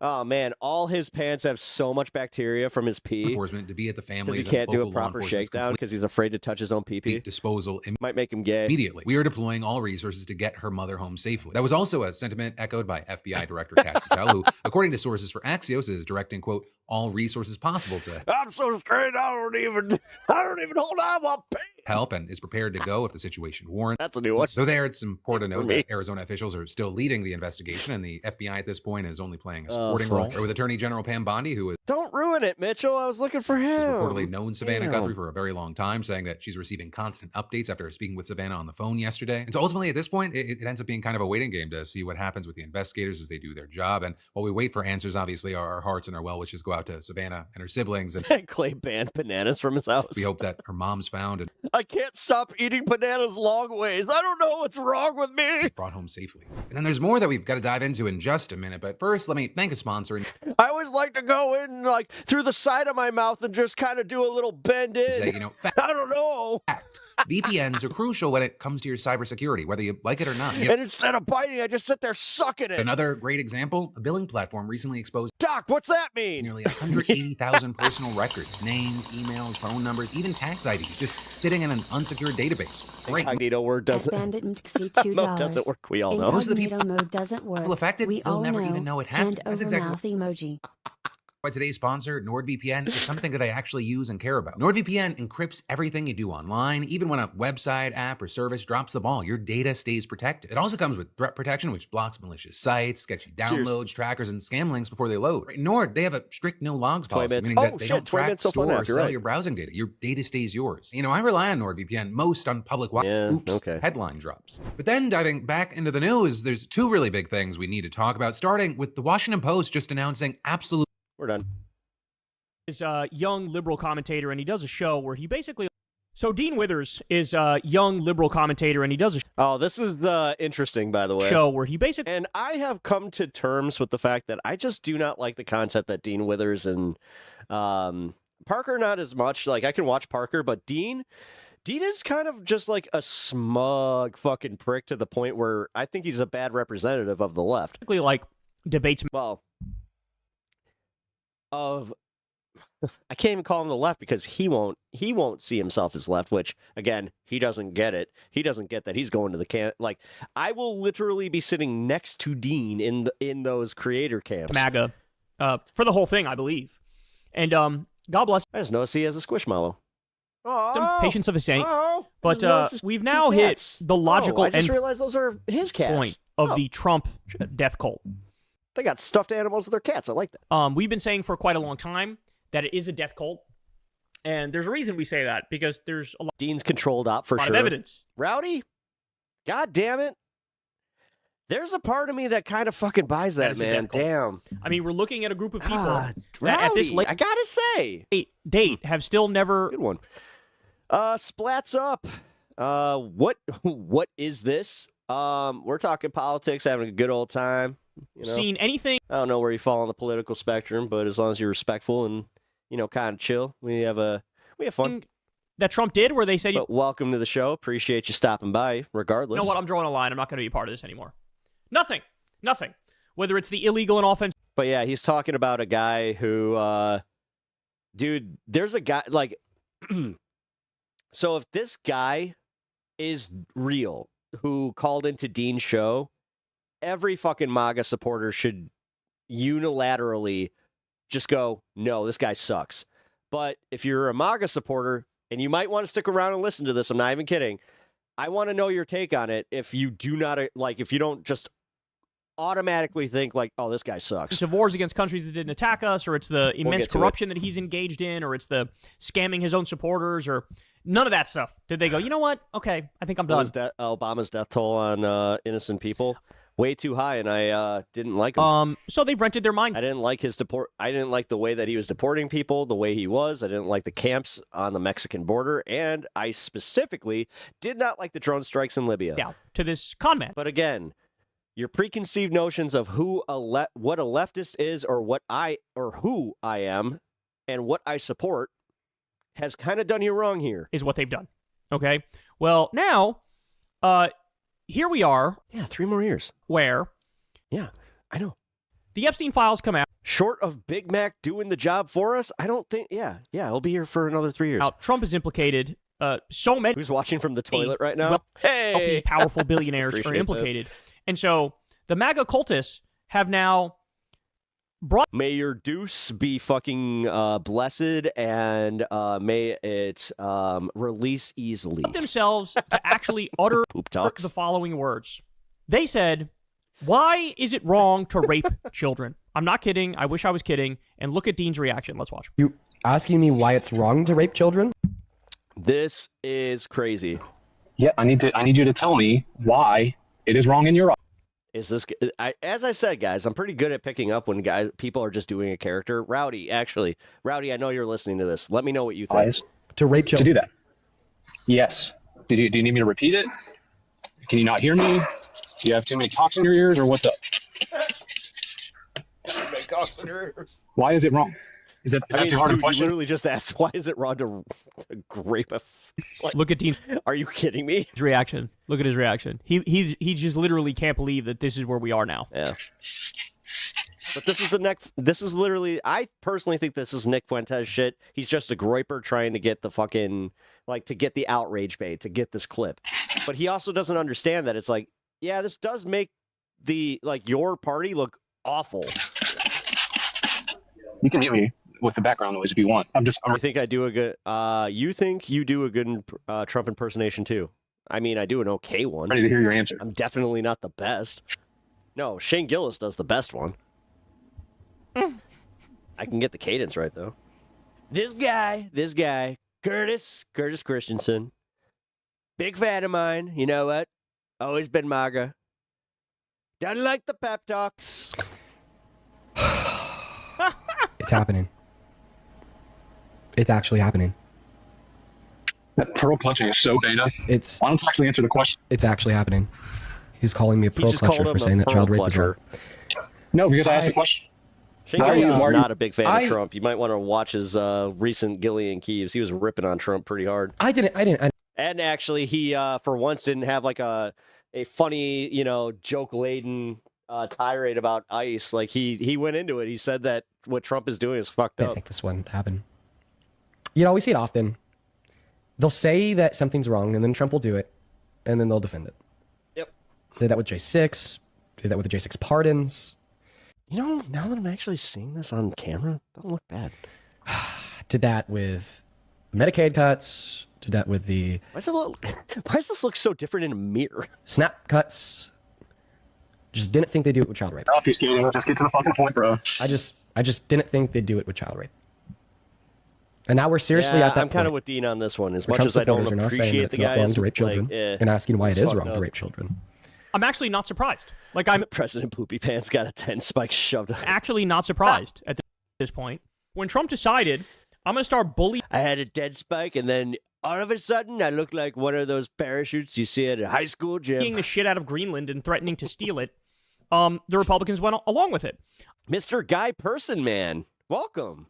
I'm not, dude. Mr. Guy Person Man's here. Not surprised. That's dope. Because it's like he's everyone and no one. When there was a poll of MAGA Republicans, hey, should we? How's it going, man? Welcome to the show. Attack Iran.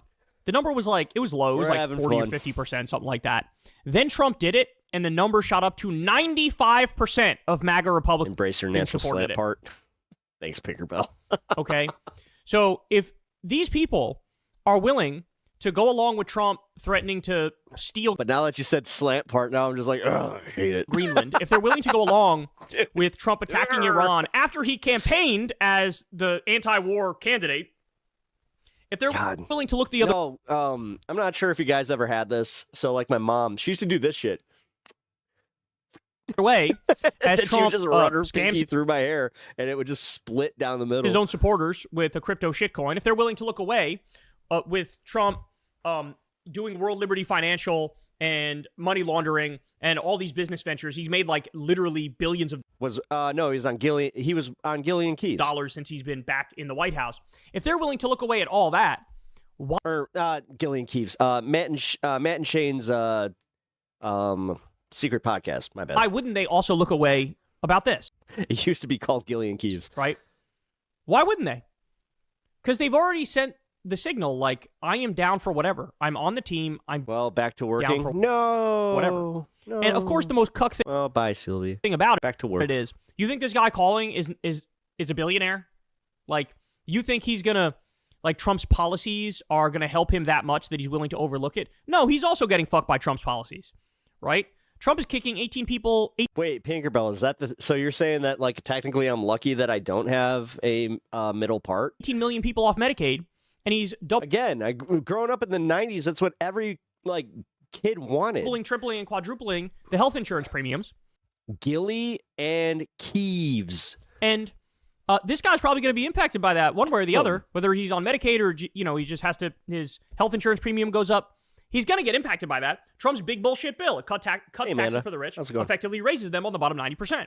This guy's taxes are going to get raised This is the, I think, second stream I've seen you on, because you were in Majority Report direct earlier result today. of Trump. Well, shouted you out, but so, I was like, a little busy. Trump's policies are fucking this guy over, and he's still going, yes, sir, may I have another, please? In fact, let me defend your fucking child rape. Let me defend Jeffrey fucking Epstein. And so the thing that we all need to come to terms with is, if they're willing to do this, I would kiss that dude I'm watching if I didn't get caught. If I was gay, I'd be very proud of it. Yes, I mean, I'm not, like, ashamed of my sexuality in any way, shape, or form. I'm would be just, willing I happen to be very into my wife. defend Trump if he nuked Greenland, or if he nuked Panama, or if he nuked And women in general. Gaza. Yeah. Well, I'm not sexually attracted to men. I figured that out organically, so. Right? And that means, yeah, you know that? That thing where you got to break through and just be like, I don't know, what am I? Like, there is actually nothing that he can do where they would say, that's gone too far. Really? Wait, really, Rowdy? Why didn't Dean just answer the question? Jesus Christ, man. Like, I think that we know the answer. Wow. They're building 23 You gay? concentration camps No, I'm right not. now. We just reported on it. They sent people to a concentration I'm not, though. camp to CCOT Trust not me, that long.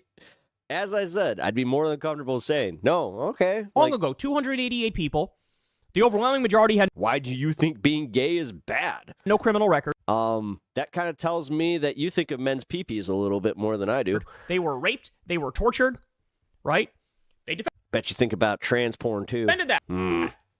They defended that. They defended Trump's Gestapo shooting Americans in the face and murdering them. So. Wow, bro, you got a marathon going here. This is my normal time. Listen to all those scenarios I just described to you, and the fact that these I usually stream about 6 hours a night. people defended it. So now I challenge you: come up with I also work on top a of single this. scenario that they won't I just happen to love this. defend. I'll wait. Although this will change when my wife is out of, full-time Come care. up So with a single that's coming soon. I will scenario let you guys that know they about won't that. defend. No, the fact of the matter is, Trump has an Probably have to absolute go to like 3-hour streams or something. floor. We're trying to figure it out. And that absolute floor is somewhere between 25% and 33% of the country. He's already at 36% approval rating, so he's already close to his floor.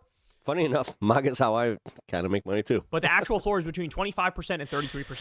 My wife, she literally said that the day after the election. She was just like, well, if there's anything good to come out of this, at least you started making political content right as this happened, because this is good for you. I'm like, I guess you're right. Okay. Which means... I mean, this is why Tim Pool and, like, right-wingers aren't, and, like, the right-wing programming, like, Daily Wire and all them, they're not doing well. Like, when you look at their numbers are down by close to, I think it was like 30% or even just like 25%, but still, big audience share. And it's because of the just natural, like, yeah, you're the party in charge. Nobody cares. 1/4 of the country. People want to listen to grievance politics. No, they don't want to hear just constantly just like, in Donald Trump, great. Matter. That's why half of you all are here. Fucking what? We'll go. Fuck. My boy Rowdy in here. That's why he's here. He knows that chilling with his crew, which he's got a fine crew over with Speakeasy and some of those guys, you know. I may disagree politically, but they're you know what? Nice people. Was treated pretty fairly. But I know why he comes here, because he doesn't need people who always agree with him. Along with it. And he's not trolling. And now you understand the psychology of the cult. You understand, Jim Jones. The Jim Jones who made everybody... Well, Rowdy, to be fair, I think that the caller wasn't real. Like, I think that he wanted that reaction from Dean, even though Dean did get, like, a clip from it. But realistically, I don't think that guy was being for real. Drink the Kool-Aid. If he was, that's a problem. And then they did. There's a psychological grip that he has on people where he becomes the end-all, be-all. He becomes the truth in and of himself. And the consequences are absolutely devastating. Today. And I highly recommend that these people who are still in the cult, you should cut them off. You should cut them off. You should have nothing to do with them. You should want nothing to do with them whatsoever. Also, cheers no if way you guys are joining and at this point. Want to partake in a adult beverage with me tonight. Sorry that you just don't. This isn't mirrored on the left. It never happens on the left. The most ardent Bernie Sanders supporter Had a friend bring me can some give you criticisms of Bernie Sanders. Right, decent brews. Like, I'm a Bernie Sanders supporter. He took way too long to call the genocide in Gaza genocide. Right, like. It's just not the same. The left is not Rob the same. Nelson. Welcome. We're more independent thinkers. We're more rational. Cheers. We're more objective. This is where we are now. Where you should be humiliated. If you're still part of MAGA, you should be humiliated that these are the people that represent you. You got a guy calling into a show saying, why is it wrong to rape children? Oh, I don't know. Maybe because children, by definition, can't consent because their brains aren't formed yet and they're completely and utterly innocent. Amen, brother. And I got you. And you want to take away their innocence and take away their purity and violate them. Again, something they cannot... One of my favorite parts about the Speak appearance that I had was honestly how many people walked out of that like, you know what? I may hate your politics, but you're a pretty cool guy. It's just like, all right, by definition, they cannot consent. They don't have the mental capacity to consent. But you need us to explain to you... One of these days I'll go back on a show. Why... I'm literally, like, I'm one of the guys that, like, if I show up on a debate show, just know that's a very special appearance. Raping children is wrong. So... I don't know, ma'am. This is who they are. This is who they are. And I don't see how it's a bad look on both sides, because Dean at least got, like, his, pearl clutch for the libs, and on top of it, the guy objectively did say that, why is it bad to do that? Which I don't even want to repeat it. It's that bad. And like I said, there's salvation for a bunch, but I'm watching about 25% are never going to budge no matter what. And the fact that Bloodstone's on top of this, she's just like, I am going to make sure that he smokes at his 420. We live among those people. Not 421, 420. Should concern you. Should give you pause. Should make you fucking reevaluate a number of things, for sure. And it certainly is a wake-up call. There's no way around it. Hey, y'all, do me a favor and like and subscribe. It helps out big time in the algorithm. All right. So Candace Owens is quadrupling down on this Erica Kirk thing. I'm not even gonna fucking preface this one. I'm just gonna let her talk because, yeah, man, she makes a fucking accusation here that was out of fucking like left field to the point where I legit for a minute went, she fucking just like, is she trying to collect lawsuits? Holy shit! So. Without further ado. Okay, so I am now pretty obsessed with trying to confirm Erica's story up to September 10th. She said in the morning of September 10th, she was with her mother. Tool's a great band. Her mother You're a was fan? receiving a medical treatment, and she got the news when Mikey McCall. Just listening to Perfect Circle today. Mikey McCoy called her, and fucking Maynard in a parking lot. We don't really know why is smoking cigarettes bad. What? Because it can technically kill you. Happens thereafter. Well, I'm kind of starting to put. And genetically, if you have, weak lungs, and I guess just in general, like you have those cancer receptors, together the pieces. I figured out who Erica was with at the holistic clinic, and it surely Baker Bell further complicates matters. Candace stubs her toe and blames for me. And foremost, just to address the minority Israel. of people who are still out there trying to psyop the public into believing that stare was Zionist. Believing that Erica has done absolutely nothing. What the fuck is that sweater? Oh, Jesus Christ. Are we watching Mrs. Rogers? Wrong and is unworthy of the public reaction that she is receiving to those people. I would like to gently remind you that she is at the Yes, I've thought about that, about the Candace and Erica Kirk feud actually being like, yeah, like they're working together on helm it. of an organization that raised $250 million in just a couple of months from basically a sympathizing public. Sky with clouds. The sympathy was rightfully garnered. Oh my God, it's Teletubbies. Cat Lover 14, love the name, and also thank you for subbing. Appreciate that. After the horrific assassination of Charlie Kirk.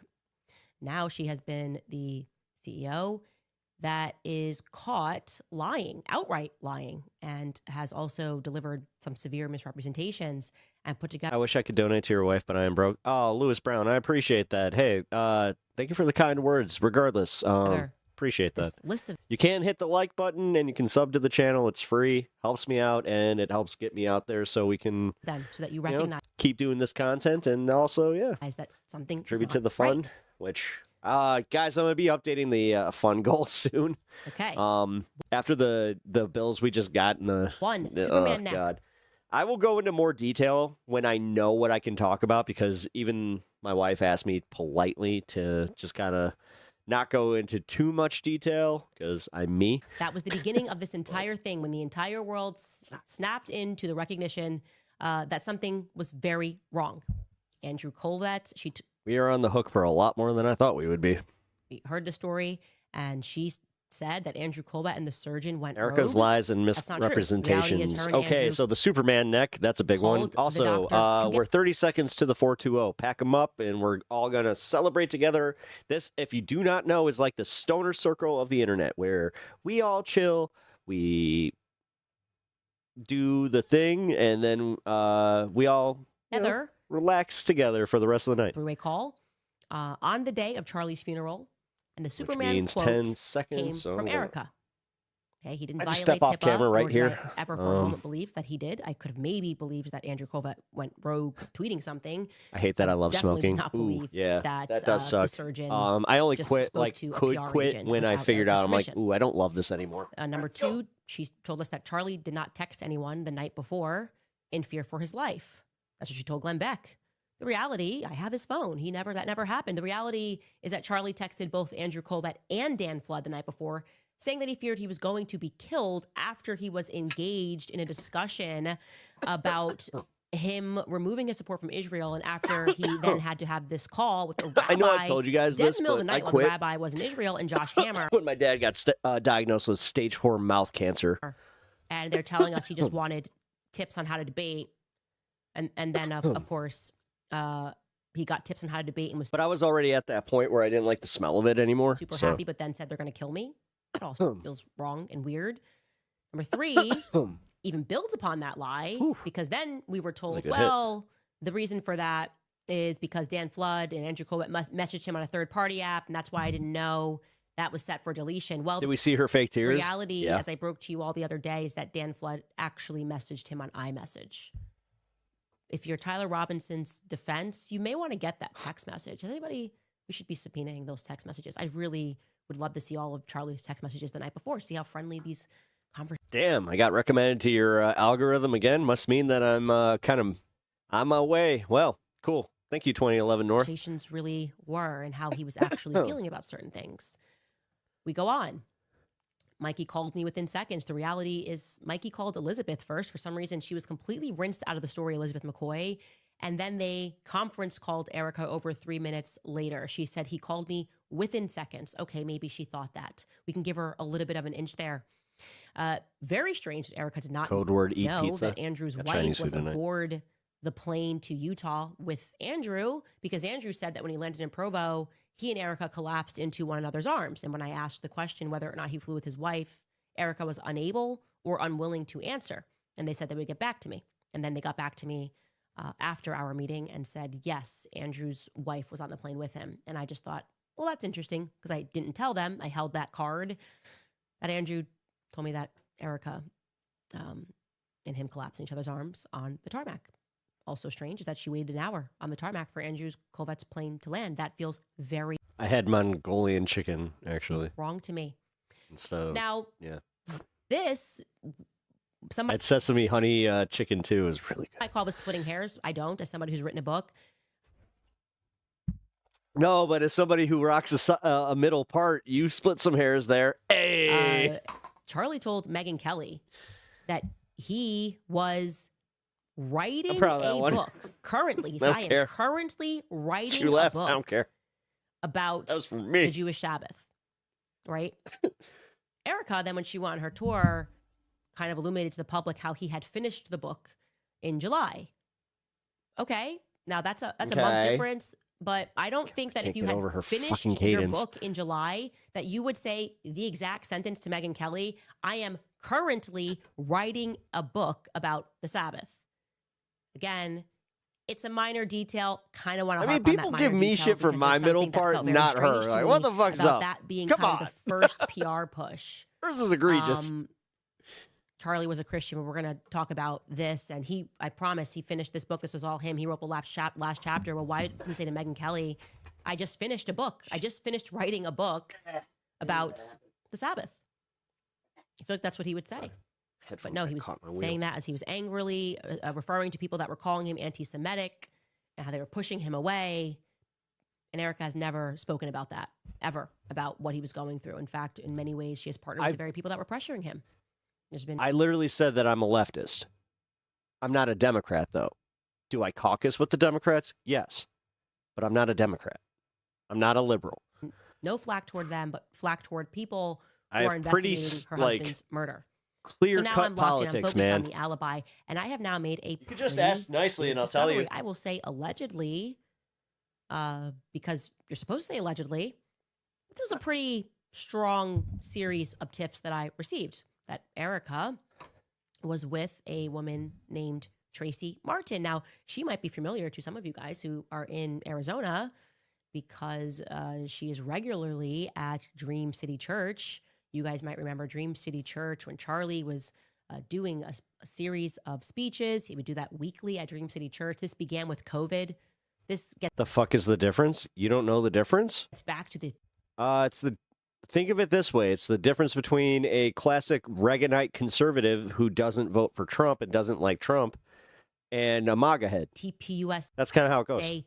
Like, some people think that I'm a communist, but I'm not a communist because communists don't like me because I still think that there's, not necessarily a place, but we're never going to get rid of like capitalism. So, well, not in my lifetime.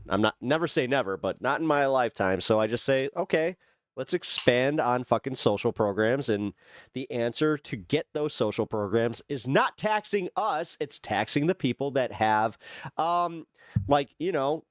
Amazon, who, dude, $25 billion, $1 billion, you can't spend that in a lifetime. He has I think it was like $150 billion at that point. faith origin story. So kind of begins with Rob McCoy and then Dream City Church and lockdowns. We'll get more into that in the Well, I mean, you don't have to be a prick about it. coming days. The fuck is wrong with you, man? But Tracy Martin, You know that like gay people would like probably caucus with you if you weren't such a dick. Like if people like you didn't exist within the Republican Party, you have a lot of gay people that would say, "Hey, yeah, you know what? I'm actually fiscally conservative, and I wish I could actually vote Republican, but I'm always forced. I'm always forced to vote either Democrat or just not vote at all because I don't want to fucking be part of that." it's actually bigger than that. Tracy Martin has known damn, Erica these are for stupid. years. Now, allegedly, she was with Erica when Mikey and Elizabeth called. My question is why? If you're with your mother and your mother is receiving a treatment and your mother is vulnerable, why are you Why is bringing this audio Tracy so with low? you? In fact, I'm being told that her and her mother were not together. You know what? At least it's not the left. It's not just the left, I should say, as far as like them throttling the sound. on all these like political stuff videos. Now I can tell you, like I said, that Tracy has known Erica for 15 years. And I'm going to show you a clip of Tracy. Later on in this clip, she kind of talks about me and the conspiracies and things of that nature. Well, because they would, because some people, again, who are gay would like to side with your politics. But if you're going to be that kind of prick, then just don't be surprised when you're not winning. Sure, because that's obligatory. You know, that's very regressive, which it's in the actual term, man. Here's Tracy discussing their very long friendship. Take a listen. Jesus. No wonder Jeffrey Epstein knew it would be so easy to fucking control the masses. Erica Kirk has been a And that motherfucker couldn't spell worth a shit. dear friend of mine for And that's who put us on the path we're in right now. almost 15 years. We have done multiple projects together. She wrote the foreword to my book. The photo that has been circulating around It's to make the ads louder. That's what I thought. that says Yeah, but us on premium get fucked with it. a Left Eye Club. This is the cuff that she's wearing. I designed it. Those are my jewelry pieces. This was an editorial shot that I actually styled and wanted to get all the products in one shot. Oh, and the Romanian Angels? Yeah, that was a project that a bunch of us were blessed to be a part of because Erica put it together. And we would get a wish list around Christmas time, and it was from children who wanted nothing more than barrettes, brushes, personal care items, pencils, school supplies, and we would all go out. Let's be honest, Chomsky was the one that was the mastermind behind how to control the populace. He was in Epstein's ear about it. Yeah. And go. Yeah, and you know how embarrassing it is that, like, people who I've looked up to, I'm glad that I'll be honest, I read one Noam Chomsky book. Okay? Like, and it was essentially to placate to people that kept saying, like, oh, I don't read enough theory. And I was just like, okay, he doesn't write in the same vein as, Karl Marx, where I'm like, oh, I can actually kind of, like, read this. Saul Alinsky is actually still the best one. Rules for Radicals. Highly recommend that book. But, and I don't care, again, what side you're on. Funny enough, it actually kind of explains MAGA. When you go back, you're like, oh, Jesus Christ. MAGA almost followed that playbook by, like, the teeth. Go shopping, and we would wrap it up, and it was such a wonderful thing because Nietzsche was also fucking, like, a really weird dude. Like, some of his stuff was fine, but we would have specific paper that we would wrap our gifts in, and my daughters would then watch the video that Erica would send back to us once the distribution and they were delivered, and we could see the children opening these beautiful. As I said, I don't agree. Like, I'm not a communist. Gifts, and we knew that we were making I'm not. Like, an impact all the way around the world, and that's what type of person Erica is. Starting a nonprofit at 17. So Clay, don't even start with me. Instead of looking at that as like, how do you do that? Trust me, I got Exactly. tankies that hate How do my you ass. do that? Unless you're someone like Erica, that's how you do that. One of them just unsubmed. Yeah, she's an Erica stan. She's known her for a very long time. She's known her family for a very long time. She knows Erica's mother for sure. There's a picture of them at least. This always happens. And then they're like, you're a centrist. I'm like, no, I'm not. Definitely someone that's been in her life since Erica's pageant days. She has been following her to Romania. This woman grew up wealthy, by the way. Done some early prodding into her, but she's from Missouri, which has been one of those regular stops on the Egyptian plains. And she grew up wealthy, riding horses. All right, fuck this. All right. Get to the part where you're going to accuse her of being gay. Day, which leads me to believe that Erica Kirk was not with her mother on September 10th. I will state that. I do not believe it. She is essentially saying that Erica Kirk has a secret girlfriend, that's who she was hanging out with when Erica Kirk was with Lori Fontrey on September 10th. As I said. Who is Tracy Martin? Who is her husband? What does he do, rather?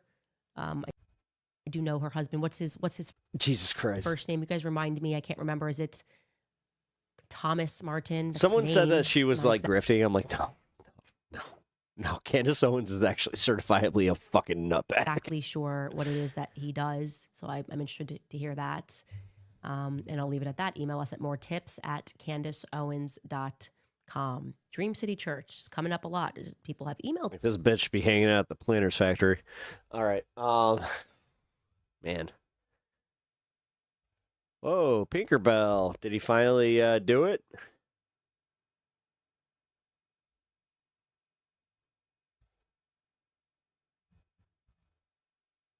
Oh, man. Did he get the hard ban or is it a timeout? What's going on? Ooh. Her poor husband. Yeah, no shit. No shit. I'm right there with you. F-slur and transphobia. Yeah. Okay, cool. Timeout. Cool. If it's hard ban, I'm fine with that too. I know you guys got it. Thank you for that. For real. I was trying to pay attention to her bullshit. So I really didn't see it. Here, let me pull up the log. Give me just one second. Sorry, guys. If you're just joining us, I just had somebody in chat had to get time out because they were using slurs and said something else. Okay, here we go. Oh, fuck yeah. Okay, yeah. No. I'm actually surprised they didn't ban him. Wow. I hope he understands that it's like, dude, if anybody ever accuses me of fucking doing like bans just willy-nilly, yeah, you can get fucked. I put up with a lot of shit just to try to engage with other people, or the other side. And like I said, it's not necessarily worth it. I've kind of come to terms with why other streamers do the whole I'm not engaging with this, but oh boy. All right. Well, fuck that. Here we go. Here's the video I was waiting for. That's a very specific illicit desire to want underage people. Well, how do you even find out that someone's into that? Well, I don't think that the majority or oh my god, Joe, anything close to it. Oh my god, of the women were technically. I think it was largely young, very young, barely legal, so to speak. But and I know that there were cases of underage, but I think reminder, I don't claim them. Low tier, bad faith, rowdy based. Most of it was just very, very young, but not. See, that's all I want. Not like 20. I do not claim them. Not like 13. I also don't claim that. Fuck your Packers type thing. Go Bears. And then, dude, we're doing it next year. Yeah. We're doing it. We're gonna fucking lock down our defense. Remember, because this You better is be an scared, international man. enterprise. You better be scared. And many of the clients are in countries that don't necessarily have the same norms about that that we. Yeah, now we can both enjoy the Super Bowl fucking rooting for nobody and just kind of being like, all right, do. Hope you all both have fun while I sit here thinking about how the fucking Bears they didn't even blow it. That's what pisses me off. God damn it. A fucking field goal. A fucking field goal. You can very easily see someone We got getting involved fucked. in that just because girls juice deals. All right, so the Joe Rogan experience is just getting sad at this point. It feels like it's go Bears. Turned into a PR tool for the Epstein Picking grin. clients. After maybe the Sorry. biggest file drop yet, Joe had on Mike Benz, who is a Elon Musk lackey. So of course there's no mention of Elon during this podcast, even though his emails are one of the biggest revelations from the files. I'm just happy the Seahawks won. Okay. Which now Elon, we can move on. Mr. Free Speech is threatening to sue people for talking about it or even associating him with the files. I'm sure Joe will have a lot to say about that. No, I mean, Rogan is cooked. People used to look forward to hearing him talk about stuff like this, but now he's way too connected to people involved with Epstein. Field goal, Bills versus Giants. Chuck. So someone's still salty. He has to ignore Get the fuck out of here. Wasn't that like 1988? Play a lot of the information coming out. Also, a lot of his guests work for or are associated with people in the Epstein files as well. So he rarely hears an unbiased perspective on them. I mean, if he really wanted a good rundown of the recent file drop, he'd have on somebody like CoffeeZilla. Like, the fact that he doesn't have coffee on when he's had him on before is crazy. Done the best reporting on it, and he's impartial. You know, he has no incentive to protect anybody. So he'd be the best person to hear from. But instead, Joe talked about the recent files with Mike Benz, who's part of the establishment. He worked for the government. Well, just when I thought I was a salty Susan, this motherfucker comes up fucking dropping some... In 1988, I had my heart broken. He worked under Trump's first administration, and he panders to Elon Musk. So this guy is not an objective source at all when it comes to the Epstein files. And during this podcast, he spent a lot of time trying to downplay, but also almost justify the child sex trafficking allegations. And this is why I have one of the best shows on YouTube, folks, is because I do a fucking politically charged show, but I can still have fun like this. And convince people that it wasn't a blackmail operation, which Rogan barely pushed back on. Like, he used to say it's a pedo island with cameras everywhere. They have dirt on all these high-profile people. But now it's like, were they really underage girls? Is there a blackmail? Yeah, dude, they're fucking doing the Megyn Kelly shit. Operation. They're literally just doing like, well, yeah, it's a philia, And Jeffrey phebophilia or whatever. Epstein, you know, for the past 3 years of their lives, football will has save us. been the best weekend. As long as the Bears get a good defense next year, maybe they've ever had. Has made them feel alive again in their, or the Hawks fucking pull it off and get into the fucking playoffs this year. Mid-50s or 60s has opened all sorts of other deals. I've had it with this bullshit for them, and this deal might work out. So I'm afraid that if I say no to Jeffrey Epstein on this deal, I feel like I can't even read that comment. I'm not going to get an invite to the next party. I'm not going to be able to get laid again with Rob Nelson. God, the narrative is underage girls, and this is the thing. Oh my God, he's doing the. Oh no, Joe. Oh man, I knew you lost it, but God damn. It makes it so disgusting. When people talk about it, everyone says kids on the island. I didn't know. This is the. Oh, Joe. The big conspiracy about it. Dude, is it because of Trump and like other people he knows? And this is the reason crazy. why people are so outraged about it. My concern, who's in the Bad Bunny Bowl this weekend with the runaway Seahawks train on that, and Patriots, is that I guess go Seahawks. It's a massive NFC manhunt for something that it may be true. To me, it's also I like that 12th man shit. It's a needle in the haystack. It might be true. Good luck looking for it. That was a good play. It would seem ludicrous to me that Epstein. Cool. What time's the concert? Doesn't mean it's impossible. Should be around 7. But logistically, if Epstein ever directly threatened someone, proactively, that is, if the person tries to blackmail Epstein, I'm just looking forward to Bad Bunny. Epstein could, reactively say, "Well, I just hope he does. I've got shit on you too." Booker T. But proactively and really do someone in like that, and word gets around. Bad Bunny actually put on a hell of a show when he fucking wrestled at WrestleMania. If that happens, everything.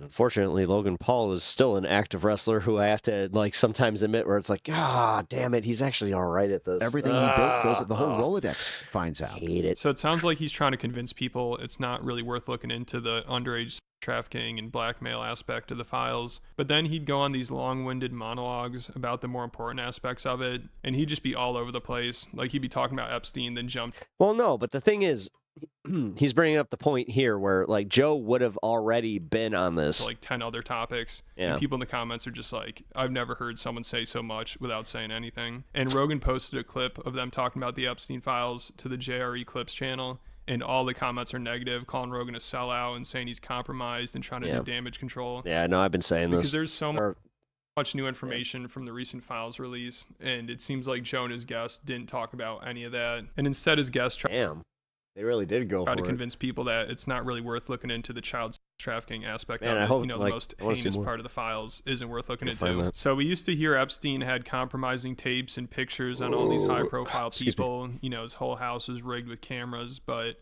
now Rogan's guest is trying to convince us that there was none of that because word would get out. Is he better than his brother at boxing? He tries to We don't know because the boxing was also say staged, if allegedly. Epstein told someone he has dirt on them, they'd go running and tell their wife, which just sounds ridiculous. You know, if Epstein told someone he had a video of them molesting a kid, I don't know if they'd want to go tell someone about that, especially their wife. Also, he's like, nobody's even ever claimed they've been blackmailed by Epstein. But again, why the hell would you admit? Dr. Leon, wait. I was about to say, sorry, mistype. Yeah, okay, yeah. Why would you want to to tell anybody if you were? And I'm sure I was having a stroke there for a a second. lot of the blackmail is implied. Like Epstein didn't really I'll have let to threaten you- many people because you just assume if you're at an Epstein party, Can you just retype that, please? there's I probably don't even video want of to it. try. I've never been convinced that the central role of the Epstein young my dyslexia was just like no girl, in my view, sidebar of the Epstein money laundering story is that it was for blackmail. And part of this is because the moment Jeffrey Epstein officially threatened. JRE ended when he stopped going live on YouTube and signed to Spotify. I actually agree with that. Somebody with blackmail. Yeah. And that person tells his wife, and that wife tells her friends. Why does he speak in AI? And that gets out. He does. To somebody else that knows Jeffrey. Pick and Grid, have a great night. I appreciate you stopping by. Epstein. Thank you. Oh, hey. Yeah, you know what? Thank you. Jeffrey. I always appreciate the kind words. Epstein's I really access do. Means a lot goes to me. away overnight. That's the sort of thing that even a rumor of that spreading, and nobody else is going to want to do business with them. So you think people just assume it's blackmail because that is how you would blackmail someone, especially underage girls? I think it is very possible that there could have been indirect blackmail, meaning Epstein passes it on to an intelligence service, to a corporate espionage client or something. But even then, I mean, imagine, for example, if, like on the Bill Gates The thing. second one. All right. There was an All right, mods. I'm gonna put some stuff in mod chat later tonight. Try to take a look this weekend at least. Bill Gates gets an email.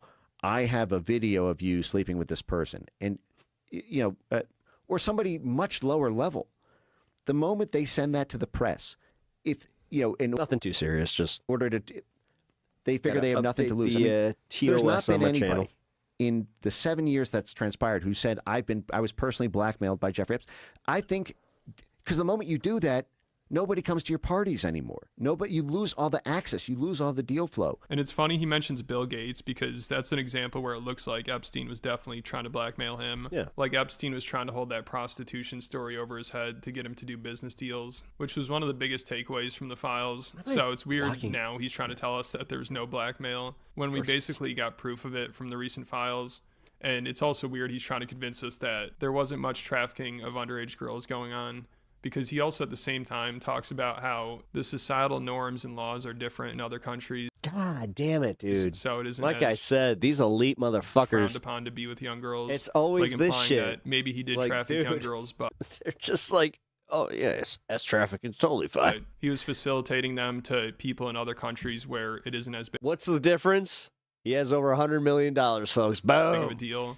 Like he compared it to this other company that was working with the U.S. government. It was trafficking underage girls to high-profile people in the Middle East. And their defense for it was the government wanted them to help facilitate deals, and this was the best way to go about it. U.S. military and CIA contractor for logistics and institutional support and military assistance on the ground for the U.S. military all over the world. They got in trouble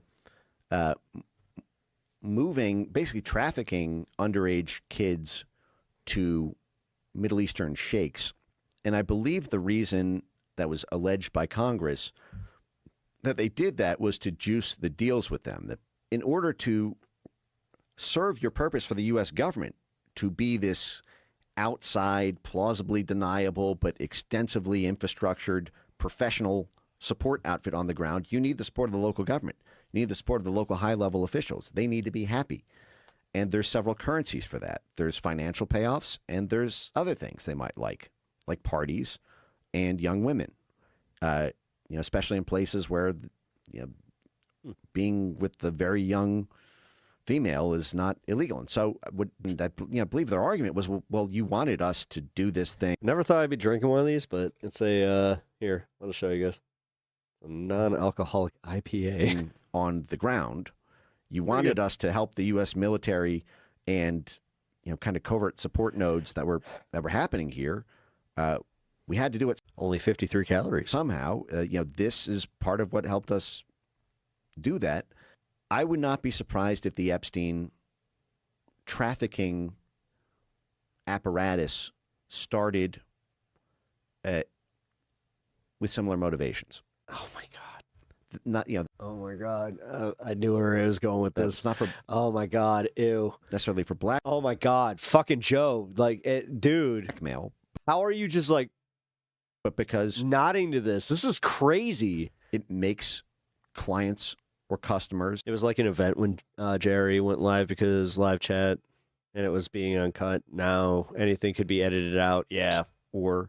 Yeah, the live chat. Yeah, I forgot about that. VIP people happy. How do you pronounce Sheik? It makes them Iron Sheik?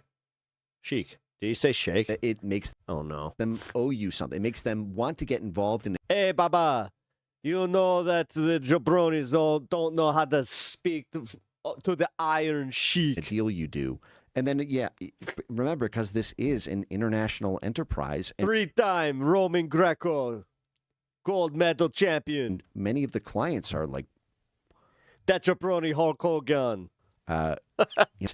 In countries that don't necessarily have the same norms about that that we do, you can very easily see someone. Well, then he's wrong. Getting involved in that just because girls juice deals, and so I don't think that Epstein.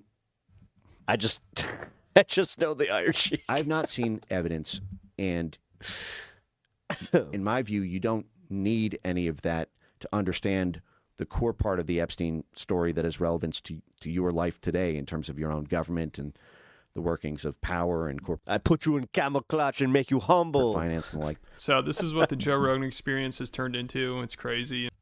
And he'll probably just ignore Elon's emails and all the you don't know who the Iron Sheik is? Relevant information in the or the Iron Sheik. file. The Iron Sheik. Now he's got to be really careful when he has on his comedian friend.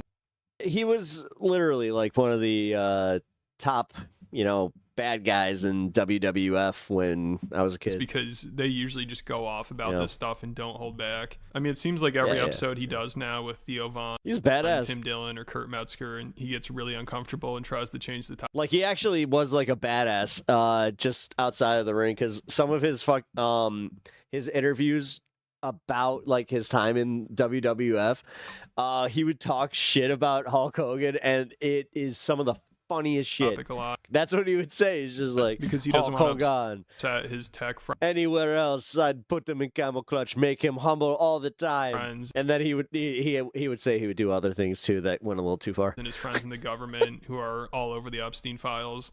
But hopefully I'm wrong. Maybe he'll surprise me and have on someone like Whitney Webb or CoffeeZilla, but I doubt it. I think he's in too deep. Let me know what you guys think about it though, and check out. All right. Go. All right. There we go. I saved this just for the end of the show. Rowdy, I think you might enjoy this. Listening to that, ready to discuss much more, is the host of The Crucible, Andrew Wilson, the New York Post Queen Andrew. correspondent, Lydia Moynihan, the former Republican congressman and host of Joe Roll. Social Motherfucker. Contract. He's the first congressman the first politician that I ever met in person, and oh boy, he did not like me. And the Liberal commentator Cameron Kasky. Welcome to all of you. Joe Walsh, welcome back to Uncensored. Kind of fascinating conversation there with a prime minister I doubt anybody had heard of before about a month ago, and then suddenly he's propelled onto the global stage. He's a smart, eloquent guy, but interesting that for him the red line, not an inch of sovereignty shall pass to the United States. What did you make of it? Devil dog. First off, Pierce, good to be back with you. Secondly, Pierce, great interview. Well done.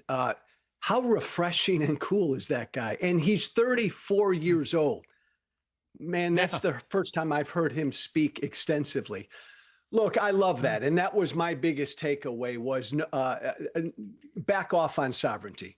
This is our country. Back off respectfully. He was utmost, respect to Donald Trump, even though Donald Trump my Discord moderator deserves zero Discord moderator respect from him with the way that Trump and Vance have treated him and his people. But wait, yeah, obviously it has to be. Pierce, that was the biggest takeaway is that, look, I'm sure someone in my chat is. United States, I'm sure that you're asking me something disingenuously and I'm answering you and I'm just kind of like, You've got as much Ventura, Hogan, hell yeah. Military access. Did y'all know that I was once named Jesse the Body Ventura? On Greenland as you want. This isn't about military access with Trump. It's never been. He can't say that because that prime minister is too nice and decent. But this is all about Trump wanting to put his name on something and Trump financially wanting to get Greenland's natural resources. What a great young man, a great young leader. Andrew Wilson, we're going to come much later in the show to your conversation with Joe Rogan about my shattered hip and the life expectancy that the pair of you decided to come up with, which basically inferred Wait a second. I thought I was nice. I thought I was super nice. You were actually. No, you were. Although you were the first to suggest alcohol had played a part in my downfall, and I can categorically assure you, zero alcohol had passed my lips, which actually. Well, I mean, it would have played a part in my downfall. That's what I thought. It's like, well, actually, it would have been that. Actually, a doctor friend of mine said, had I been intoxicated, I would have had a much easier fall. I'd have basically rolled, and I wouldn't have caused such damage. Anyway, we're going to come to that later because it made me laugh. Welcome back to Uncensored. It was a great interview, actually, with you and Joe. I really enjoyed that. This issue of Greenland, I mean, let's extrapolate this really to a wider worldview that Trump seemed to have, which is, I can take what I want. The United States is so big, so powerful. We have the world's biggest. My Shattered Hip sounds like military. A punk band for boomers. If I want Greenland, I'm going to help myself.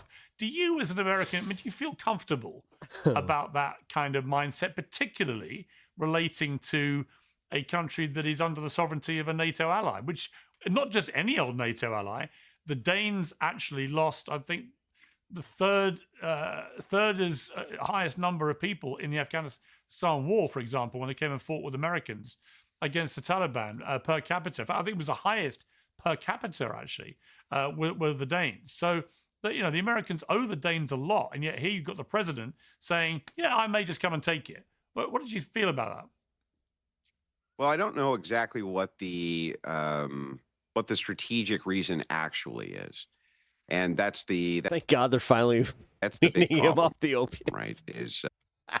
We do know that there's a lot of natural resources there. No. And we know that Trump wants to buy it. We know that the United States wants to stay a global hegemon. And however it needs to stay a global hegemon, it's going to do whatever that means, right? Whether it's Trump or not Trump. In this particular case, I do think that Trump thought he could probably buy this outright, but they're not selling. As far as the memes and things like that, I don't think that's a huge deal at all. As far as I'm concerned, this is still something which is going on under negotiation. And I think he's going to try to buy it. I think he's going to try to buy it for the strategic interest of the United States. And good luck to him. Maybe it'll be the 51st state. Well, Cameron Kasky, welcome to Uncensored. I've been saying from the start of this debate about Greenland, there are only 60,000 of them. You're not talking about millions of people. And I don't know how many of them would categorize themselves as wealthy or poor or whatever. I'm not sure exactly of the economic breakdown of Greenlanders.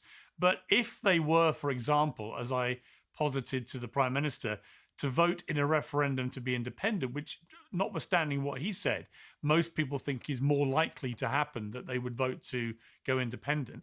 If the Americans made an offer, significant financial offer to enrich the lives of each Greenlander, I could see that potentially being an option they may take.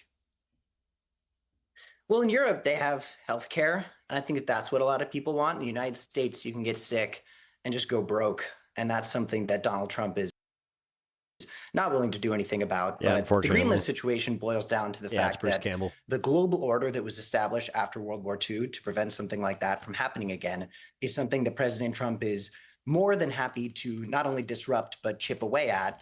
ADHD 33. If it Hello. serves the interest of whoever he is working for. So the Greenland situation, in my opinion, is Trump just happily playing Risk because he likes throwing power and tough talk around. But ultimately, it's something that is going to be very damaging to the United States, to our reputation, which has already taken so many hits in the past year. And being a global power is not just about what type of force and threats of violence you can throw around. It's not about what type of money you can throw around. It's about partnerships and building trust with other leaders. And in the past year, Donald Trump has given places like the EU a lot of reason to believe that we are not a stable partner. And that's why I think a lot of those countries are going to be turning to China, and it is going to backfire for generations. They're not turning to China. Yeah, I mean, it's Lydia, ridiculous. yeah, I don't Well, I think mean, you they're can going to look turn at to what they're China doing or financially. Russia. No, not if you look at what they're doing financially. No, the United States is still the hegemon. It's going to stay the hegemon. The EU is not going to do anything about it.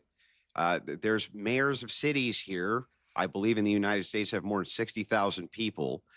You guys have TDS, and everything Trump does is evil and awful and this and that. But the truth is that this is a hegemon. It is the global hegemon. And if we want to leverage our nation in order to acquire Chingala migra. more land in our strategic interests, we're going to do that. And the EU is not going to do anything about it. And that's the truth.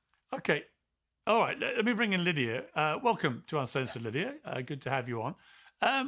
Do you agree with that? I mean, Jesus, she looks like Jenny Ortega. You know, a lot of people feel that talking that way about a country owned by a NATO ally is at best disrespectful, and at worst the actions of a bully, right? Somebody who just says, you know what, if we want it, we're going to take it, and there's nothing you can do about it. Well, if you take a line out of Billie Eilish's book, no one is illegal on stolen land. So I think we have every right to it, according to her logic. Look, I don't think we should use military force. I don't think that's going to be happening. But look, people have wanted Greenland in the U.S. since William Seward back in the 1800s. When he purchased Alaska, he also wanted to get Greenland. Truman, once again, tried to get Greenland. And the history of the U.S. is purchasing land, the Louisiana Purchase, Alaska, the Virgin Islands about 100 years ago, we purchased from the Danes as well. So I think it's very reasonable that Trump wants to expand his footprint. And if this is the kind of thing that he can get done, we know he loves deal making. I think more power to him. And it is an important strategic asset. Of course, it's very close to the Arctic, to China, to Russia. It's an important place to launch potentially missiles. The cool climate makes it perfect for data centers that can cool naturally. There are those rare earth minerals that right now we don't have in the U.S. So I think it would be great if we can cobble together some kind of deal that everyone is happy with. More power to him.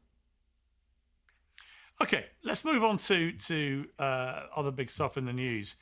Joe, the EPSTEIN scandal. So many things pouring out of this massive drop of stuff that came.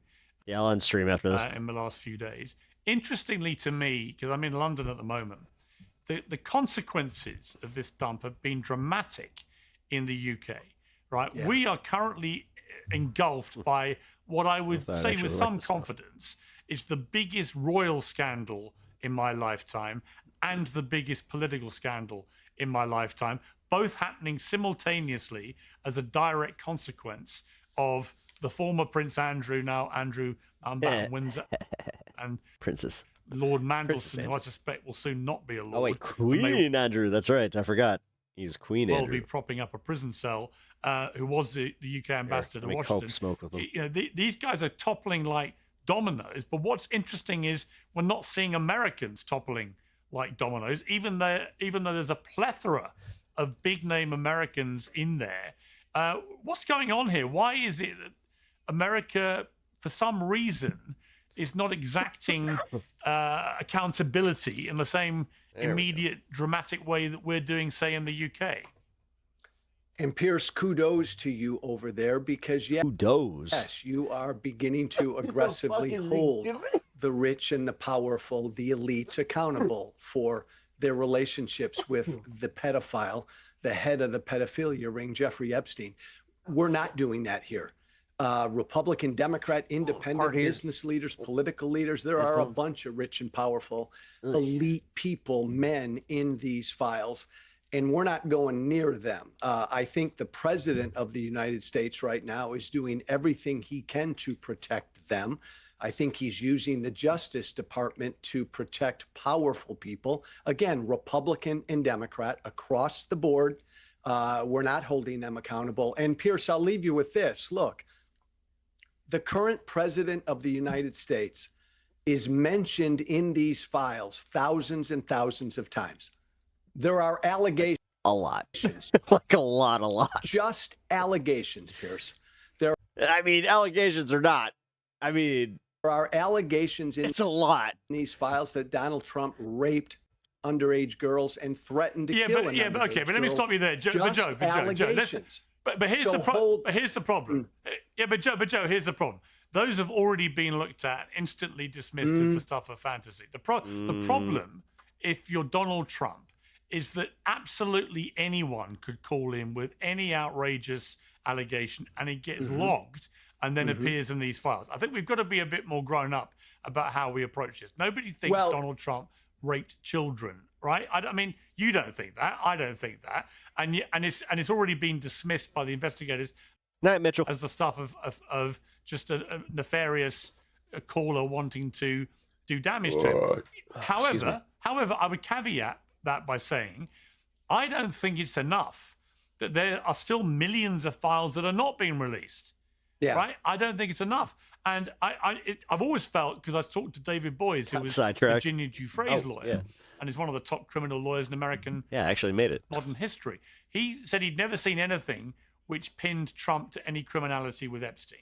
Yes, he had a long friendship with him. Yes, that was obviously very embarrassing. Yes, he should be more transparent about it, I think, rather than trying to shut it down all the time.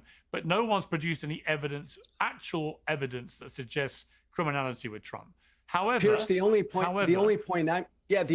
I'm making is Donald Trump is one of a very rich, powerful person who will probably never be held accountable. I mean, Bill Clinton, Republican, Democrat, business leaders across the board. My fear is none of these guys will be held accountable for what they did. Okay, let me bring Andrew in on that, because a really interesting development is that having said they wouldn't testify to the House about this, the inquiry, Bill and Hillary Clinton have now done a U-turn and are going to testify, which is fascinating on its own. Bill will appear for a deposition 27th of February. Hillary will appear the day before. It'll be the first time a former US president has testified to a congressional panel since Gerald Ford in 1983. So really quite an historic moment it's going to be, and it'll be huge televised ratings, I'm sure. What's even more interesting to me is not their U-turn, but Donald Trump's reaction. Let's take a look. Today we heard that the Clintons set deposition dates to testify before the House Oversight Committee. Any reaction to that related to the Epstein? I think it's a shame, to be honest. I always liked him. Her, she's a very capable woman. She was better in debating than some of the other people, I will tell you that. She was smarter. I mean, I've never heard Donald Trump talk about Hillary Clinton like that. What's going on? It's almost like he's a fucking fraud and he's playing you all for a fool. Well, I mean, what do you want? If he's making fun of her, you're upset. I love the fact that Andrew's just like, yeah, so he said something nice, whatever. Not making fun of her, they're upset, right? It's like, what do you want? Well, I'm not upset. I'm not upset by any of it. I'm just saying, dude, I love to see him in this position. He's gone from lock her up to suddenly it's all a great shame when she's facing an inquiry. I love that Trump does this to them. It's like, ooh, you can almost count on it that too. Might actually lead to potentially locking her up. Yeah, I don't think that that's what's going on at all. I think that the Clintons want to go in and they want to clear their name, right? They've been mentioned. You have this kind of weight around Bill's neck. It's been well known that Clinton himself is a philanderer, right? But that doesn't mean that he is a chomo. And this is one of the reasons I think they're rushing in there. Same thing with Elon Musk. It's going to be the same thing. He was mentioned in the Epstein files. I think he's going to want to clear his name as well. What we don't have right now is evidences of wrongdoing, and that's what we got to find, right? We got to make sure that there's actual evidence of wrongdoing before we have guys come on panels like this and start talking about how everyone's a child molester. It's like, look, I want to see some evidence of that. Does that mean that we should release the rest of the files? I think we should release the rest of the files. I don't think anybody's opposed to that. That's something I would push for. Donald Trump. I want transparency on that. Donald Trump and the Justice Department are pretty opposed to that, it seems. Yeah. I mean, Yeah, Trump it has does kind seem- of look, switched around between it's not just downplaying- Trump's Justice Department. If Joe Biden could have released these as well. If Trump was really in them, and the Biden administration, I mean, 38,000 times ain't nothing. had any knowledge that Trump was diddling kids, it would have been the most irresponsible thing on Yeah, you know what he can't solo? A pickle jar. planet Earth to not have released that. So why didn't they? Well, they didn't because there's They no didn't evidence because- that he did. Those because there's No, no they didn't release them evidence. because I'm happy They to tell you why couldn't. they didn't release them. Joe Biden had absolutely no desire to challenge the gotta get global myself. elite at all. I'm sure plenty of Joe Biden's donors and friends are completely incriminated in the Epstein files. And ultimately, whether or not there was evidence of Donald Trump committing any sort Thank you for the of follow. illegal actions in the Epstein files, Joe Biden was not going to disappoint the American elite, the many powers that are in these Well, I'm not debating him. files, and also the Mossad, which is one of the main characters of the files. So no, I don't think Joe Biden wasn't releasing or the Epstein files because MI6 of or MI6 or any of the other intelligence groups which were working within the Epstein framework. But that's not really the point. The point that I'm after here is if Democrats said or thought in any way, shape, or form that Trump actually was diddling kids, underage kids, they would have by any means necessary released Olive that. jar. Stop course. Trump. They didn't 100%. because there is no evidence of that happening. That's why. Well, the Democrats are trying to release it right I- now. It's the Republicans, except for Thomas Massey, that are trying to stop it. Well, Yes, okay, we so let me understand bring in. that- Let me bring in Lydia. ahead, go ahead. Lydia, I'm on do the you phone think right now, can't all really the type. files should be released, as Andrew says, and as I absolutely believe? I mean, I just think if you don't, forever we're going to be dealing with, well, what's in the ones we haven't seen? Well, I mean, owning a modeling agency that was implicated with Larry Summers and Epstein for doing the trafficking, so... Of course. No, I mean, I kind of feel like right now we have the worst of all No, possible I am on worlds. YouTube as well. Obviously, the goal of releasing the files should be transparency and justice. And right now, we have a little bit more transparency. We have some tawdry details about Bill Gates allegedly getting an STD. But when we look at what was released, 43 victims' names that should have been redacted were not redacted. There were unredacted images of nude photos of young children. I mean, it was kind of a disaster. And so Yeah, this was, again, his Justice Department. my concern is if we do release more, we're going to see more victims harmed. And to your point earlier, Piers, I mean... Oh, fuck off. They already fucking named the victims and left the perps fucking redacted the way, you know, that the opposite of what the law was, but... Okay. It's kind of insane that we're reading Do I have a wife or children? all of this I have a wife. We don't have children. really damning info about Bill Gates and Reid Hoffman, and yet She has cancer. they so, all seem to yeah. be skating by scot-free, and yet it's like Peter You must know. Attia, a longevity guru who's getting kicked off the board of Also kind of playing into the no children. a protein bar company. So I feel like right now, though, we have some transparency, a lot more questions. I mean, you look at some of the names that were redacted. There's this one email to Epstein that says, oh, your little girl was really naughty last night, and that name is redacted. I'd like to see who that person was. I but agree. we Who are also these have seen people whose in names the we fallout, haven't been Who told? are they? conspiracy theories are just out of control, right? You have people saying, oh, Yeah, I agree. Trump raped a 12-year-old, which is not true. The Wayfair conspiracy is back. So I kind of think we have more confusion, less transparency, and The it's, Wayfair conspiracy was started by the likes of you there, hon. you know, Jesus, no. No. No. bad for the victims at this point. Let At me least bring 43 Joe of in. I mean, them. Joe, before You you, wanna Joe, before you condescend, but respond, I mean, I Jesus talked fucking about this Christ. yesterday, but you know, Elon Musk, for example, has been, you know, pounding away on his X account about how he's Actually, I led the should do that charge to- for transparency. Dude, He's Andrew, better that's his fourth cigarette. than all the others, blah, blah, blah, blah, blah. And yet Guy, when you compare man, and he contrast chain his smokes. That's a lot of denials money, too. and saying, I always rejected all invitations to go to the island, to go to the parties and so on, and you compare them to the emails that have actually been in the files in real time, which show Elon Musk very keen to get on the island and go to the wildest parties, it turned out. So when people do that, when we can see with our own eyes that they're not being completely honest about their own positioning. I'm not saying for a moment Elon Musk did anything wrong or criminal or anything, but I do know what he's trying to... Wrong, yes. Criminal, maybe not, but wrong?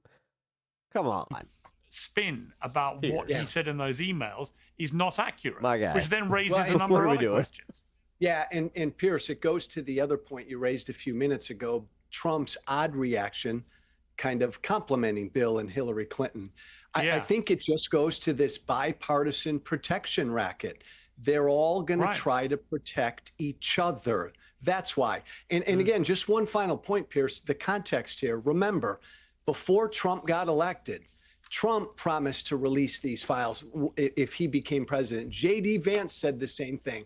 I come from the right. Every right-wing talker promised if Trump wins, I mean, he was Illinois Republican Party. Like, he comes from the right. going to release them all. This will be the mother of all deep state scandals.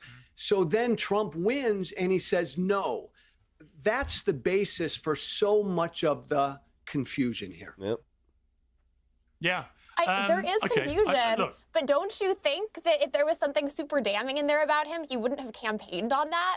Obviously, he was bringing up Joe Biden. Democrats weren't talking because about when it you at look at the actual files and how Jeffrey Epstein wanted to use them, then you would know that they're using this exactly the way that they were planning on. Where it's just like, no, they wanted to normalize this. I don't actually think. Guar fan, what's up, man? I haven't done for a while, particularly since talking to David Boies, because he had no reason to defend Trump. Quite the opposite. He said he looked at the files and there was nothing in there that incriminates Trump. I've never felt that Donald Trump himself has committed any crime in relation to Epstein, but I do think there are Actually, I have connections to a Guar. lot of people in the potential about criminality another firing time, line but, who may well be Republican donors or maybe friends of his, business associate, who knows, right?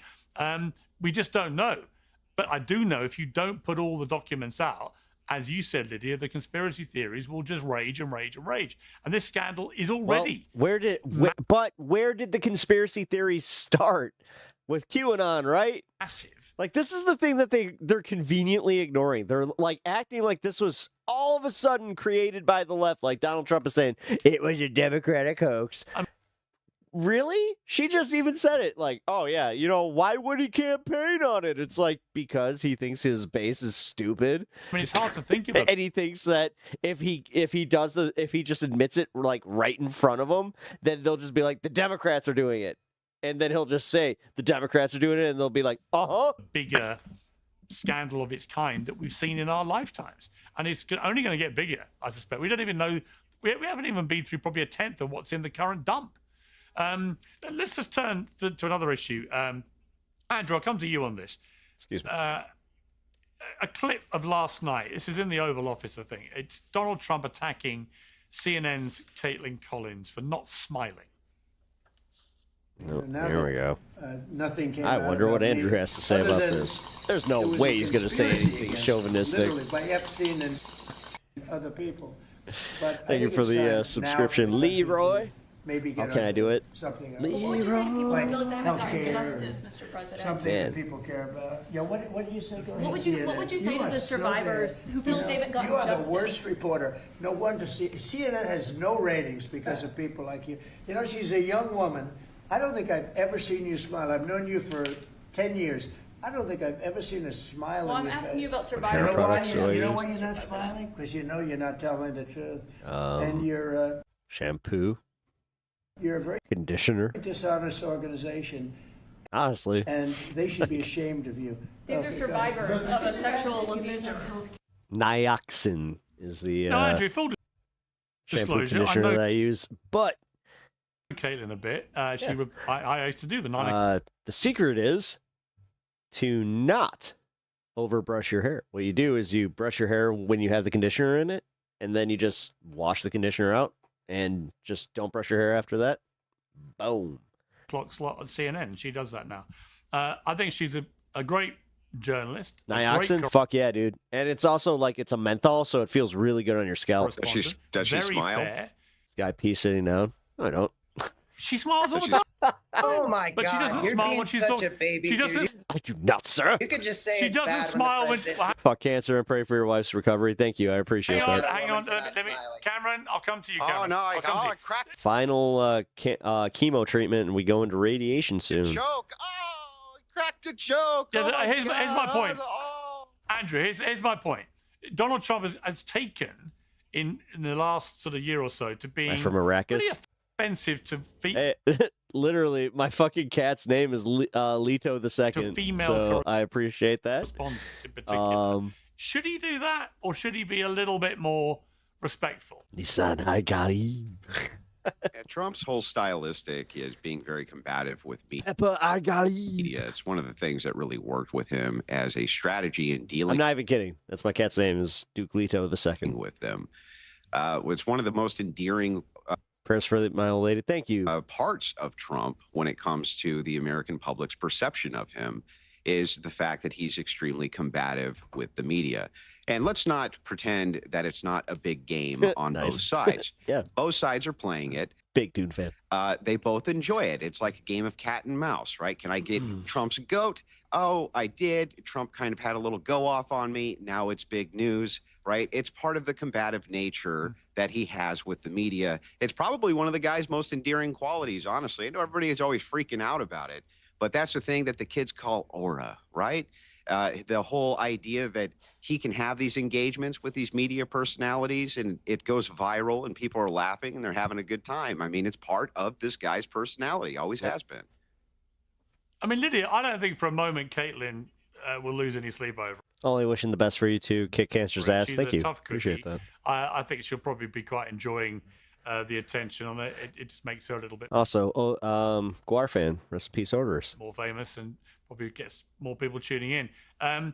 But as a woman yourself, if you were disparaged in that Dave. way by the President of the United States, whoever it was, would you think that's the right way to talk to female correspondents, female journalists, if you're the president? If I was advising Trump, I would not encourage him to do that. Yeah, you don't want to comment on people's appearances, tell a woman to smile. That's just not what he should be focused on. But I guess I understand the point of a lot of folks in the MAGA base want to see him sort of own the libs and own the media. But I think there's a way of doing that in a way that isn't offensive to Wait. a woman You and don't her think decision it's hilarious? to smile. You don't Trump is a tyrant and a dictator? Yes, he is. You don't think that that's hilarious? Like, it's objectively hilarious when he has these exchanges with media, and media kind of. I've seen him go out of it's fully their is way to kind of make the exchanges happen, even because they know it's going to be yeah, sub to the channel. Good, you're in a good place. all over the. If you guys are enjoying the content, yeah, definitely sub. The news. It's news. Even if you disagree with me, I like to kind of chat with people that disagree with News me. itself. Life is boring otherwise. When he has these exchanges with these various women, and I mean, are you really pretending that it's not hilarious? It is hilarious, right? Hey, rest in peace, Dave Brocky. Andrew, let's just I acknowledge. don't think it's objective. I think it's subjectively hilarious. My radio mentor was best friends with Dave. And obviously, you feel that way. There's a lot of people who feel that way. I was lucky enough to meet him before he passed. If I was advising Trump, I would Obviously out of costume. not encourage him to take that tack. I mean, you're smiling right now because you know it's funny, but whatever. All right, fair enough. Yeah, but I do think it's important. Okay, I'll come to Joe, but I do think Oh, she didn't like that. it's important to remember. God, she just got reminded where it's like, you're my debate partner and you just fucking did that. As Kate God, all right, keep doing it. Sub, just sub. pointed Hey, out, he thank got you. a bit drowned out. But she was asking him a question about the Epstein survivors. That is not something you would normally crack a smile about as you did it. Dave was the man. Nobody liked him. I don't dispute No, I agree. that It's not the Trump's same. style It's definitely not the same. is popular with people, and sometimes he makes me laugh. I do Although they did sacrifice Trump at the last Chicago show here. find so. it a little bit ugly, I have to be honest, Joe. the way he's gone after some of these female That was correspondents. fun. And knowing Caitlyn, I think she's one of the fairer ones anyway. I never see bias with her. It's not like when Jim Acosta used to, literally game those Oval Office pressers and try and make a name for himself. Yeah, there are a lot of people out there who want it. I got to get into Guar. My buddy recommended them to me a few years ago. I just haven't gotten around to it yet. Really? The story. Oh man, She's not one yeah. of them. Well, No. we saw it. Well, we Okay, saw here. it with Don. We actually saw it with Don Well, Lemon as a link you classic something. example, which I was going to come to, because Don play Lemon this, though. actually almost happened more by than going willing to so share. hardball after Don Lemon. Joe it's turned him into a martyr, and it's revived his whole career. He's now on Jimmy Completely. Kimmel. He's now doing all these big interviews. He's getting big numbers for his YouTube show and so on. I mean, the only winner out of all that is Don Lemon. Completely, Pierce. Absolutely, completely. He's taken Don Lemon to another level in the stratosphere because he went after him on a case that I think will be dropped. Before you get to Lemon, and I know people want to talk about Lemon, again, this point needs to be made.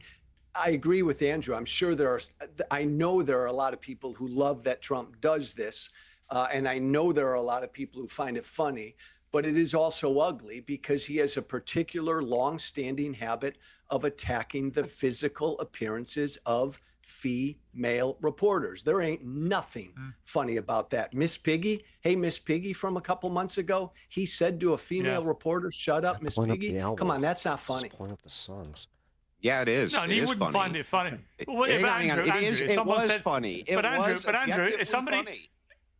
okay, but if somebody said that about someone called Melania Miss Piggy, for example, Trump would go nuts, right? So, let's be clear. It Here, I'm wouldn't trying to be- give you like a list of my favorite Guar albums. Did you want like songs or albums? He wouldn't 'Cause find it funny the And other way if he around. did go nuts about that, that would also be funny. The thing I'm trying to is give you my like Spotify here, I and I think don't know why I this think isn't we're letting like me link it. missing the forest through the trees here, right? Yes, it was funny. It was hilarious. It went uber viral. Everybody was talking about it. And a lot of people were laughing about it because it was really funny. It's very unorthodox the way he engages with people, and it's very different. And because of that, people pay close attention to it because they think it's hilarious. And it's like, Night Rowdy. I'm tired of pretending that it's not. I talk to leftists all the time. They get so upset about this stuff, and it's like, come on. People, even I know a lot of them must laugh when they watch. Like Pierce, there's some of those exchanges, you got to laugh at them, don't you? No, it's Of almost course so I do. Listen, I spoke that? to Trump 3-4 days ago. He called me for a chat. He made Yeah, me dude. laugh out loud 3 or 4 times. The guy, I actually was very interesting. It was a comedian last week. I can't remember who it was. It was a comedian who said that he speaks to a lot of comedians on the I think circuit. I got to take on him the big out. pro Give me 1 circuit. second. And they all agree that whatever you think of his politics, Trump is a natural, brilliant comedian.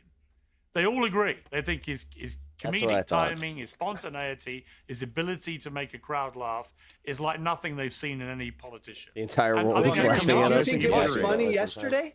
Pierce, did you think what he said about Caitlyn to Caitlyn was funny? Because I know Caitlyn wouldn't care, and I know she didn't. I texted with her afterwards. Trump has the best comebacks and nicknames. I will admit that. No, she wouldn't. When he told one of my favorite ones, Shane Gillis already did the bit, but it's he actually did it where he's just like, Ted Cruz, your wife's ugly as a dog. Your wife's ugly, Ted. When he said that shit, I just thought she'll just think it's funny in terms of she doesn't care. No, he's got some zingers. Kung Flu. I have that in my my opener and closer. Called the female reporter Miss Piggy. Pierce, you didn't think that was No, funny, I didn't did like you? that. I didn't like that. I didn't think that was funny. No, I don't think being derogatory about a woman's looks when they're professional God damn it, this is journalists 10 trying to do minutes. their job. All right, I just I think gotta it pee. crosses it crosses a line of just being a gentleman, right? And I don't think you should. If you're a man, why would you want to be that guy? Yeah, Cameron, but let the me same come to you, media 'cause- groups, these same media groups attack him overwhelmingly over his appearance. They attack Melania over her appearance. They attack him all day and all night. These point. That's the companies. And Trump's like, Andrew, I'll give him a little smack back. And I they're know. like, oh my God, how could he? It's just ridiculous. I think that's a very fair point. I was about to make it to Cameron, which is if you look at the coverage of the Melania movie, some of the reviews have been savagely personal about her, including how she looks, even though, to me, whatever you think of the Trumps, if you can love them or hate them, Melania, to me, as a fashion icon, is up there with Jackie Kennedy. I mean, she's just the most stylish first lady since Jackie Kennedy. You can't argue that fact to me. But the Trump derangement syndrome, and I think, I may say this with respect, I think you might be a bit of a sufferer of this, means that all bets are off when it comes to the Trumps, right? You can say what you like about them. And therefore, as Andrew said, when the response is to feign outrage when it comes back a bit, it's like, well, okay, but you've been calling him a Nazi for years. Everyone's been hammering Melania in these reviews. You know, what's the difference?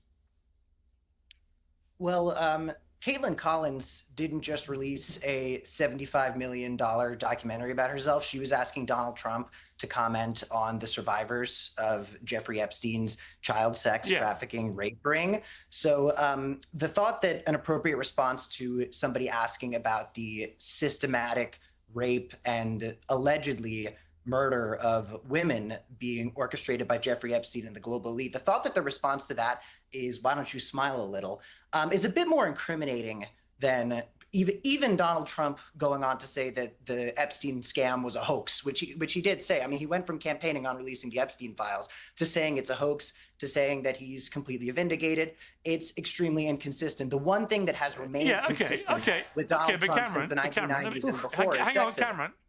Okay, but Cameron, let me stop you there, because you, as you know, you were on a CNN panel last week and you had to apologize after saying this.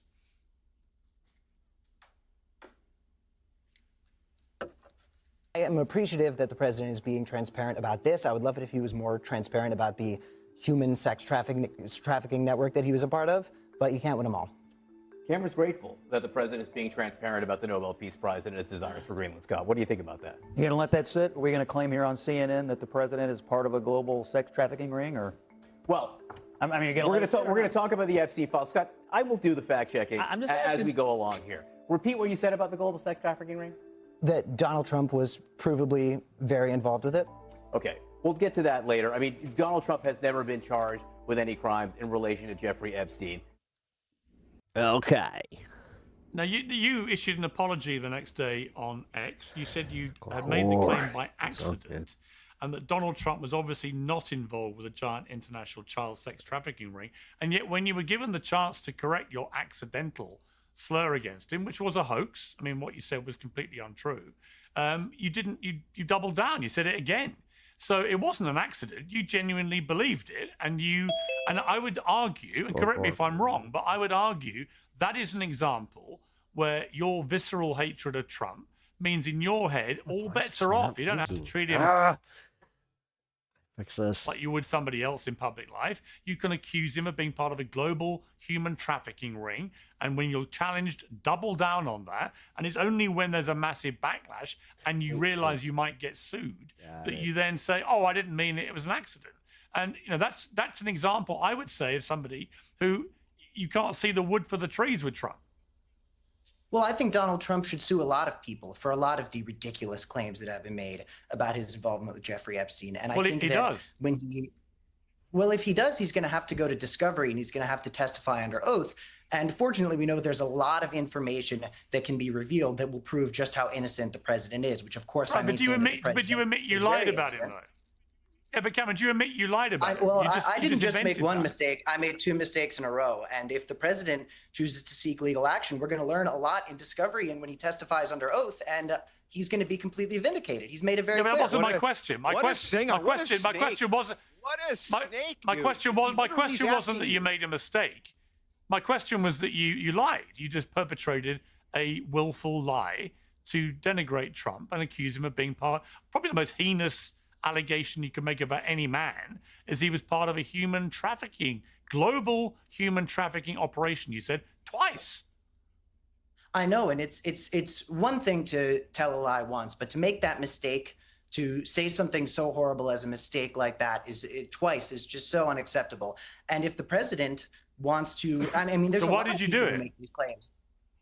Well, you know, why did you do it? We all make accidents. And Donald Trump, I mistook his deep involvement with Jeffrey Epstein over the years with an involvement with Jeffrey Epstein's human sex trafficking ring, when it's very clear the president was not involved with any criminal activity. He was just extremely close with Jeffrey Epstein, who had been doing this for a very, very long time. And I think that the president has every right to prove to everybody that he is completely innocent. And there's a lot of evidence that will show that he's innocent, which I maintain that he Actually, is. he doesn't have to do anything. It's down to people like you who are on the airwaves talking about this to stick to facts. And I put it to you that your hatred of Trump is so demented that you just didn't think it mattered. You had convinced yourself he was right up there with Epstein in running a global trafficking ring. So I'll give you an opportunity now, because Donald Trump watches Uncensored every now and again. Would you like to apologize to him for the hoax that you perpetrated? Mr. President, I apologize for accidentally perpetrating something that is clearly a hoax. And honestly, once more and more of these Epstein files get released, I look forward to you being completely vindicated, because clearly you couldn't stand this Epstein guy and he couldn't stand you either. Okay, so you admit it wasn't an accident, was it? You said it deliberately. That's not an accident. I mistook Jeffrey Epstein and Donald Trump's involvement with one another, with Donald Trump being involved with parts of Jeffrey Epstein's business. Show that I went to, there is no evidence. The last Guar show I went to he with has been Dave, involved with. they And fortunately, did Donald Paris Trump has a Hilton. It was huge at the opportunity Sears to set the Center record straight in Chicago. by ending this Epstein cover-up. Actually, Great time. You know what? Right now, Cameron, it's you that has that opportunity, and people will judge your wheelie-mouthed apology in the way they want to judge it. You should just admit you just got it completely wrong. It's just an easy way to do it. Unfortunately, there's a lot of evidence.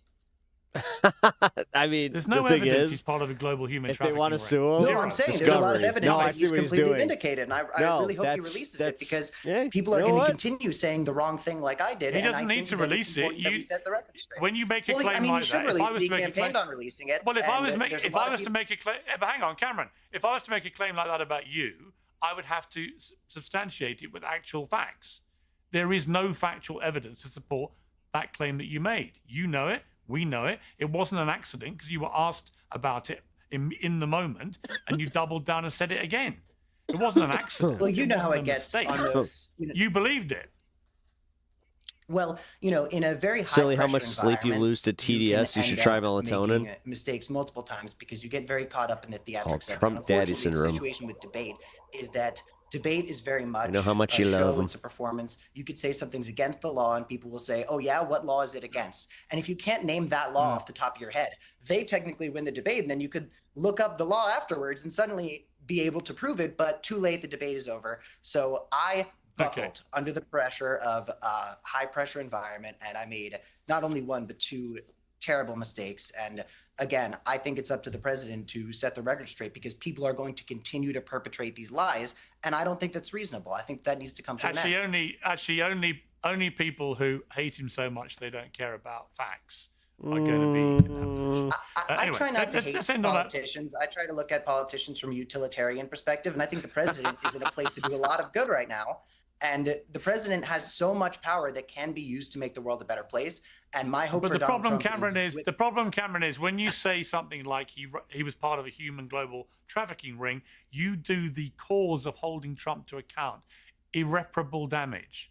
And I'm not sure you entirely get that. No, he did that. Actually, No, Cameron didn't do that. He really didn't. Realistically, it was Jeffrey Epstein that did. That hard wrong about Trump, it just devalues everything else you then say about it. That's the problem. Well, this is something we've talked about, is the Epstein situation is just so murky because the zone is so flooded with misinformation, and a lot of people. So why don't you just stick to facts? Stick to facts.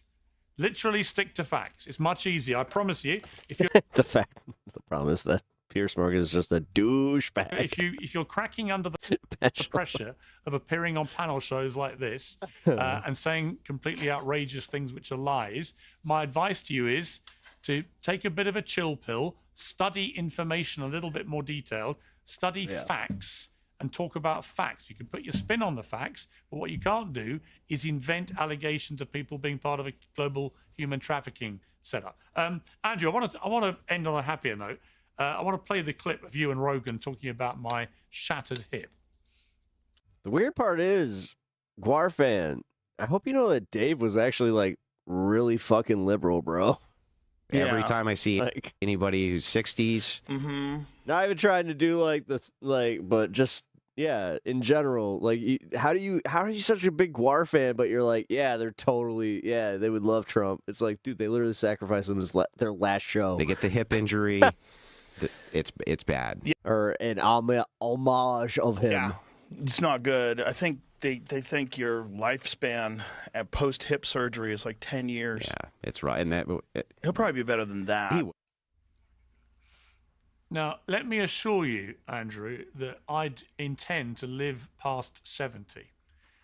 The information that Joe was citing there is not entirely erroneous. So it came from a study in 2007. I obviously was panic-stricken and checked this, that in 2007, when hip replacement operations were not great, and they were mainly done on older people, then, like in their 70s, 80s, then the average life expectancy, which it would have been anyway, was around 10 years. However, I can confirm now the surgery is at such an advanced level and the hip replacements themselves are so bionic and fantastic that...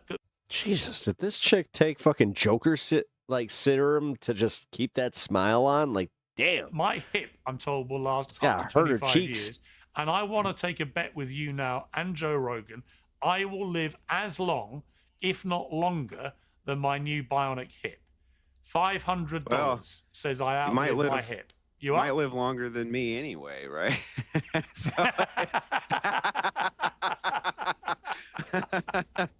But the thing is like, dude, you keep laughing, but you say how much you love your kids. But okay. Look, I thought it was. Also, I thought that Andrew was Orthodox, which means that he is actually held to the standard of, not like Jewish Orthodox, but Christian Orthodox does actually say you don't want to knowingly, hurt your body. It's endearing. So what's he doing? Nobody was smacked up. He's poisoning himself against the Lord's will. God damn it, Andrew! No, I sent you a DM. No, I'm only kidding. You actually were very kind, and you sent me. The Wilsons, of course, you sent me a very nice message. Yeah. We of course wish you the best in recovery. So I do appreciate coming on the panels and you allowing me to tangle with other people's worldviews. And I think over the course of things, you deal with people enough, you kind of become friendly with them, and then eventually friends. That's how that works. And I did wish the best for you. I was sorry that happened. You came up in the course with Rogan because, of course, we're talking about different media personalities, and you're a character, right? So you're gonna come up. That's how that works. But I do wish you the very best, and that your recovery goes very smoothly. Amen. Just to be clear, I found it hilarious. I love Joe Rogan. I love you. Ugh. Glaze harder. Okay. Well, let's go check in with some protests, shall we? Protest, no protest tonight. Never mind. Oh, shit. That was quick. As fast. Oh, hey. Oh, what? America in 2026 is more divided than ever. Yo, but there is one thing that everyone can agree on. Brody King! Woo! Fuck ICE. And that comes from all of the wrestlers, referees, and audience members at the AEW match last night. It's a wonderful thing to see. A stereotypically macho industry like wrestling that watch it, mister. Produced the likes of Hulk Hogan.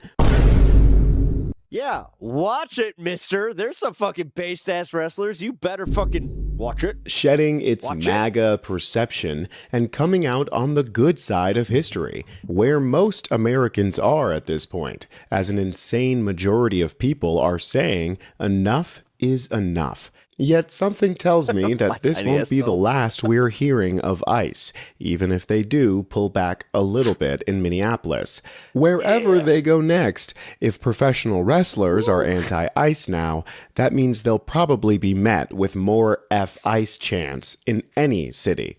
If you're not subscribed to Really American, it's not too late yet to join the resistance. Hit the like button and drop a comment, and let's get right into it. Some quick context. Last night, there was a highly anticipated contender match for the AEW championship elimination. Crowd favorite Brody King, which is the guy with a big beard and Well, CM Punk is actually Brody King's, like, they're in real IRL best friends. Twos is staunchly against CM Punk is base as fuck. ICE, which we'll Also, he put MJF over. dive into more afterward, and his opponent is the current champion. He's a major heel in the main storyline of AEW right now. And while the outcome of this match was scripted, what definitely wasn't was the crowd bursting into a unified chant against ICE. MJF, Brody King. By the way, when I signed off last night, this is what I was doing. I was watching this. AEW World Championship Eliminator match. A match If y'all must know, Wednesday nights be AEW night. that the champion wants absolutely no part of. Now the face in the eyes of the champion.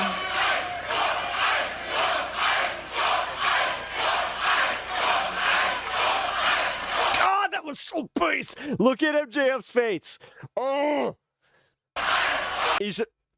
Oh, damn. The look this champion guy gives is...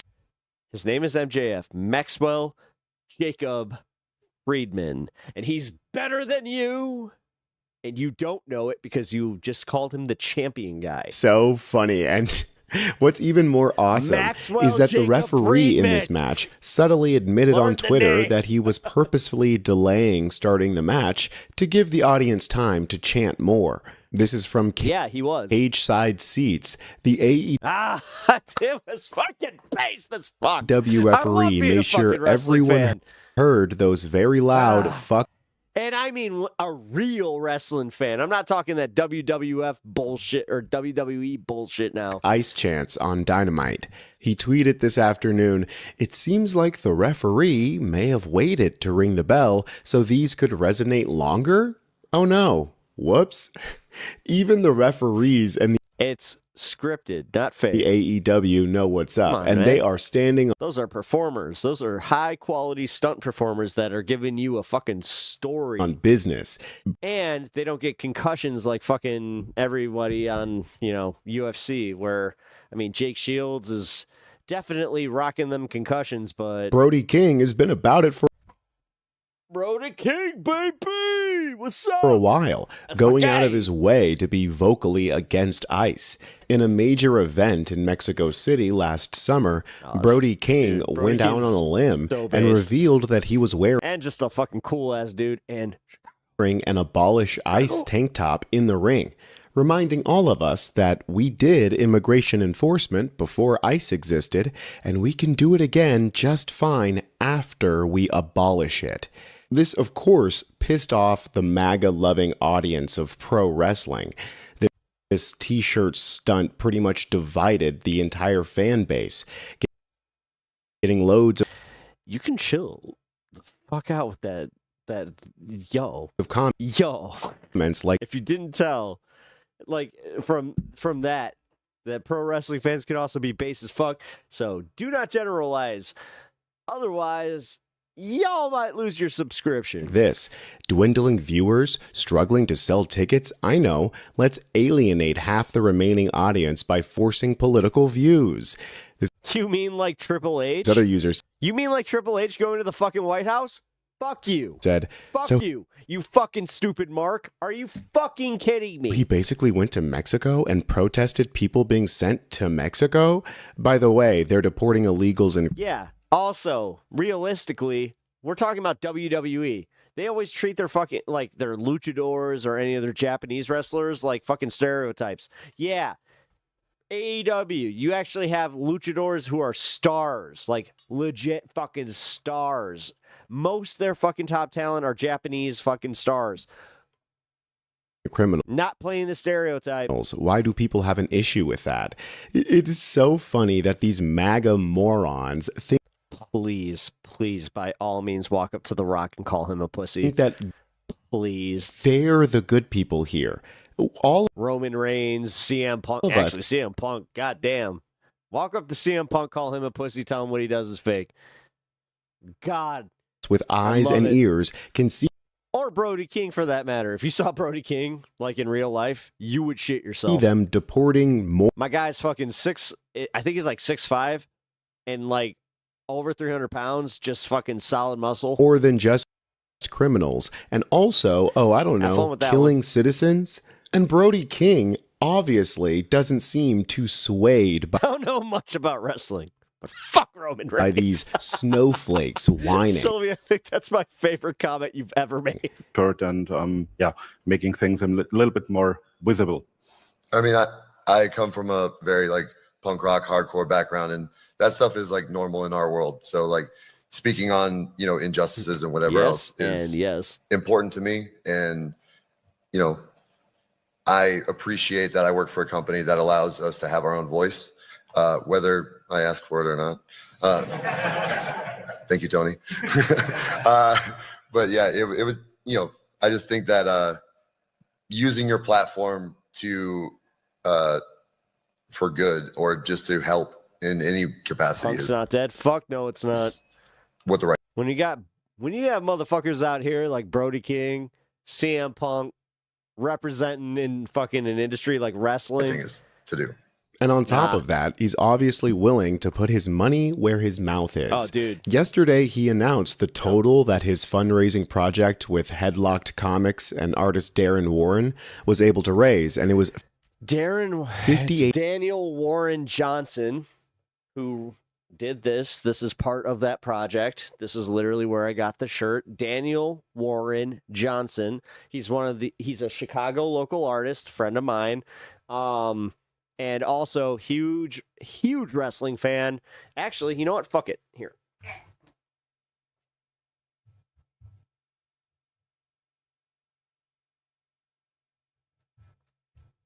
This is literally something they just had released yesterday.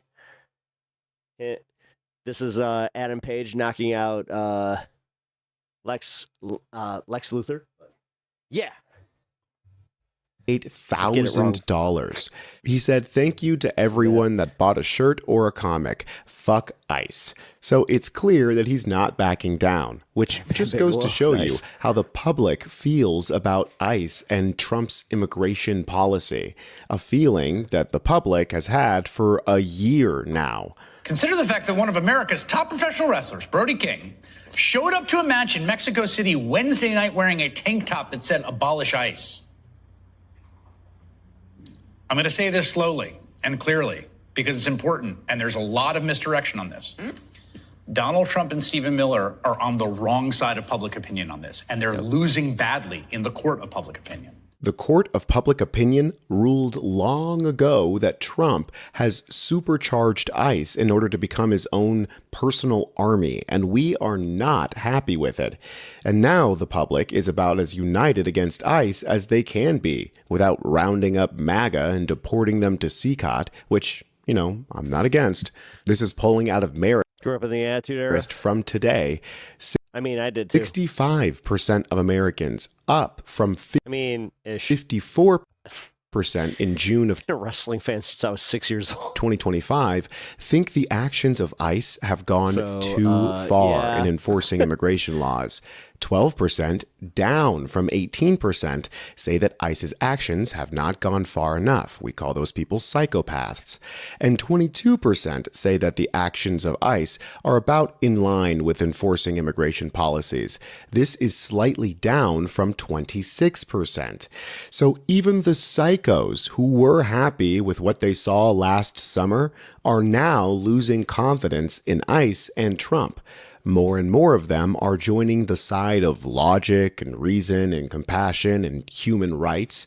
We can see that ICE has not only gone too far, but is at a point of being a serious threat to the health of our democracy. Steve Bannon, one of Jeffrey Epstein's good friends and shadow advisor. I've gone through all this stuff. Good on that. Alrighty, let's do this. Back to this.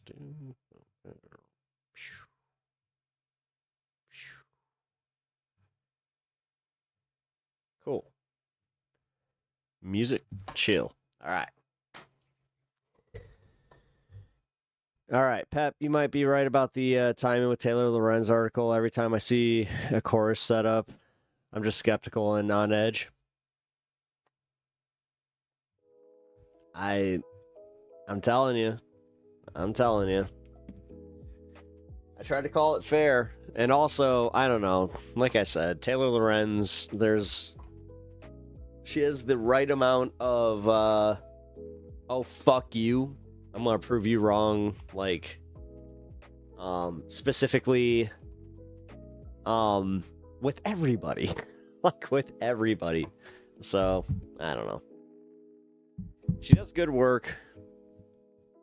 But simultaneously, she's also one of the, like, the most annoying people in my media landscape. I do genuinely feel like she did more harm than good. So, right. I feel like I should get one more video in here. We've got 10 minutes until I can go a little later.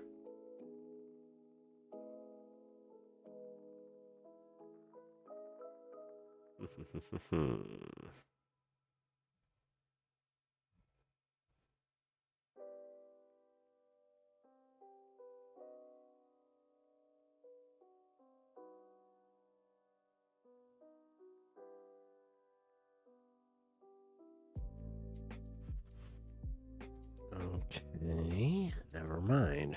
Might not be able to do this. Well, that sucks. Okay, never mind. Guess I'll just chill for the rest of the stream here. Free fall coming up to 50k. Really? Dude, Darvin, for real? Man, that's crazy. Do you understand that 13% of the investors in fucking crypto were saying that by Friday, there was a 13% chance that this would happen? Are you fucking kidding me? It hit 50? I told you. Whatever. Fucking A. Fucking A, man. As I said, I'm not even a crypto hater, and I was just like, no, this just looks like objectively, this isn't bouncing back the way it usually does. But fuck you guys. Fuck anybody that was coming in here being like, hey, you're just trying to make me, you're just a crypto hater. You're just trying to make me scared. You should have been scared. The fuck, dude? Well, thank you for that information, for real. It's always the godless that hate laws and rules until they get authority. Yes. A few of you might Tinkerbell, but it's Pinkerbell. Be respectful. In my mom's basement. It's my basement, motherfucker. Dude, seriously, like, do you understand how many people say that per stream? God damn. Do I believe Christ is king? Fuck no. Fuck no. Trump is king, then Christ. I don't know much about crypto or anything, but I'm guessing somebody got really stupid rich, eh? Someone got really stupid rich, and a whole lot of people just lost everything that they've been holding for quite some time because, yeah, that's all you could really do. I mean, you could buy some shit with it, but realistically, it was to, you know, bet on the fact that the government was eventually going to solidify it as a legitimate fucking currency, and they were going to give it insurance. But now that it has no chance of being insured, nobody wants to buy in. And on top of it, the same day that we learned that Epstein was a major fucking investor to the point where he was like, I think they said something over 40% of the reason that crypto got off, you know, and up and running. So, yeah, seems like people are not exactly too fucking happy with that. No FDIC. No FDIC. No, the FDIC said no. Trump's head of the whatever, his head of economic policy came out and just said, yeah, we're not going to insure anything crypto. So the markets be tanking. Yeah, if they got under 63, that automatically means that a lot of people are losing on their bet. Like, cool, whatever, man. I tried to fucking tell you, I tried to tell you guys. I tried. You know, I'm just a shit fucking leftist that, you know, tries to make people aware of shit, but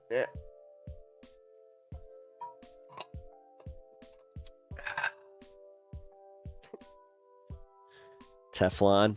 Well, you came in here bitching that, oh, you're just trying to drum up something? Well, it seems like there's a lot that has already been drummed up there, my friend. Not my friend. I just met you. But yeah, there's a lot there. Some guy in another room said, "You're an asshole." Oh. Oh, Jesus. I'm glad I read that the way I did. Well, that's a lot. So, yeah. Banning that. What do I stream about, sir? May I ask? Hi, Kyle. 1992. How are you? I stream about politics. I like to talk about politics. I got a whole bunch of right-wingers in one of my chats, and I got a whole bunch of my cool people in my horizontal stream. And, yeah, I like to have some discussions. We're all traveling through this crazy thing called life together, so we might as well get to know each other, despite the fact that we might not agree on everything. But you guys, thank you for answering. You're welcome, Kyle. Appreciate you being here. Also, if you guys have not already subbed to the channel, do me that solid. Makes the channel grow, makes me a little bit more apt to get on out there. I just feel much better than the last 4 years. Thank you. Yeah, you're welcome. You're welcome. All the liberal tears. I hope that they fill your cup, even while you're paying higher, prices and just ignoring the fact that your dude's fucking you. But cool. Love your room. Didn't think I'd find another Browns fan. I am not a Browns fan. That is not a Browns jersey. I am a Blackhawks fan. That is a hockey jersey. And I'm also a Bears fan. Sorry. I feel kind of bad. I'm a left-leaning folk here. I'm DSA. Yes, Chicago. You guys are literally, amount to nothing, blah, blah, blah, blah, blah. Now I know. That's weird, because I don't have my soft lighting on. So, yeah. No, it's black, red, and white, but... Dude, you just got here. The fuck is your problem? Like, seriously? Is this what you do? You pop into people's chats. You're like, you know nothing about what you're speaking of, especially lefties. Like, okay. Also, yeah, smoke if you got them. And you know what that means? That means I'm wrapping up my show because it is officially 12:20, and I still got a show to do tomorrow. And oh fuck, I gotta work.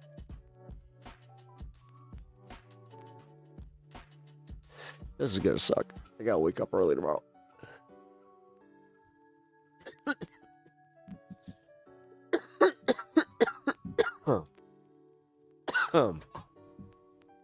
Alrighty, guys. One of us. Fuck guys. Fuck Trump and fuck anybody supporting that POS administration. Aaron Kingen. Welcome to the stream.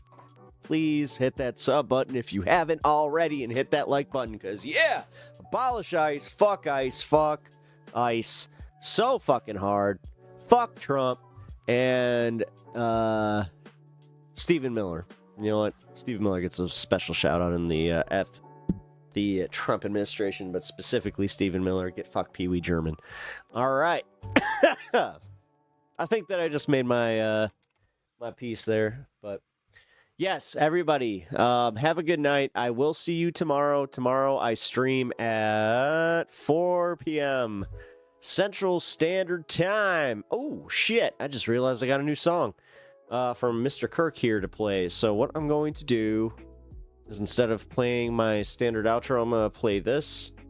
Yeah, fuck it. You know what? I'll just play it now. I'll hang here with you, and then I'll peace out.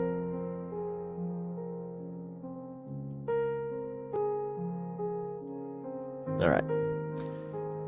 I'll also give feedback in real time. If you guys do not know, this is Kirk. Yeah, I've been trying to get my head on right since I was young G. Settled all the pain by crushing perkies in my codeine. Good in the bed in my head, fighting running from the old me. A bullet in my brain, feel like the only way fix me. Just swallow the bottle to feel all that's hollow. I'm filled with constant sorrow, might not be here tomorrow. Keeping it close to the heart was the old me, but now I'm just lost with the new me. Killing myself seemed the right thing to do when no one in my life wanna hold me. I thought it was right that I maybe. It's me cause I seem like I'm crazy. Like all of these drugs got me feeling so fucked up and no one around wanna know me. I got demons but this shit inevitable. Rip my heart out and you'll see that it's so damn cold. Fuck all these hoes cause they never wanted me, so I'ma drink till my ass falling down on the floor. I'm getting high, fucked up on perkies, this ain't how I wanna live, eh. None of my face, pouring some perk cause I need me some additive, eh. What can I say, I'm on the one way to hell and I'm loving it, eh. There comes a day when I won't wake up overdose on a lot of it, eh. Better recovery, I'm so damn ugly. I keep a record of hoes from my past, so if they wanna fuck with me, please won't you fuck with me. I need the lottery, popping around in my head sound like fun cause I'm so fucking lonely. You broke it all, gave me no choice but to answer the call. My plug got it all, can't wait till I fall. So high I can't think, I just hit from my goal. So high can't relate to these people that you never really know who the real ones really is. Maybe someday I can say that I got homies who would give. Feel I'm floating out of space, shit just lonely as it is. If I really up and left, I'll be the money that they miss. Drink, fill it with perp and mud, tank. Got a whole lot of paper, burning a hole in mud, bang. Put up a lot, but I'm still up for driving insane. You don't know me, I'll break. 40 on me, I'll break. 4 or 5 perky on the ground. 45 perkies in my hand. That makes me. Chew my perkies, I'm your man. Bullin' with the fam. Catch me if you can. Pillies on my mind, I'm not sober most of the time. I'm like Ricky in my prime, fucking drooling, but I'm fine. I move OCs on the gram, old school bushy on my trams. Big old titties in my face, cause you know ballin' is my brand. Hey, fucking came about to pay, look, I'm out here every day, look. A piece up on my side like a Billy Kid, I ride a bang, look. No feeling on my mind, Glock come with me all the time. Only fuck with if they find. You gon' miss me when I die, love. I'm getting high, fucked up on perkies, this ain't how I wanna live. Under my face, pouring some perk cause I need me some additive. What can I say, I'm on a one way to hell and I'm loving it. There comes a day when I won't wake up overdose on a lot of it. Better recovery, I'm so damn ugly. I keep a record of hoes from my past, so if they wanna fuck with me, please won't you fuck with me. I need a lottery, popping around in my head sound like fun cause I'm so fucking lonely. You broke it all, gave me no choice but to answer the call. My plug got it all, can't wait till I fall. So high I can't think, I just hit from my goal. So I can't relate to these people, oh.